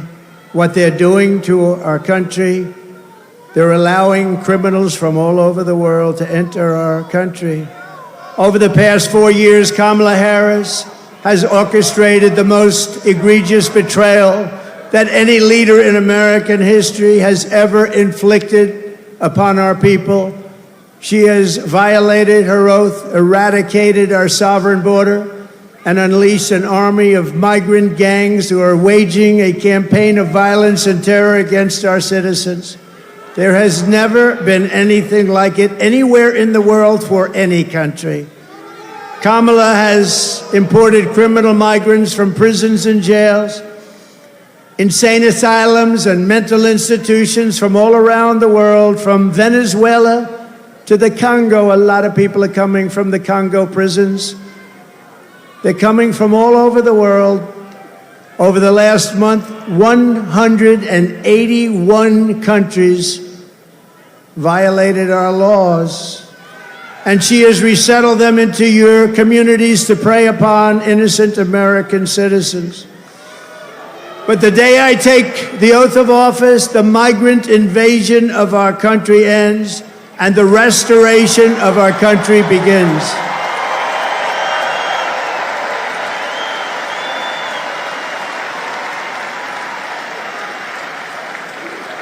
One of the deadliest and most vicious migrant gangs that Kamala has imported into our country is the savage Venezuelan prison gang. Nice group of people. They got together in prison, the worst prison in the world, they say. It's called Tren de Aragua. And that is taking over apartment complexes.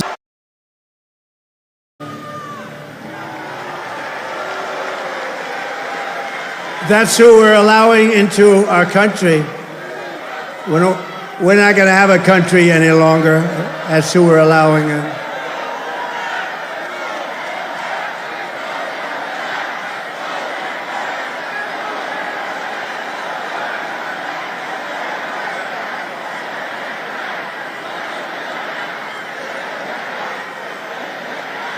The United States is now an occupied country, but it will soon be an occupied country no longer. Not going to be happening.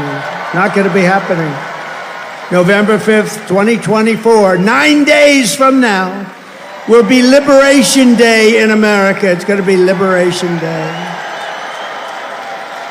On day one, I will launch the largest deportation program in American history. I'm going to get the criminals out. I will rescue every city and town that has been invaded and conquered, and we will put these vicious and bloodthirsty criminals in jail. We're going to kick them the hell out of our country as fast as possible. And to expedite removals of Tren de Aragua and other savage gangs like MS-13, which is equally vicious, I will invoke the Alien Enemies Act of 1798. Think of that. That's how far back. That's when they had law and order. They had some tough ones. Think of the Alien Enemies Act of 1798. You hear that, Mr. Speaker? Get ready. To target and dismantle every migrant criminal network operating on American soil. And there are lots of them. We don't have the same country anymore, you know that. And you know, when you look at the polls and they say about the economy and they have all these different things, the worst nightmare that we're facing is what they've done to us on our borders.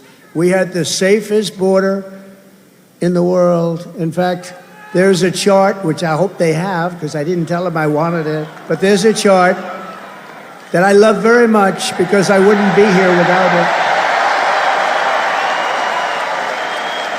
That's it. I love it. I'm in love with it. I love that chart. Even if it had bad numbers, I would have loved that chart, but it doesn't. It has great numbers. And if you look at the arrow on the bottom, you'll see that was the day I left office. That was the lowest illegal immigration that we've ever had in recorded history, the recorded history of our country. And then look at it. It was like an Elon Musk rocket ship. Look at what happens. Look at what happened after that. And if they come back into our country, it's an automatic 10 years in jail with no possibility of parole. And I'm hereby calling for the death penalty for any migrant that kills an American citizen or a law enforcement officer.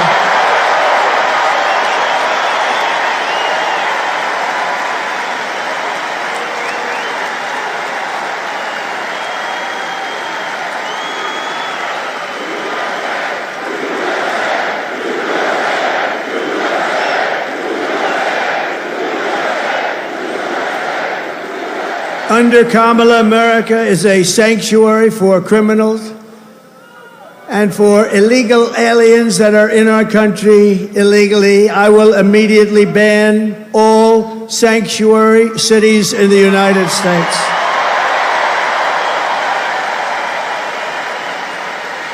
Kamala's gross incompetence disqualifies her from being president of the United States of America. She is grossly incompetent. All you have to do is look at her interviews, look at what she did the other night on fake news, CNN. Just take a look. She couldn't answer a question. She's unfit for office. Everyone knows it. No one respects her. No one trusts her. No one takes her seriously. Everyone knows she is a very low IQ individual. From humiliating our country in Afghanistan to the war in Ukraine, to the nightmare on our border, to her inflation catastrophe, all done in conjunction with Sleepy Joe. But he was largely sleeping, wasn't he? After 4 o'clock, it's time to go to bed. To his and her egregious hurricane response, the worst response in North Carolina and other states since Katrina, but I think it was even worse than Katrina. They haven't even responded in North Carolina. They haven't even responded. There's nobody. They don't see any FEMA. You know why? They spent their money on bringing in illegal migrants, so they didn't have money for Georgia and North Carolina and Alabama and Tennessee and Florida and South Carolina. They didn't have any money for them. They spent all of their money on bringing in illegal immigrants and flying them in by beautiful jet planes. They flew in. We just found that about a year and a half ago. Remember, we said, what's going on? Those planes, a lot of planes going over there. What are they? They would fly them into the middle of our country, our beautiful, beautiful country. And you know what happened? You take a look at Springfield, Ohio. Think of this. Where 30,000 illegal migrants were put into a town of 50,000 people. No place can withstand that. Or take a look at Aurora in Colorado. Colorado is going to vote for us. You know why? Typically, they go a little bit the other way. Of course, with their voting system, I'm not so sure about that. But you know why? Because they tried to throw the leading candidate of both parties, meaning me. I was leading both parties off the ballot. And the people of Colorado, including Democrats, are very angry about it. They are a threat to democracy, to use their term.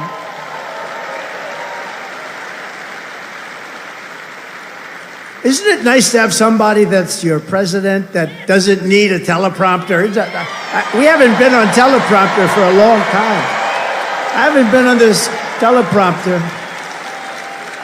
No, it is nice. You saw the other day where Kamala got a little stuck on the teleprompter, went a little bad, it stopped on her. You have to be, you know, if you're a politician, you have to be able to handle that. Remember? You have to do the weave, he says. You got to do more than the weave. But it happens a lot as a politician. It happens. I mean, we have so many politicians here, great ones. Really great, because some are not so good, but great ones. And when Newt, or when the Speaker, or when Tommy Tuberville, who's here someplace, the great senator from Alabama, or when any one of our literally 75, by the way, Should I introduce all of them by name? I should. Should I? No? Yes? I don't know. It's a lot. Speaker, should I? I don't know. Will they be angry at me? Yeah, they will. It's a lot of introducing, right? Let's keep going with this speech, right? But you know, when you have when you're in this profession, I have a friend who wanted to come in. I said, do you like speaking? Well, I do, but I have a great fear of speaking. I said, don't be a politician. If you have a fear of speaking, don't be a politician. But one thing you have to know is that no matter how good your people are that operate this machinery, it's going to break, and you're going to be out there all by yourself a lot, and you got to be able to do so. 3 weeks ago, she was saying there was only 32 days left, right? And she's reading it like, there's 32 days, and it stopped. And she went, there's 32 days. 32. 32. And I was watching. I said, this isn't pretty. 32. She was gone. And then, damn it, it kicked back on. She was gone. We've had it. It happens a lot. And don't forget, you got all those people back there. Now, they don't talk about her. But if that ever happened, it happens all the time. I was campaigning in Ohio for a very, very Bernie Moreno. He's doing a good job. I think he's maybe going to win in Ohio. The problem he's got, his opponent, Brown, Sherrod Brown, he's taking ads in like he's my best friend. He never votes for me. He's not my best friend. Ohio's been very friendly to Trump. We win it all the time by a landslide. But the opponent is taking ads. I got 4 of them. I think we have 4 of them, right? They're taking ads. All of a sudden, they love Trump. We agree with Trump on tariffs. We agree with Trump on the border. We love Trump. And they're Democrats. They have friends calling up. Did they switch to the Republican Party? But it happened with Bernie Moreno. I was in Ohio to try and get him over the initial primary hump. And it was 45-mile-an-hour winds, and these suckers were blowing like, you ever try reading a teleprompter where it's moving about 2 feet in each? But I didn't have to worry about that because even worse, they ended up blowing off the stage a lot of it. So I'm now in the first sentence, and I got 28,000 people and millions of people watching on television. I got no teleprompter. And did I do a good job, Mr. Speaker? And he won. And he won, huh? Thank you, Matt. And he won. And so you're up there all alone. We don't go 32, 32, 32, oh my God, whatever. Kamala Harris is a train wreck who has destroyed everything in her path. To make her president would be a gamble with the lives of millions and millions of people. She would get us into World War III. We're very close to World War III. If you don't have a smart president, if you don't have a president that gets it, if you don't have a president that is respected by the other side, and they did respect us 4 years ago, they really respected us. Iran was broke. They had no money. Russia wouldn't have played with us at all. Russia would have never gone into Ukraine. Israel, October 7th, would never, ever have happened. Would have never have happened. All those people would be alive right now, those people that were killed on that horrible day. But if you don't have a president that gets it, you know what else you wouldn't have had? You wouldn't have had the most embarrassing day in the history of our country, in my opinion, Afghanistan, the way not that they got out, we were getting out, but we were going to get out with dignity and strength. We got out an embarrassment, the likes of which this country has never suffered. And because of that, Putin looked at us and they probably figured we were a paper tiger, and he went into Ukraine, and the rest is history. It would have never happened with us. And you wouldn't have had any inflation. We had the best economy, but we had no inflation. And inflation has destroyed a lot of seniors on fixed income, and a lot of people in this room have been virtually destroyed by inflation. You wouldn't have had inflation. They screwed up our energy, and it went up so much. And then they started spending far too much money on things like the Green New Scam, which are just a scam, just a complete scam. They actually admitted that, if you think about it. But she would get us into World War III because she's incompetent, can't do the job, unfit for it, and then all of your sons and daughters will end up getting a little notice. They'll say, Mom, Dad, what is this little green piece of paper? Ay, ay, ay, darling, that's a draft notice. They're drafting you to go and fight in some country that I've never heard of this country before. Oh no, I don't want my baby to fight. I don't want my baby to be killed. What they did in Afghanistan with those 13 great soldiers, I've gotten to know the parents so well, and leaving all of that equipment behind and leaving Americans behind, and many, many people with no legs and no arms, all because of incompetent people. But we don't want your sons and daughters to get a little draft notice and you have to explain to them what it means. We're tired of fighting. I'm the only president in the last 84 years that didn't start a war. Remember Crooked Hillary?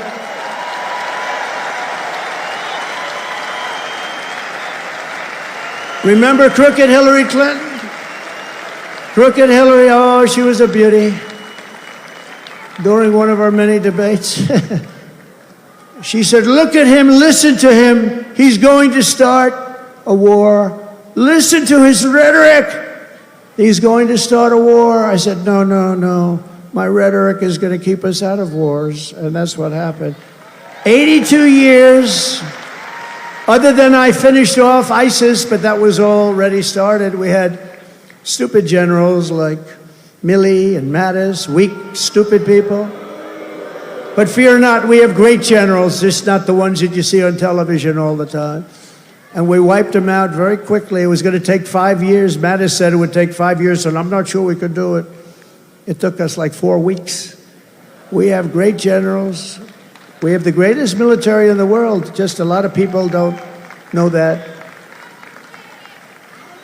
And everybody knows it, but, you know, I saw the other day a report that they issued that if we end up in a war with China, we cannot win. We're not strong enough. So I said to myself, assuming that's true, how stupid are you to put out a report like that? How stupid.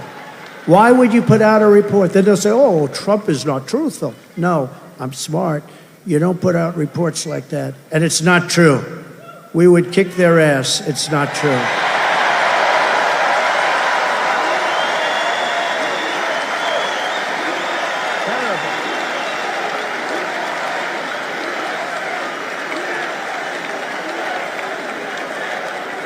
Our enemies are laughing at her. They want her to win so badly. Oh, they don't want Trump. They don't want Trump. I've made this position a very dangerous one because of that. That's why. It's a very dangerous. You know, if you drive a race car, you have 1/10 of 1% chance of dying. If you ride the bulls, I think the bulls are pretty nasty, right? You have about the same 1/10 of 1% of dying. If you become president of the United States, you got a hell of a shot at dying. I never knew that when I ran. I never thought about it, but here we are. Here we are. And I'm okay with it. And I would rather be here than any place in the world.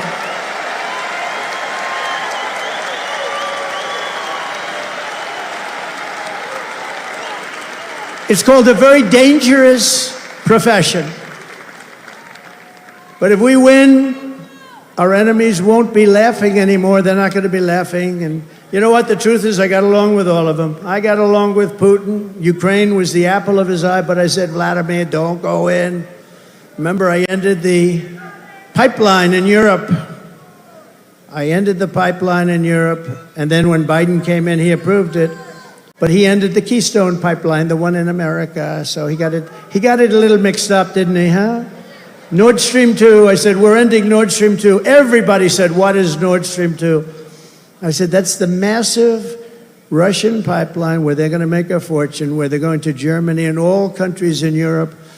So I said, you mean we're fighting to help them with NATO and spending all of that money, and they're paying the person and the group that we're fighting billions of dollars a month? What the hell are we doing? I ended it. It was dead. And Biden came along and he approved it. Weak. Look, 30 years ago, he was not considered smart either, so now he's really not smart. If we win, America will be respected, and even if it's necessary, feared again. It's not the worst word. On issue after issue, Kamala broke it, but I will fix it. We're going to fix it. But we're just not running against Kamala. I think a lot of our politicians here tonight know this. She means nothing. She's purely a vessel. That's all she is. When you see her up there talking about the grass on my front lawn, I grew up in a middle-class neighborhood and I had grass on my front lawn. Yeah, but we're asking, what would you do to fix the country? And why didn't you do it? You had almost 4 years. Why didn't you do this stuff? Now she's, she's becoming more MAGA than those politicians I just told you about from the different states. She can't put two sentences together. She's just like, she's really just like, in many ways, crooked Joe Biden. And she never said to us, she never told us that Joe was not functioning properly. She should have. Because, we're talking about the life of the most important country in the world. We need very smart people. We're running against something far bigger than Joe or Kamala, and far more powerful than them, which is a massive, vicious, crooked, radical left machine that runs today's Democrat Party. They're just vessels. In fact, they're perfect vessels because they'll never give them a hard time. They'll do whatever they want. I know many of them. It's just this amorphous group of people. But they're smart and they're vicious. And we have to defeat them. And when I say the enemy from within, the other side goes crazy, becomes a sound. Oh, how can he say? No, they've done very bad things to this country. They are indeed the enemy from within. But this is who we're fighting. These are the people who are doing such harm to our country with their open border policies, record-setting inflation, Green New Scam, and everything else that they're doing. But we're not going to let it happen any longer.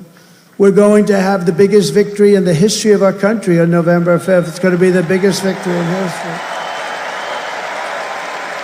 We're going to make America great again, everybody.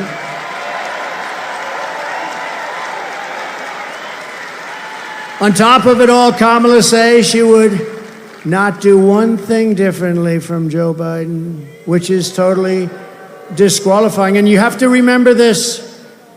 All of the mistakes he made, and you know what maybe is the worst, but they're all so bad. Think of this. 325,000 children are missing, dead, sex slaves or slaves. They came through the open border and they're gone. Their parents will most likely never see them again, almost any of them.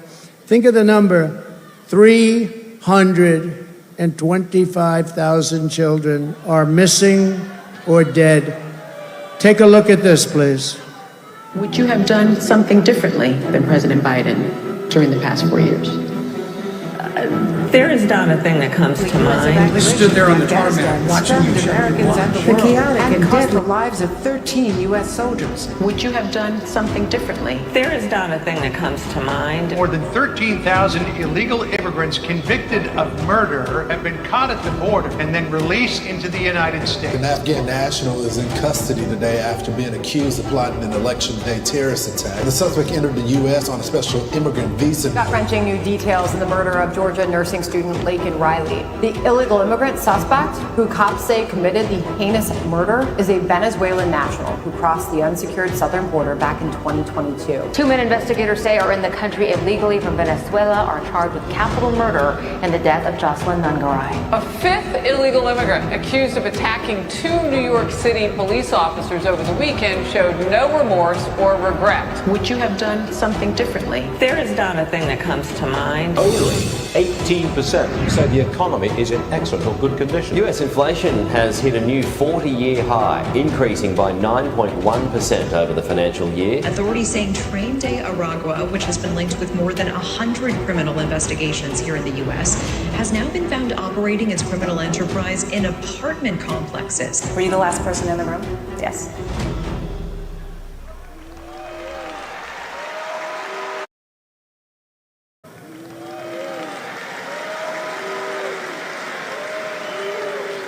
So if you want to end this disaster, you got to get out and vote. Just go out and vote. You got to get out. We have to put it away. We're close. We're so close. You know, usually the Republicans are losing in the first week in the early voting. And we did something that has not been done. I don't think, Speaker, it's been done yet, but it's been done for us. We're leading every one of the swing states, all 7 of them. So we usually get them from behind, because Republicans like to vote on a thing called Election Day. You know, in the old days, we had election days. Today, we have election periods. They go on forever. And last time, they went beyond and start early, start late, do whatever the hell you want. You know, we got more votes in 2020 than any sitting president in history by millions. Okay. And we did great, obviously, in 2016. We won, but we did much better in 2020. But everything, nothing compares to what's happening. I mean, you have tens of thousands of people standing outside watching us on a television, and we love you out there. We love you. They're watching.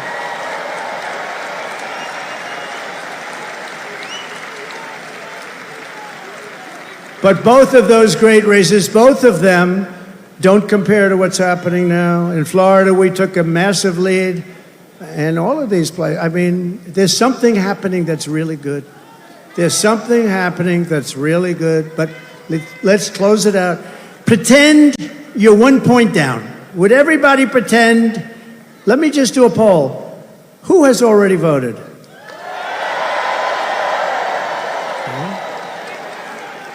Who is going to vote?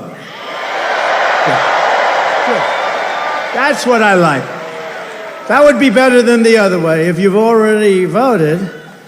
So I'd say 16, 17, maybe 20%, and we're leading.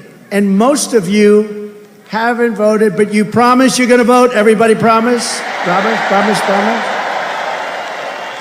There's a lot of people in here. Well, the beauty is that, you know, a Republican likes to vote late, and they like to vote and make sure their vote's in the box, right? They want to vote. They just feel better about it.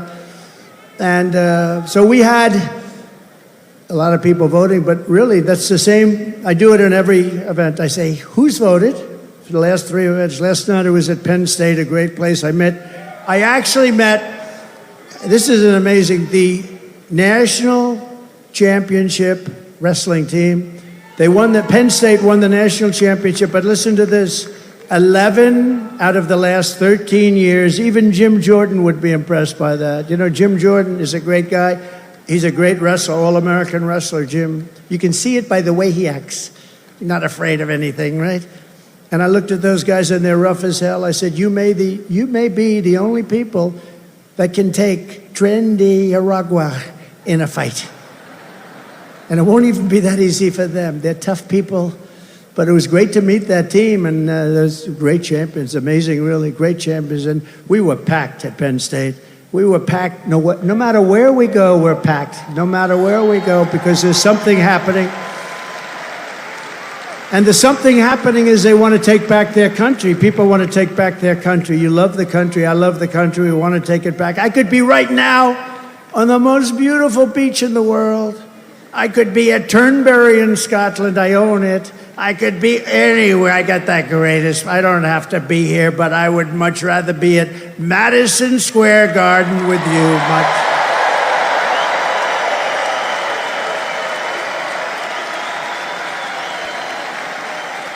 So we're thrilled to be joined today by an incredible group of patriots who are going to help us save our country, including our next Vice President, J.D. Vance.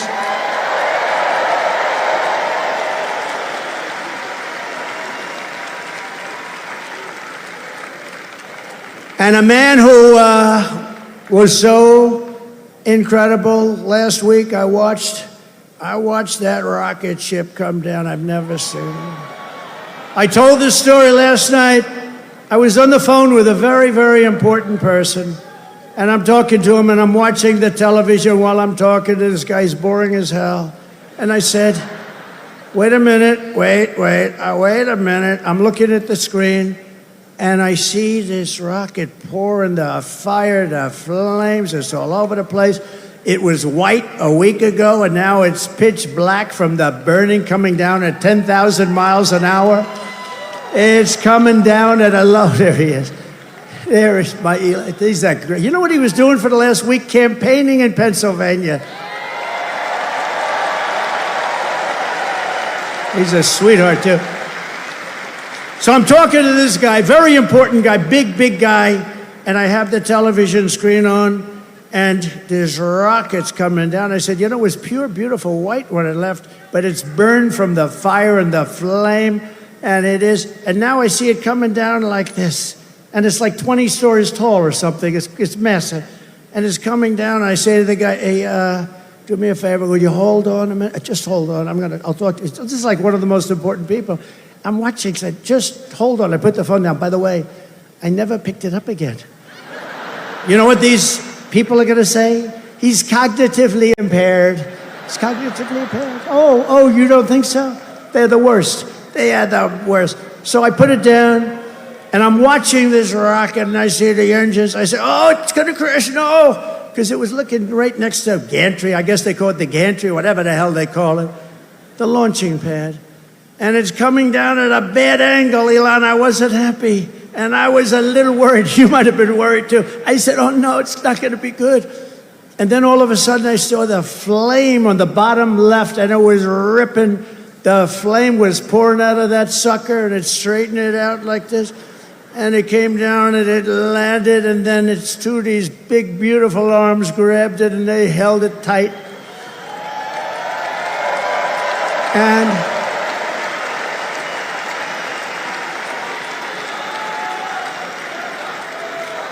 And I said, I wasn't sure if it was a movie. I thought it might be one of these crazy movies. And I said, I got to call Elon. And I call him. I said, Elon, was that you? This is like about 4 minutes after. Was that you? Yep, that was me.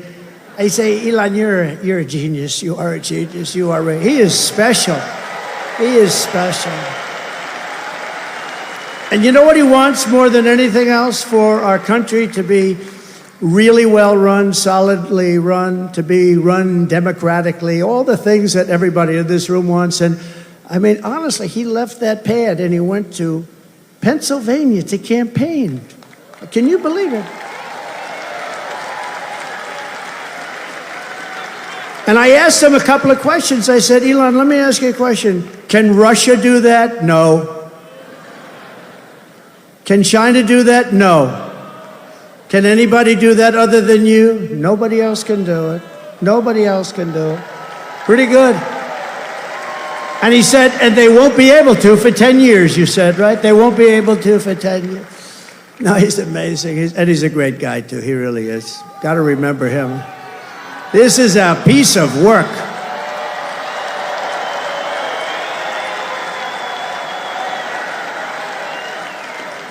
You know, we had a black hat, right? You saw him with a black hat at Butler. He was there, and it was beautiful. We had 101,000 people celebrating a great firefighter, a great guy, Corey.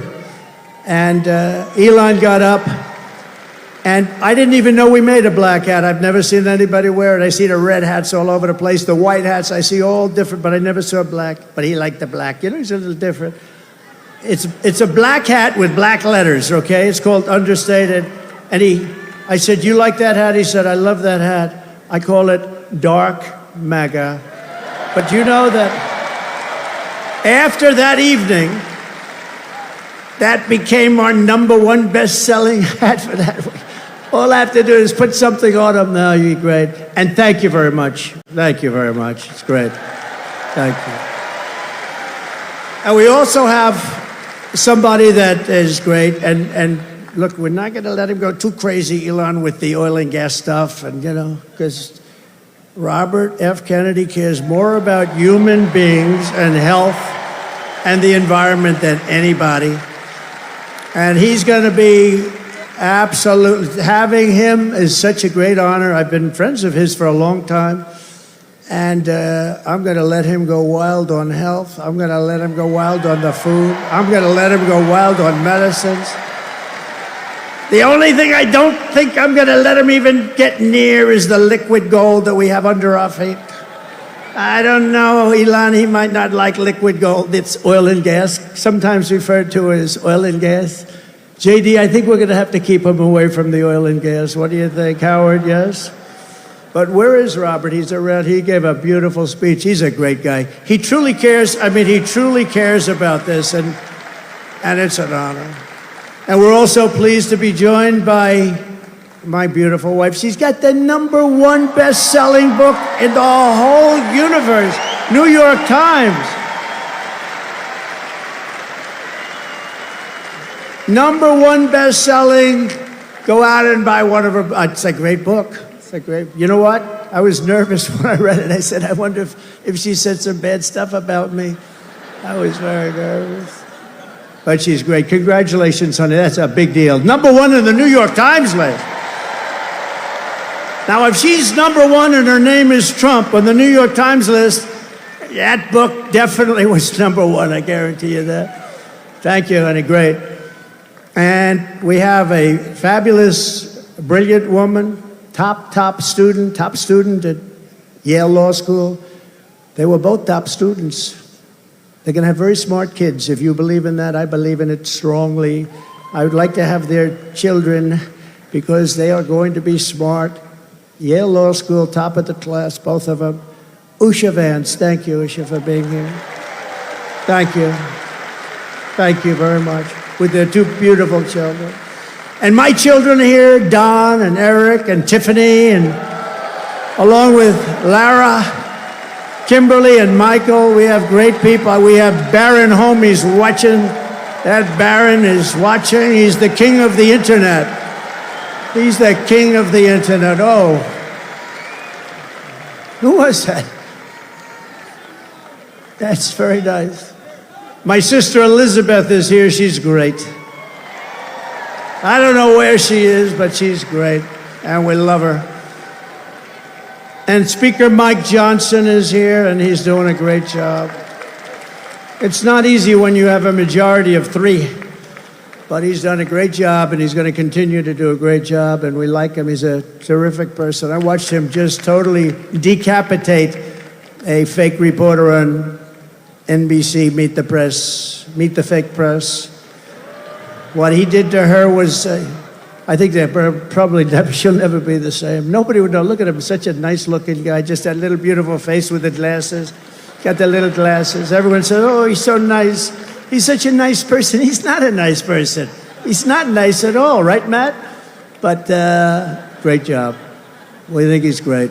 And he's going to be around for a long time, I predict. We have a senator here who I love, Senator Tommy Tuberville.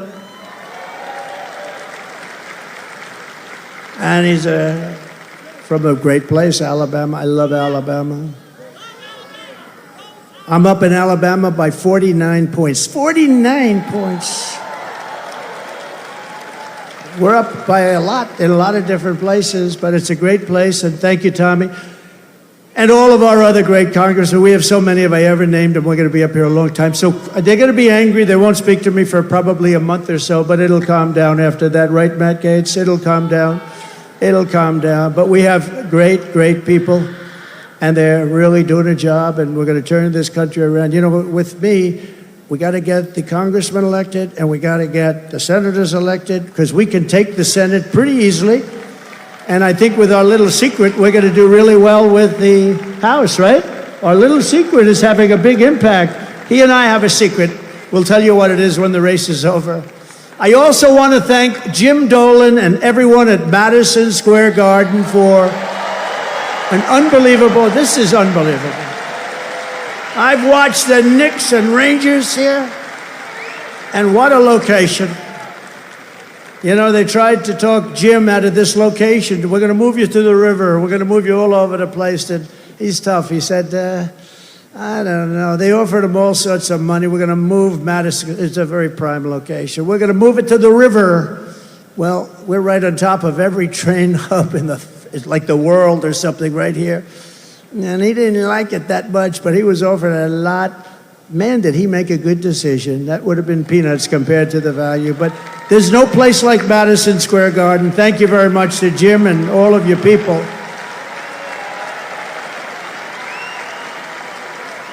But here are the facts. Kamala Harris is a radical left Marxist, rated even worse than crazy Bernie Sanders or Pocahontas. She destroyed our economy.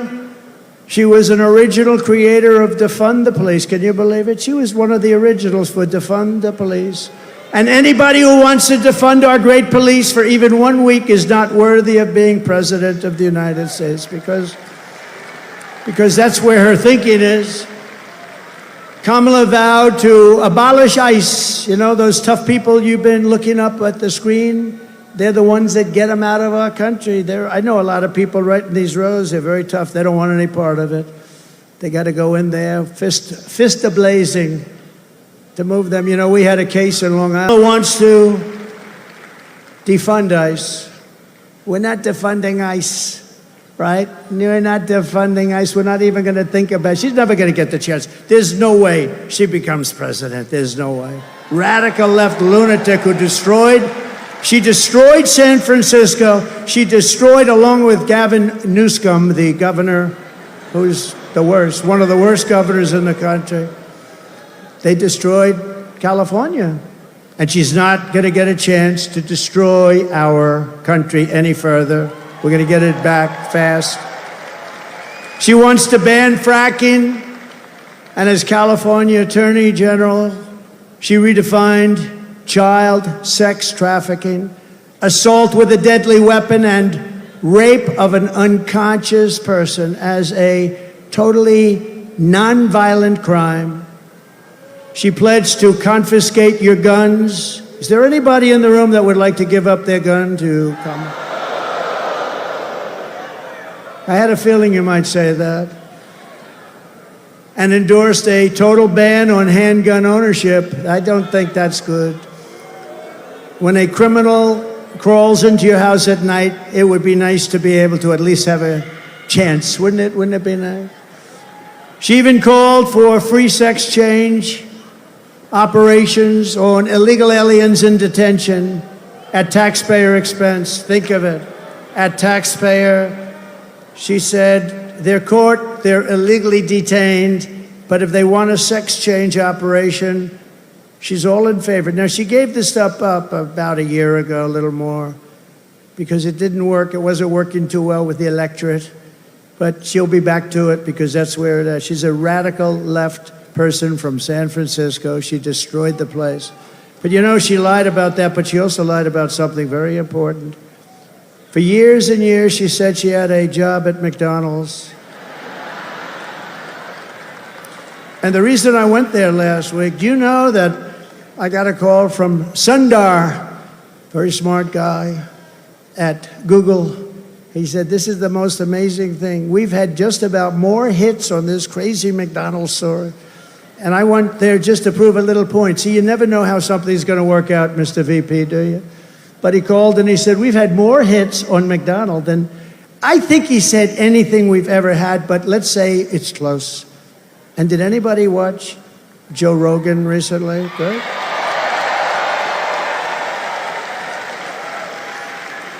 So she lied about McDonald's. She lied about everything. She's got ads on saying Donald Trump is this, he's going to do this, he's going to do... It's the exact opposite what my policies are. She's got me doing this. He doesn't want to frack. No, I'm all for fracking, and I have been for... One thing I have been, even the enemy, because they are the enemy, what they've said, even that enemy too, and they're really the enemy, they're the enemy of the people, the press. They said one thing about me that I consider a great compliment.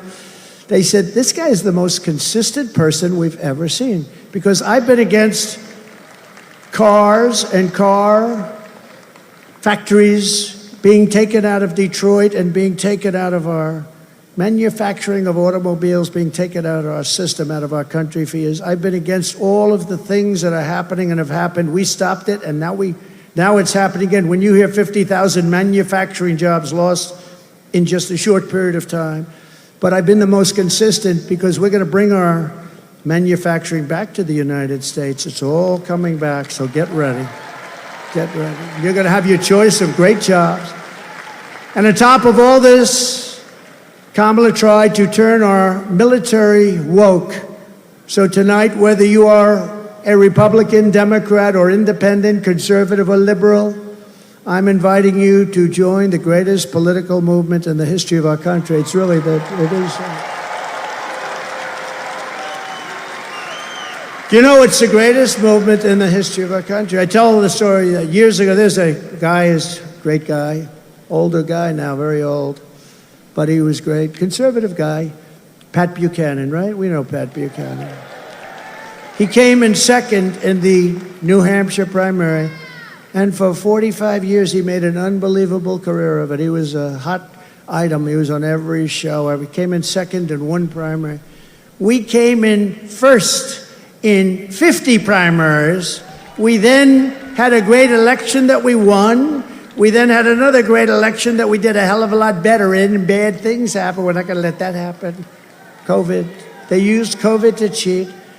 But we then had an election, but now we have the election of all. This will be, in my opinion, I have to say if, because, you know, there's always risks, I guess.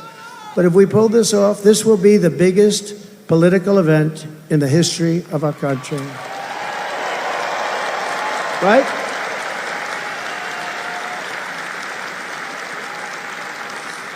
And we're building the biggest, broadest, most diverse coalition in American history, including union workers and Border Patrol agents. By the way, the Border Patrol gave me last week their complete and total endorsement. They said he's the greatest president in the history of the country, but we don't have to go that far. And they said there's never been anybody like him on the border. They said to him, the fake news said, has she ever called you? No.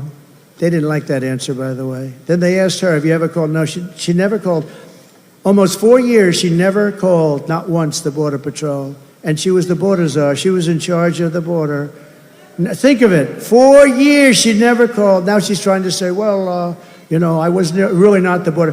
Whether she was the border czar or not, she was put in charge of the border by Sleepy Joe, and then he went to bed. He put her in charge, she went to bed. She did the worst job on the border than anybody has done in the history of the world. There's never been a border like this in the world. And a third world country would fight people with sticks and stones to stop them from pouring into that country. And we let them just come right in. What a shame, what a shame. Police and firefighters also. We have every endorsement from virtually every sheriff's department, police department. I don't think they have one cop. They're looking for just one cop. Is there one? Well, it's not going to be in New York's finest. By the way, how good are the police outside? New York's finest. And you know what? I want to thank Mayor Adams, because Mayor Adams has been treated pretty badly. You know, when he said that this whole thing with the migrants coming into New York, this is just not sustainable. You know, we can't do it. We're trying to run a city. We got 100,000 migrants coming. We can't do it. It just can't do it. It's not feasible. It's not good. He said it very nicely. I said, well, he's going to be indicted by these lunatics for saying that. A year later, he got indicted. I think they upgraded his seat in an airplane. I heard that's a very serious charge. They've upgraded my seat a lot, too. I used to fly commercial. I don't fly it so much anymore. But they'd see me back there and, sir, would you like an upgrade? I don't know. Maybe it's something else. But I have to tell you, he's been really great. And he said that they shouldn't be calling Trump a dictator because it's not true. That's nice. That was nice. Very nice. So we want to thank Mayor Adams. He's going through a hard time with these people. These are lunatics, by the way. They've weaponized the Justice Department against their political opponent. I am under investigation more than the great, late Alphonse Capone. My father's looking down on me right now. He was a tough guy, but he was like legit. And I know my mother's in heaven. I'm not 100% sure my father, but it's close. But he's looking down at me right now. And he's saying, how the hell did this happen to my son? He's not a bad person. I'm a good person. All we want to do is straighten out our country. But all of the veterans are with us, all of the steel workers. I saved our steel plants. And I don't like Japan buying U.S. steel. U.S. Steel used to be like Elon Musk, like 70 years ago, the biggest, the best company in the world. You know that, Elon? You wouldn't know. He's too young to know. U.S. Steel was the big baby. That was big. I don't know. There's something nice about U.S. Steel being the biggest as opposed to Google. You know, it's like a different kind of a company. But we sort of need steel in this country. Like, we're not going to go to war with me as your president, but if we, on the long shot that we do, we don't want to say we need steel. Can we get it from China, or can we get it from someplace else? It's always a possibility. But I will tell you, you're not going to have a war with me, and you're not going to have a third world war with me. That I can tell you. But we need steel, and I would not approve U.S. steel being bought by Japan. I wouldn't do it. Just out of psychologically not good. We'll help them out, but I don't like it. We're seeing historic levels of support among our black population, Hispanic population, and our Asian population. Jews, Muslims, by the way, did anybody see yesterday? Did anybody see what took place? I was with the Muslims yesterday in Michigan, and when the polls first came out, they had 100%, I had 0. And yesterday, I watched this anchor on CNN almost choke. She said, something's happening in Michigan, big population, couple of 100,000, a lot of votes. Something's happening, the poll just came out. Trump is at 59, Kamala is at 8 with the Muslim population. They never saw anything like that, Eli. And these are people, by the way, they're great. They just want peace. They want to have peace. And it's great. So Jews and Muslims and Catholics and evangelicals and Mormons, and they're all joining our cause in large numbers, larger than anyone has ever seen in this country before, larger than they've ever seen in any country. And the Republican Party has really become the party of inclusion, and that's something very nice about that. And we're a big, powerful party, and they're losing it. They're really losing it. Together we will lift America to glory beyond your wildest dreams. It's going to happen fast, too. So in conclusion, with your vote this November, we're going to fire Kamala, and we're going to save America. We will cut your taxes, end inflation, slash your prices, raise your wages, and bring thousands and thousands of factories back to America. We're even going to get Elon to bring that stuff back. We will build American, we will buy American, and we will hire American. I will end the war in Ukraine, which would have never happened if I were president. I will stop the chaos in the Middle East, and I will prevent World War III from happening. We will crush violent crime and give our police the support, protection, resources, and respect that they so dearly deserve. We will strengthen and modernize our military. I rebuilt our military in total, rebuilt all of our military, built 571 miles of wall, too. I took it out of the military because I couldn't get it from the people in Congress that should have given it to us. So I considered it an invasion. I said to a couple of generals, I said, congratulations, this is an invasion of our country. So I took it out of the military, had 9 lawsuits and won them all. We will build a massive defense shield, all made in the USA. We're going to build a beautiful dome over our country. And a lot of it's going to be made right here in New York. We will rebuild our cities, including our capital in Washington, D.C., which has become a very dangerous and badly managed place. We're going to make them safe, clean, and beautiful again. We will teach our children to love our country, to honor our history, and to always respect our great American flag.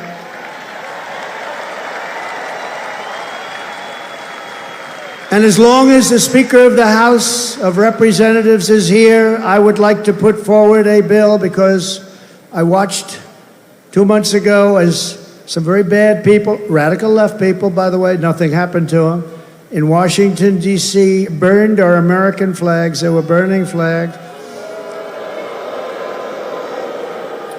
And I would like to suggest that we put in a bill, if you burn the American flag, 1 year in jail.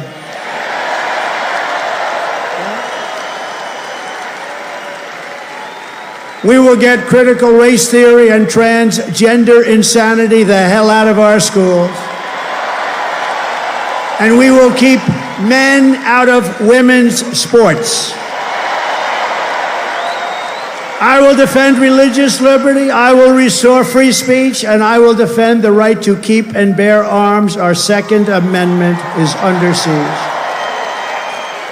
After years of building up foreign nations, defending foreign borders, and protecting foreign lands, we are finally going to build up our country, defend our borders, and protect our citizens. It's called America First, and it's going to happen at levels never seen before. And I'll tell our friends, our allies, who sometimes treat us very badly, that it's about time we take care of ourselves.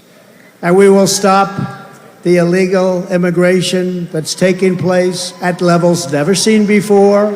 We will stop it cold and once and for all.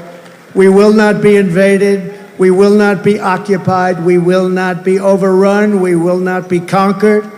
We will be a free and proud nation once again. Everyone will prosper. Every family will thrive. And every day will be filled with opportunity and hope. And very much so, it will be filled with the American dream. We're bringing back the American dream, and we're going to bring it back at the highest level that you've ever seen. But for that to happen, we must defeat Kamala Harris and stop her radical left agenda with a landslide that is too big to rig. So you need to get out and vote. Get your husband off the couch. The football game doesn't mean a damn thing. You got to get out and vote. Get up, Harry. Come on, Harry. Get up, Harry. Let's go.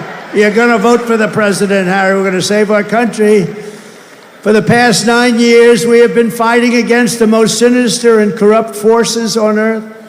With your vote in this election, you can show them once and for all that this nation does not belong to them. This nation belongs to you. It belongs to you. No city embodies the spirit, energy, and potential of the American people more than where we are gathered tonight. We want to win our country, but we also want to win New York and make it safe and strong and beautiful and affordable and vibrant again. And we're going to do that. And we'll work with the mayor and we'll work with the governor. We're going to do that. We're going to make it great. You know, when I left for Washington 8 years ago, we had a horrible mayor named de Blasio. He was a horrible, horrible. And things you could see they weren't being properly done, but still it was a place that people wanted to be and all. But since then, our federal government, what they've done to this place, what they've done to the state, and I mean, to force hundreds of thousands of really rough people into this beautiful, I call it a beautiful oasis. When I left, New York was the place you wanted to be, and now people just don't speak well of it. But we're gonna bring it back, and we're gonna bring it back strong. And I hope you go out and vote. You gotta vote. It would be such an honor to win New York. Hasn't been done in decades, hasn't been done in so long. It hasn't been done in so long. They all say, sir, you're wasting your money. I don't think so. Your crime is through the roof. Everything is through the roof. I remember during the debate, they said, no, sir, this stupid person named David Muir from ABC Fake News, he said, sir, crime is not through the roof. Crime is down. I said, no, it's not. I said, it's not down, it's up. It's down. I was like debating three people. I had him, I had that person next to him who I never even heard of. But it turned out the following day, they released the stats, and crime was up 45%. And what a shame, what a shame. We really need a fair press in this country. If we have a fair press, that's going to be 50% of the battle of bringing it back. But this is the city where I was born and raised, and this is the town that taught me that Americans can do anything when they want to. So no matter our differences, when we work together, there is nothing that we cannot achieve. From New York to Las Vegas, from Philadelphia to Phoenix, from Chicago to Charlotte, from Atlanta to Detroit, this nation was built by generations. Number of people, well, wait a minute, maybe I can, hold on. Yeah, I can still, let me go ahead and do this. Let me thank those of you who may still be around, who were involved in the super chats. Excuse me for 1 second. Maybe you can still hear me. I don't even know. But let me go here. I can access the stream. I can see it. And so I'm going to go ahead before I cut and acknowledge all these wonderful people who helped out with the super chat. So it's going to take me a few minutes, but I'm going to do it because that's what I'm supposed to do. Let me go ahead and pull up that screen. And here we go. All right, so let me just make this better. All right, thank you very much. All right, so here we go. Rick RLC Mark, thank you. Bury you on the right side of history. For now, let's see if they let me keep continuing. Dash Hound Lover, Barry, you're the best. Glory to God, we are winning. MAGA for life. Yes, we're winning. This battle's not over, as you can tell with what happened on YouTube. NJ Sound, Trump anthem songwriter's daughter apartment burned. Ooh, wow, that's crazy. Dennis Dougherty, I think Kate Smith or Sandy Patty, Solemn Prayer, God Bless America would be more fitting than the music you put on. We all have our own series of tastes, but thanks nonetheless. Deborah Noble, fight, fight, fight on our knees at the polls. Christ is King, Jesus is Lord. Donald J. Trump, our next president of the United States. May God bless. Thank you very much. Thank you, Carmen. NJ Sound again. Trump anthem songwriter's daughter. Apartment burned down. She lost everything. Wow. That's awful. KRO, the world is praying that DJT and Vance and MAGA will be hugely victorious. Thank you. Thank you for watching. Han Nguyen, thank you. Arizona Guy 1, we rock this city. Let's get them, people. Thank you very much, Arizona Guy. Monique Abrams, Trump's definition of the no-quit attitude. No matter what is thrown at him, he bounces back and comes back even stronger. Yes, he does. Barry, my son, called me to explain how much he loved the Rogan and Trump interview. He said, Trump, that's why I love Trump. Mom, because of the genuineness. That was awesome. Great event. Chris, thank you very much. Excuse me. Tim Sparring, Mr. Cunningham and Phil Patriots. Trump fries, and he throws out the baha on Rogan. It was awesome. Absolutely awesome. Tommy Radcliffe, I have 39 songs with BMI and get paid for all plays by permission. Very nice. Very nice. Richard Sue, thank you, MAGA forever. John Plotkin, God bless all legal people in USA. Denise Voorhees, a boy is a boy and a girl is a girl. Maybe that's why they cut my stream. Carry it out. We love you, Barry, from the Turks and Caicos. Trump, the world's president. Thank you very much. Jennifer Stewart, Ernest Walker. The reason that we need to watch Kamala's reenactment is because we can debunk all of the left's lies. True. Fabel Diana, God bless the USA and all of you beautiful patriots.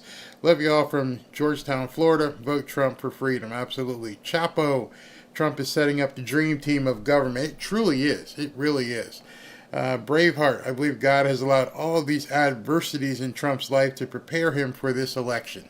Could be. Nikki Esselman, thank you. Signed, sealed, and delivered. Praise God in Jesus. Thank you for keeping us informed. Thank you. As long as they allow me to, I'll keep pushing. Armand Alada, please everyone vote and vote for Trump. Braveheart, thank you, Barry, for all you and your family do. Props to the mods, too. They do a great job. Christine Engler, thank you very much. This rally was so emotional. Yeah, my heart is leaking out my eyes. Very well said. Lion, will President Trump pick the Big Apple or satisfied with biting a big chunk out of the Big Apple? He's going to go for it, obviously. He's not just going to do a layup. He wants to take it. Dan St. Amand from Canada, love all you do, Barry. Thank you very much. Kyle Campbell, vote now, don't wait. Some states forced to vote by mail must mail their ballots 8 days before Election Day, or your vote may not be counted. Ernest Walker again, thank you. Ban all GMO food, put farmers back growing healthy food. What are we at next here? Barry, you're at Madison Square Garden. It's awesome and the energy is unbelievable. I bet it is. Donna, I'm on edge until he's inaugurated. They're going to create havoc in this country over the next 2 months. They may bring us to war, and we know what else they're capable of doing. Yes, we do. Ozark Ghost Hunter. Rumor is Dems will use January 6th to disqualify Trump if he wins. Why? Why would they use it? Because there's nothing there. They've already gone through 2 impeachments. They couldn't get him out, and the judges have already ruled against it. So it's an effort in futility. Braveheart, make sure to hit that like button, please, especially now. Susie Bonham, Trump will win, but we'll need absolute protection through January 2025. They're far from done. No, they're not. Yeah, they'll keep doing stuff. Danny or Mary Lou Truax, Barry, your shows on YTube and X are the best. The only show or news we will ever need. No more TV news. Thanks again to you and your team. Thank you very much. Veronica, go Tucker. Tucker was phenomenal. R. Gardner, I still want to know what happened to the $42 billion that Kamala had to connect rural America. Yeah, where'd that internet money go? Don't know. First time voting in 46 years. Honored to give it to Donald Trump. Very well done. Very well done. Big Cat, hey brother. Woohoo, mega rally. Good rally too. Donald Donovan. It was also my longest stream ever at almost 6 hours, and they decided to screw around. Donald Donovan, this has been a very powerful and international journey. Thank you, Barry, for helping everyone through this journey. William Ramey, mercy triumphs judgment. Dems come and join us to make America great again. Yes, absolutely. Barbara Bonaparte, thanks, Barry, for all you do. Thank you very much for watching. Sandy M, Barry, put this in your piggy bank for hoodies, etc. Thank you very much for all your hard work. Thank you very much. R. Gardner, Chicago for Trump. Pray for all our children. Pray for policemen. Pray for us and pray. Just pray. Pray. John, thank you. Support Mike Lindell. He's an American hero. Jason Coleman, always late. Need to change my name to Chronically Delayed Dude. That's no problem, as long as you get here. I am honored to be a part. Susan Lauderbeck, I am honored to be a part of this unforgettable, awesome MAGA movement, Barry. Thanks for having us in your movement. Thank you very much. Despicable Mimi, thank you, Barry. Thank you. Ronnie C, Trump's DOJ will exact justice for we the people. Let's hope so. George Rivera, Laura didn't throw the triangle Illuminati sign. It was a heart. I thought so too. MAGA Mama, you're the best and all you rock. Thank you very much. Hopefully I'll be here tomorrow. No band-aids needed here. I know what you're talking about, Carl. Patricia Hurley, Ireland here. Barry, you are doing a great job all watching this country. Blessing to you and your family. Can't wait until the 5th. We'll still be watching all your shows. Hopefully. Patrast, like Grant Cardone said at the rally, not 75 million, not 85. We need 100 million votes to send a 2 middle finger message to the elites. Yes. Naomi McCormick, thank you. Barb Johnson, Barry, thank you for all your hard work to bring us a top-notch production. Love you and the gang. Thank you very much. Adam Duncan, just let the cat out the bag. Yeah, he did. Diane Bishop, thank you, Barry, and Robin and Ashley, go Trump. Naomi McCormick, I have a crush on Dark MAGA. Dark MAGA rules. Paddlefoot, the IRS is soiling their britches right about now. Yep, they're going to lash out for sure. Demon of Cybertron, what a name. IRS workers better update their resumes now. Yes. This is my happy place. Wow, that's very nice. Thank you.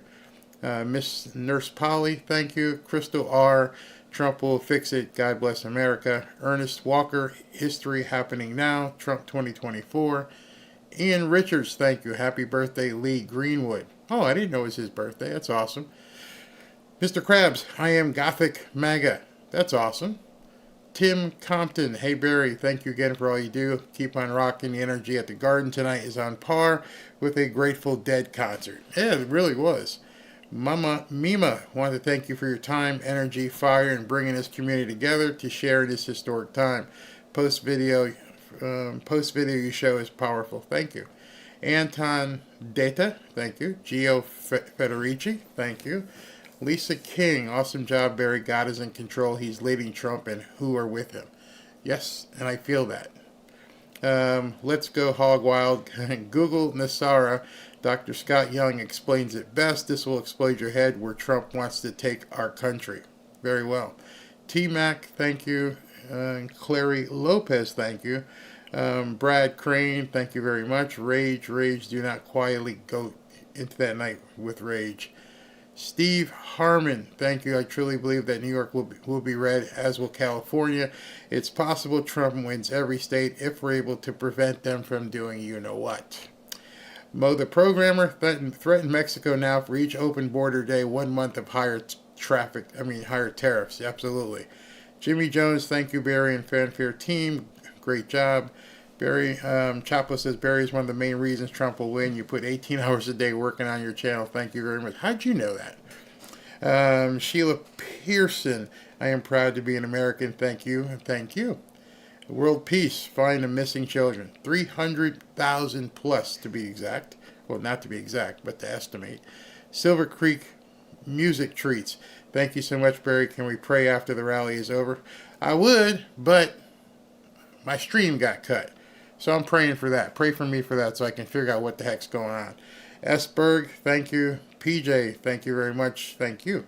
Donna, again, I want to go back to the Leave It Beaver days, happy days, and Laverne and Shirley. Yeah, where things were just not like crazy like they are now. Dwayne Drewer, thank you very much from Canada. Barry watching from Canada and really believe we are watching history in the making. I believe so too. Thank you for showing this great event. Drew Pointer, job well done, Barry. Thank you. BB Wang, thank you. Thinking X. Barry, thank you for bringing the community this historic event. Thank you for watching. Lindsay Mosley, think there's a spot for Mayor Adams. Interesting how Trump basically gave him some platitudes at the end there. Hey, Cunningham's from Honeybee, thank you very much. Thank you. Joey Kirkland, Navy veteran. I just want to thank you, Barry, Rob, and Ashley, and all the mods for all the great work y'all do. Thank you very much. Where are we? Oops, I skipped a bunch here. Okay. Brian Reeves, thank you, Barry. Loved it. Thank you very much.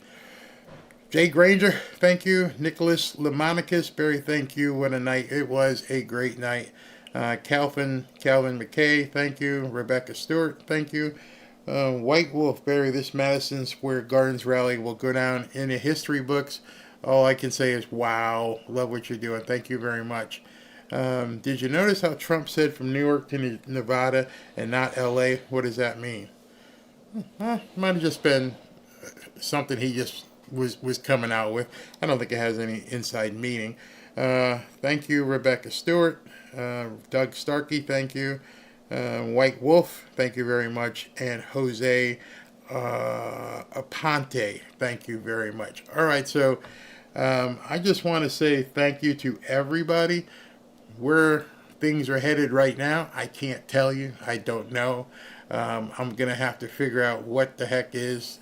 What's going on here? What the heck is going on? Looks like, wait a minute. What is actually going on here? Why am I seeing... This is weird. Did they already put it back up? Are you guys seeing this? If you guys can see me, put it in the chat that you can see me, because I'm seeing that it's back up. This is weird. Can you guys see?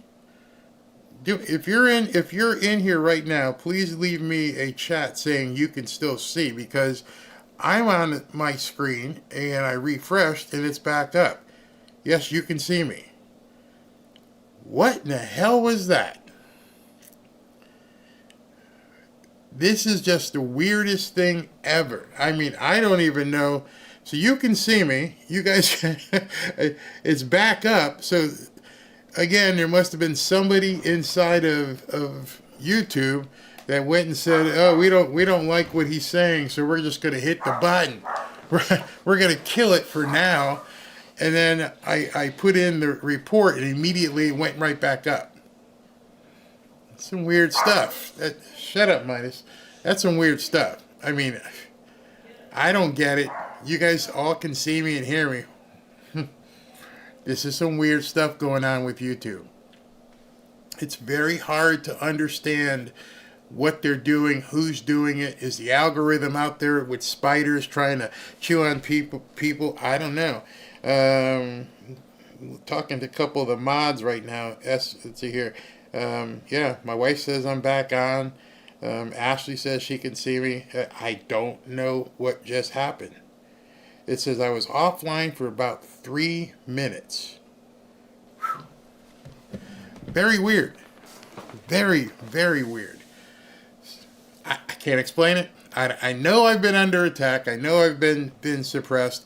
I know they're doing certain things that just don't make any sense. But if the man got shot in his ear, if he was able to basically take a bullet to the ear and get up and say fight, fight, fight, that's what I'm doing. I'm saying fight, fight, fight. I'm going to fight through it. I'm just going to keep going. I'm going to keep doing my content. I'm going to keep bringing it until they say, you can't do it anymore. So I don't know. I don't have any explanation.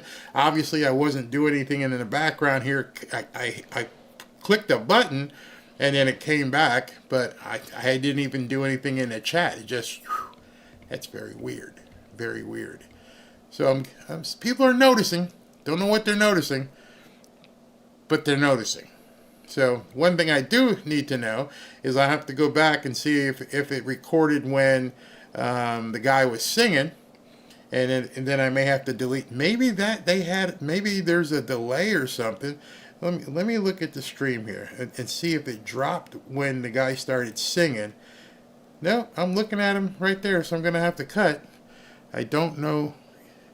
It looks like they may have had a couple minutes in advance.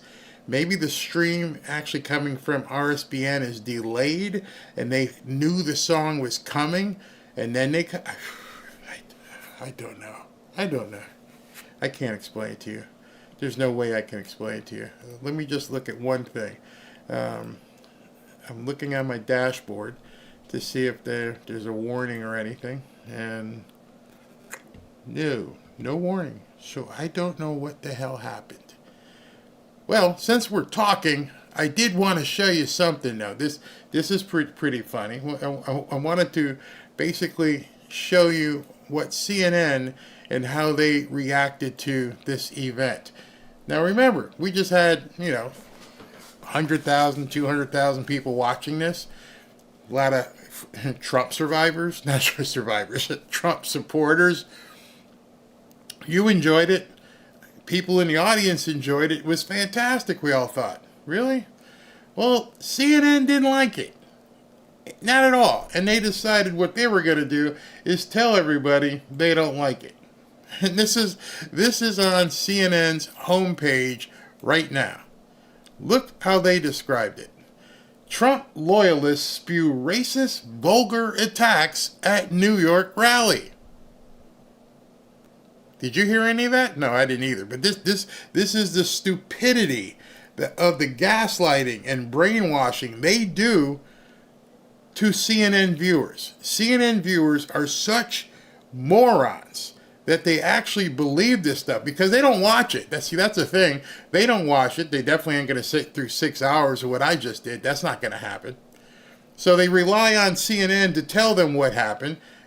And this is why Trump is completely right by saying these people have to have their FCC licenses put in peril. You could not watch that rally. It went on for 6 hours. You could not watch that rally and come up with that headline. You just completely made it up. That's how bad it is. This says Madison Square Garden speakers made profane attacks on Harris, other Democrats, Puerto Rico, and migrants. Trump repeats numerous false claims at Madison Square Garden rally. Dana Bash reacts to Trump. I don't even want to see it, Dana. Don't care. If this is what you're saying, let's go into the article and see how bad it is. So you go into the article and it says Trump loyalists. So they're probably talking about Rudy and I don't know here. We're going to find out. Let's read this. CNN, Donald Trump's rally at Madison Square Garden in New York began with a series of profane attacks on Kamala Harris, Hillary Clinton, other Democrat leaders, Puerto Rico, and migrants sheltering in the city. Before I go any further, I'm pretty sure every single day Kamala Harris says something, the most vulgar thing about Donald Trump. Every single day. There's never a headline on CNN. Hillary goes on television on CNN and says that Trump's going to reenact 1939 and all of his supporters are going to be brown shirts. They didn't have a problem with that. But this is what they put up right now. Local Trump loyalists who made up many of the event's speakers list ahead of the former president took the opportunity to spew familiar grievances at some of the former president's favorite targets. One failed Republican House candidate, for example, labeled Harris the Antichrist. So, the rally began with Tony Hinchcliffe, a comedian and podcast host, assailing Puerto Rico. I think they missed this word right here. See, that word does not exist in the libnut vocabulary. Just read the sentence this person wrote. The rally began with Tony Hinchcliffe, a comedian, who assailed Puerto Rico in the city that's home to the largest Puerto Rican population on the U.S., about 5, I don't care how many people live there. There's a lot going on, like I don't know if you know this, but there's literally a floating island of garbage in the middle of the ocean right now. I think it's called Puerto Rico. Can I refer you back to the first sentence? You know, when Trump talks about make America great again, one of those things that we need to make America great again with is friggin' comedy. How can you write that in a sentence and then say what the guy said, because obviously he was joking, and you know he's a comedian, but it's vile. Oh, it's absolutely vile. We can't have that. The line was well received by Trump supporters. Yeah, because it was a joke. You know, if you go back into history, I posted something on X a while ago, and you see the Dean Martin roast. There was this guy called, Don Rickles, and he would get up in front of people. He'd make fun of black people. He'd make fun of Latin people. He'd make fun of women. He'd make fun of men. Make fun of Jewish people, and we laughed. Somehow we were able to survive that and understand it's a frickin' joke. Harris' campaign seized on a moment, quickly clipping the video and posted on social media channels. The vice president on Sunday visited a Puerto Rican restaurant. I can't.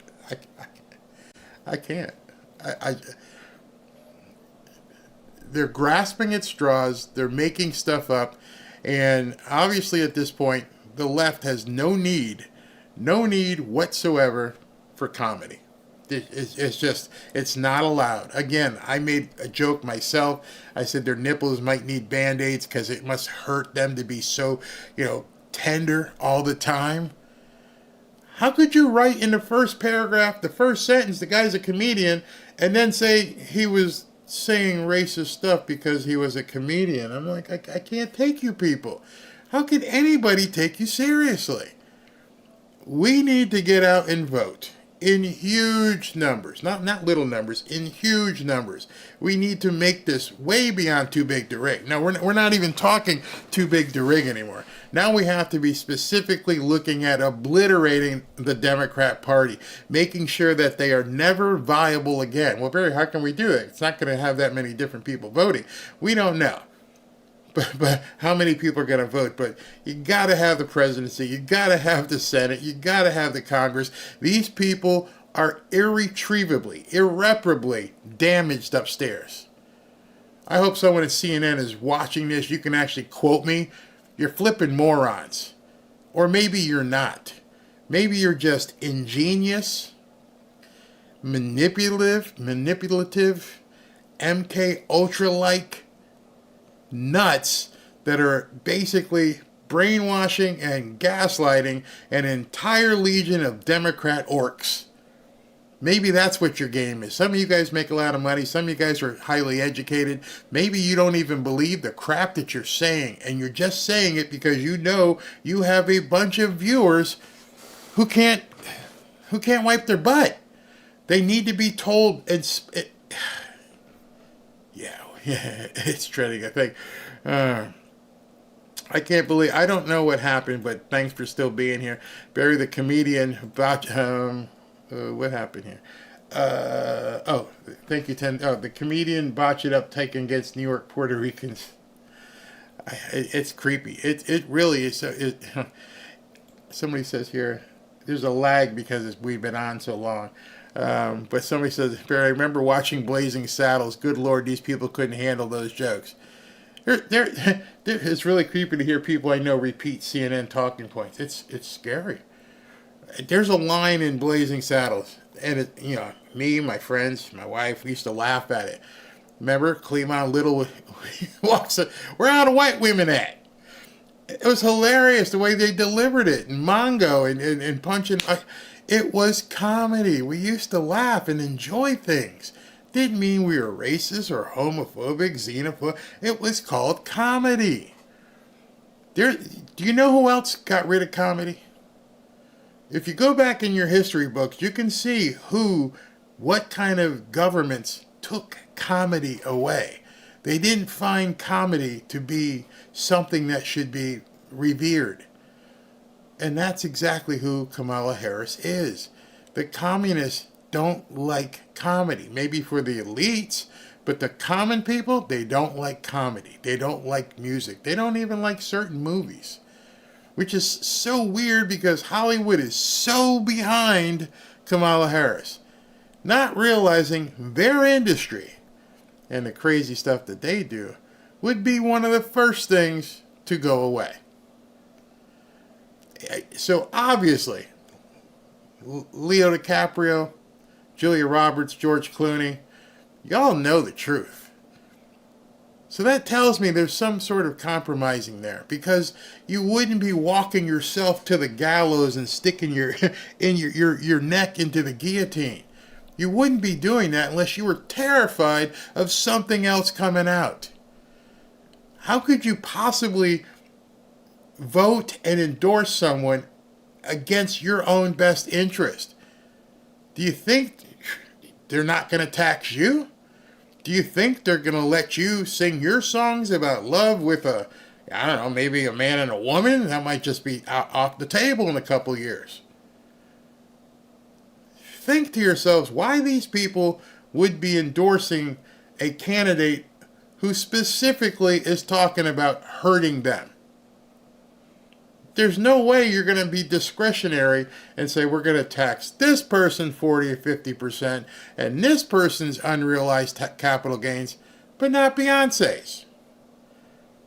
You know, the woman that you supposedly paid $10 million for a couple minutes. Well, if that's even true, you think, does Beyonce and Jay-Z, do they feel like, hey, listen, we're not going to be the ones getting taxed? Wow, these people are nuts. Absolutely nuts. George Carlin, yeah, he said it. It's a big club, and we ain't in it. CNN is running scared because they have to be afraid. They have to be afraid of what Trump will do.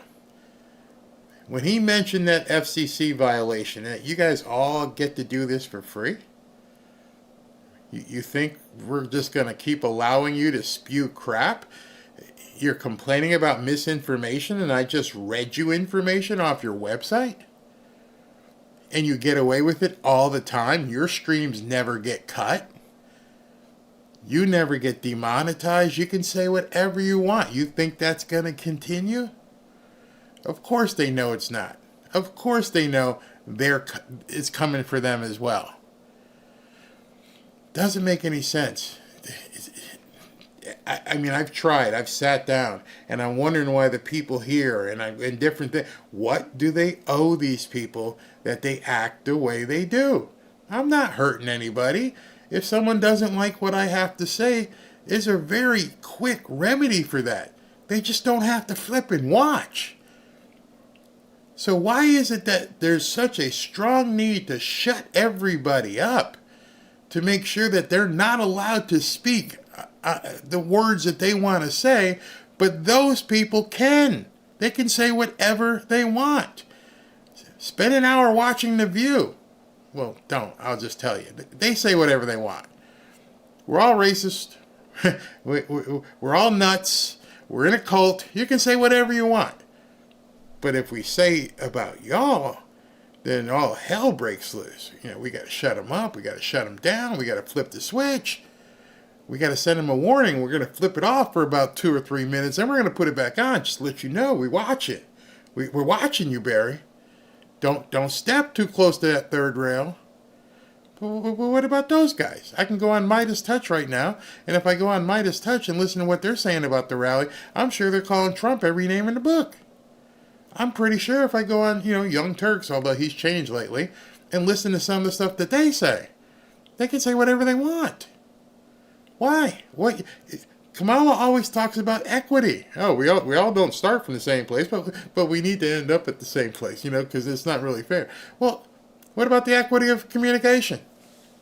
What about the equity of sitting down for 6 hours plus, having fun, talking to people, who not saying anything wrong, just showing what these other people are saying? Tucker's had a great time. He laughed. What? Why is that okay? Or rather, not okay. The audience getting too big? No, my audience isn't that big. There are people with millions of subscribers, millions of people watching their videos. I don't know. What's wrong with mine? Terry Berry, do I see you? Yeah, are we not on again? Yeah, tomorrow is going to be hilarious on The View. All right, people, you people are friggin' amazing. I appreciate you guys being on here. It really makes my day. I don't know what happened. Maybe it was a warning shot. I don't know. I know I've got to jump in real quick and delete that music because singing Frankie's song and then, of course, the Village People at the end, that would give them a reason to do something. But 6 hours, bro. Ladies, thank you for tuning in for 6 hours. Provided everything is okay. Provided that I'm going to be here and the lights are still on and everything else. Let me tell you what tomorrow's schedule is because, tomorrow at 5:30 we will be broadcasting the Atlanta, Georgia rally. So if everything is fine and I'm allowed, I will be broadcasting at 5:30 tomorrow evening. Mods, thank you very much. Thank you all for staying on. I don't know what happened, but it happened. But we're back up real quick. So somebody's pissed off. Somebody. I don't know. Anyway, thank you. We'll see you tomorrow. Oh, wait. I forgot. Before I go. A woman yesterday gave me a super chat. And on that super chat, I must have missed it. And she emailed me, and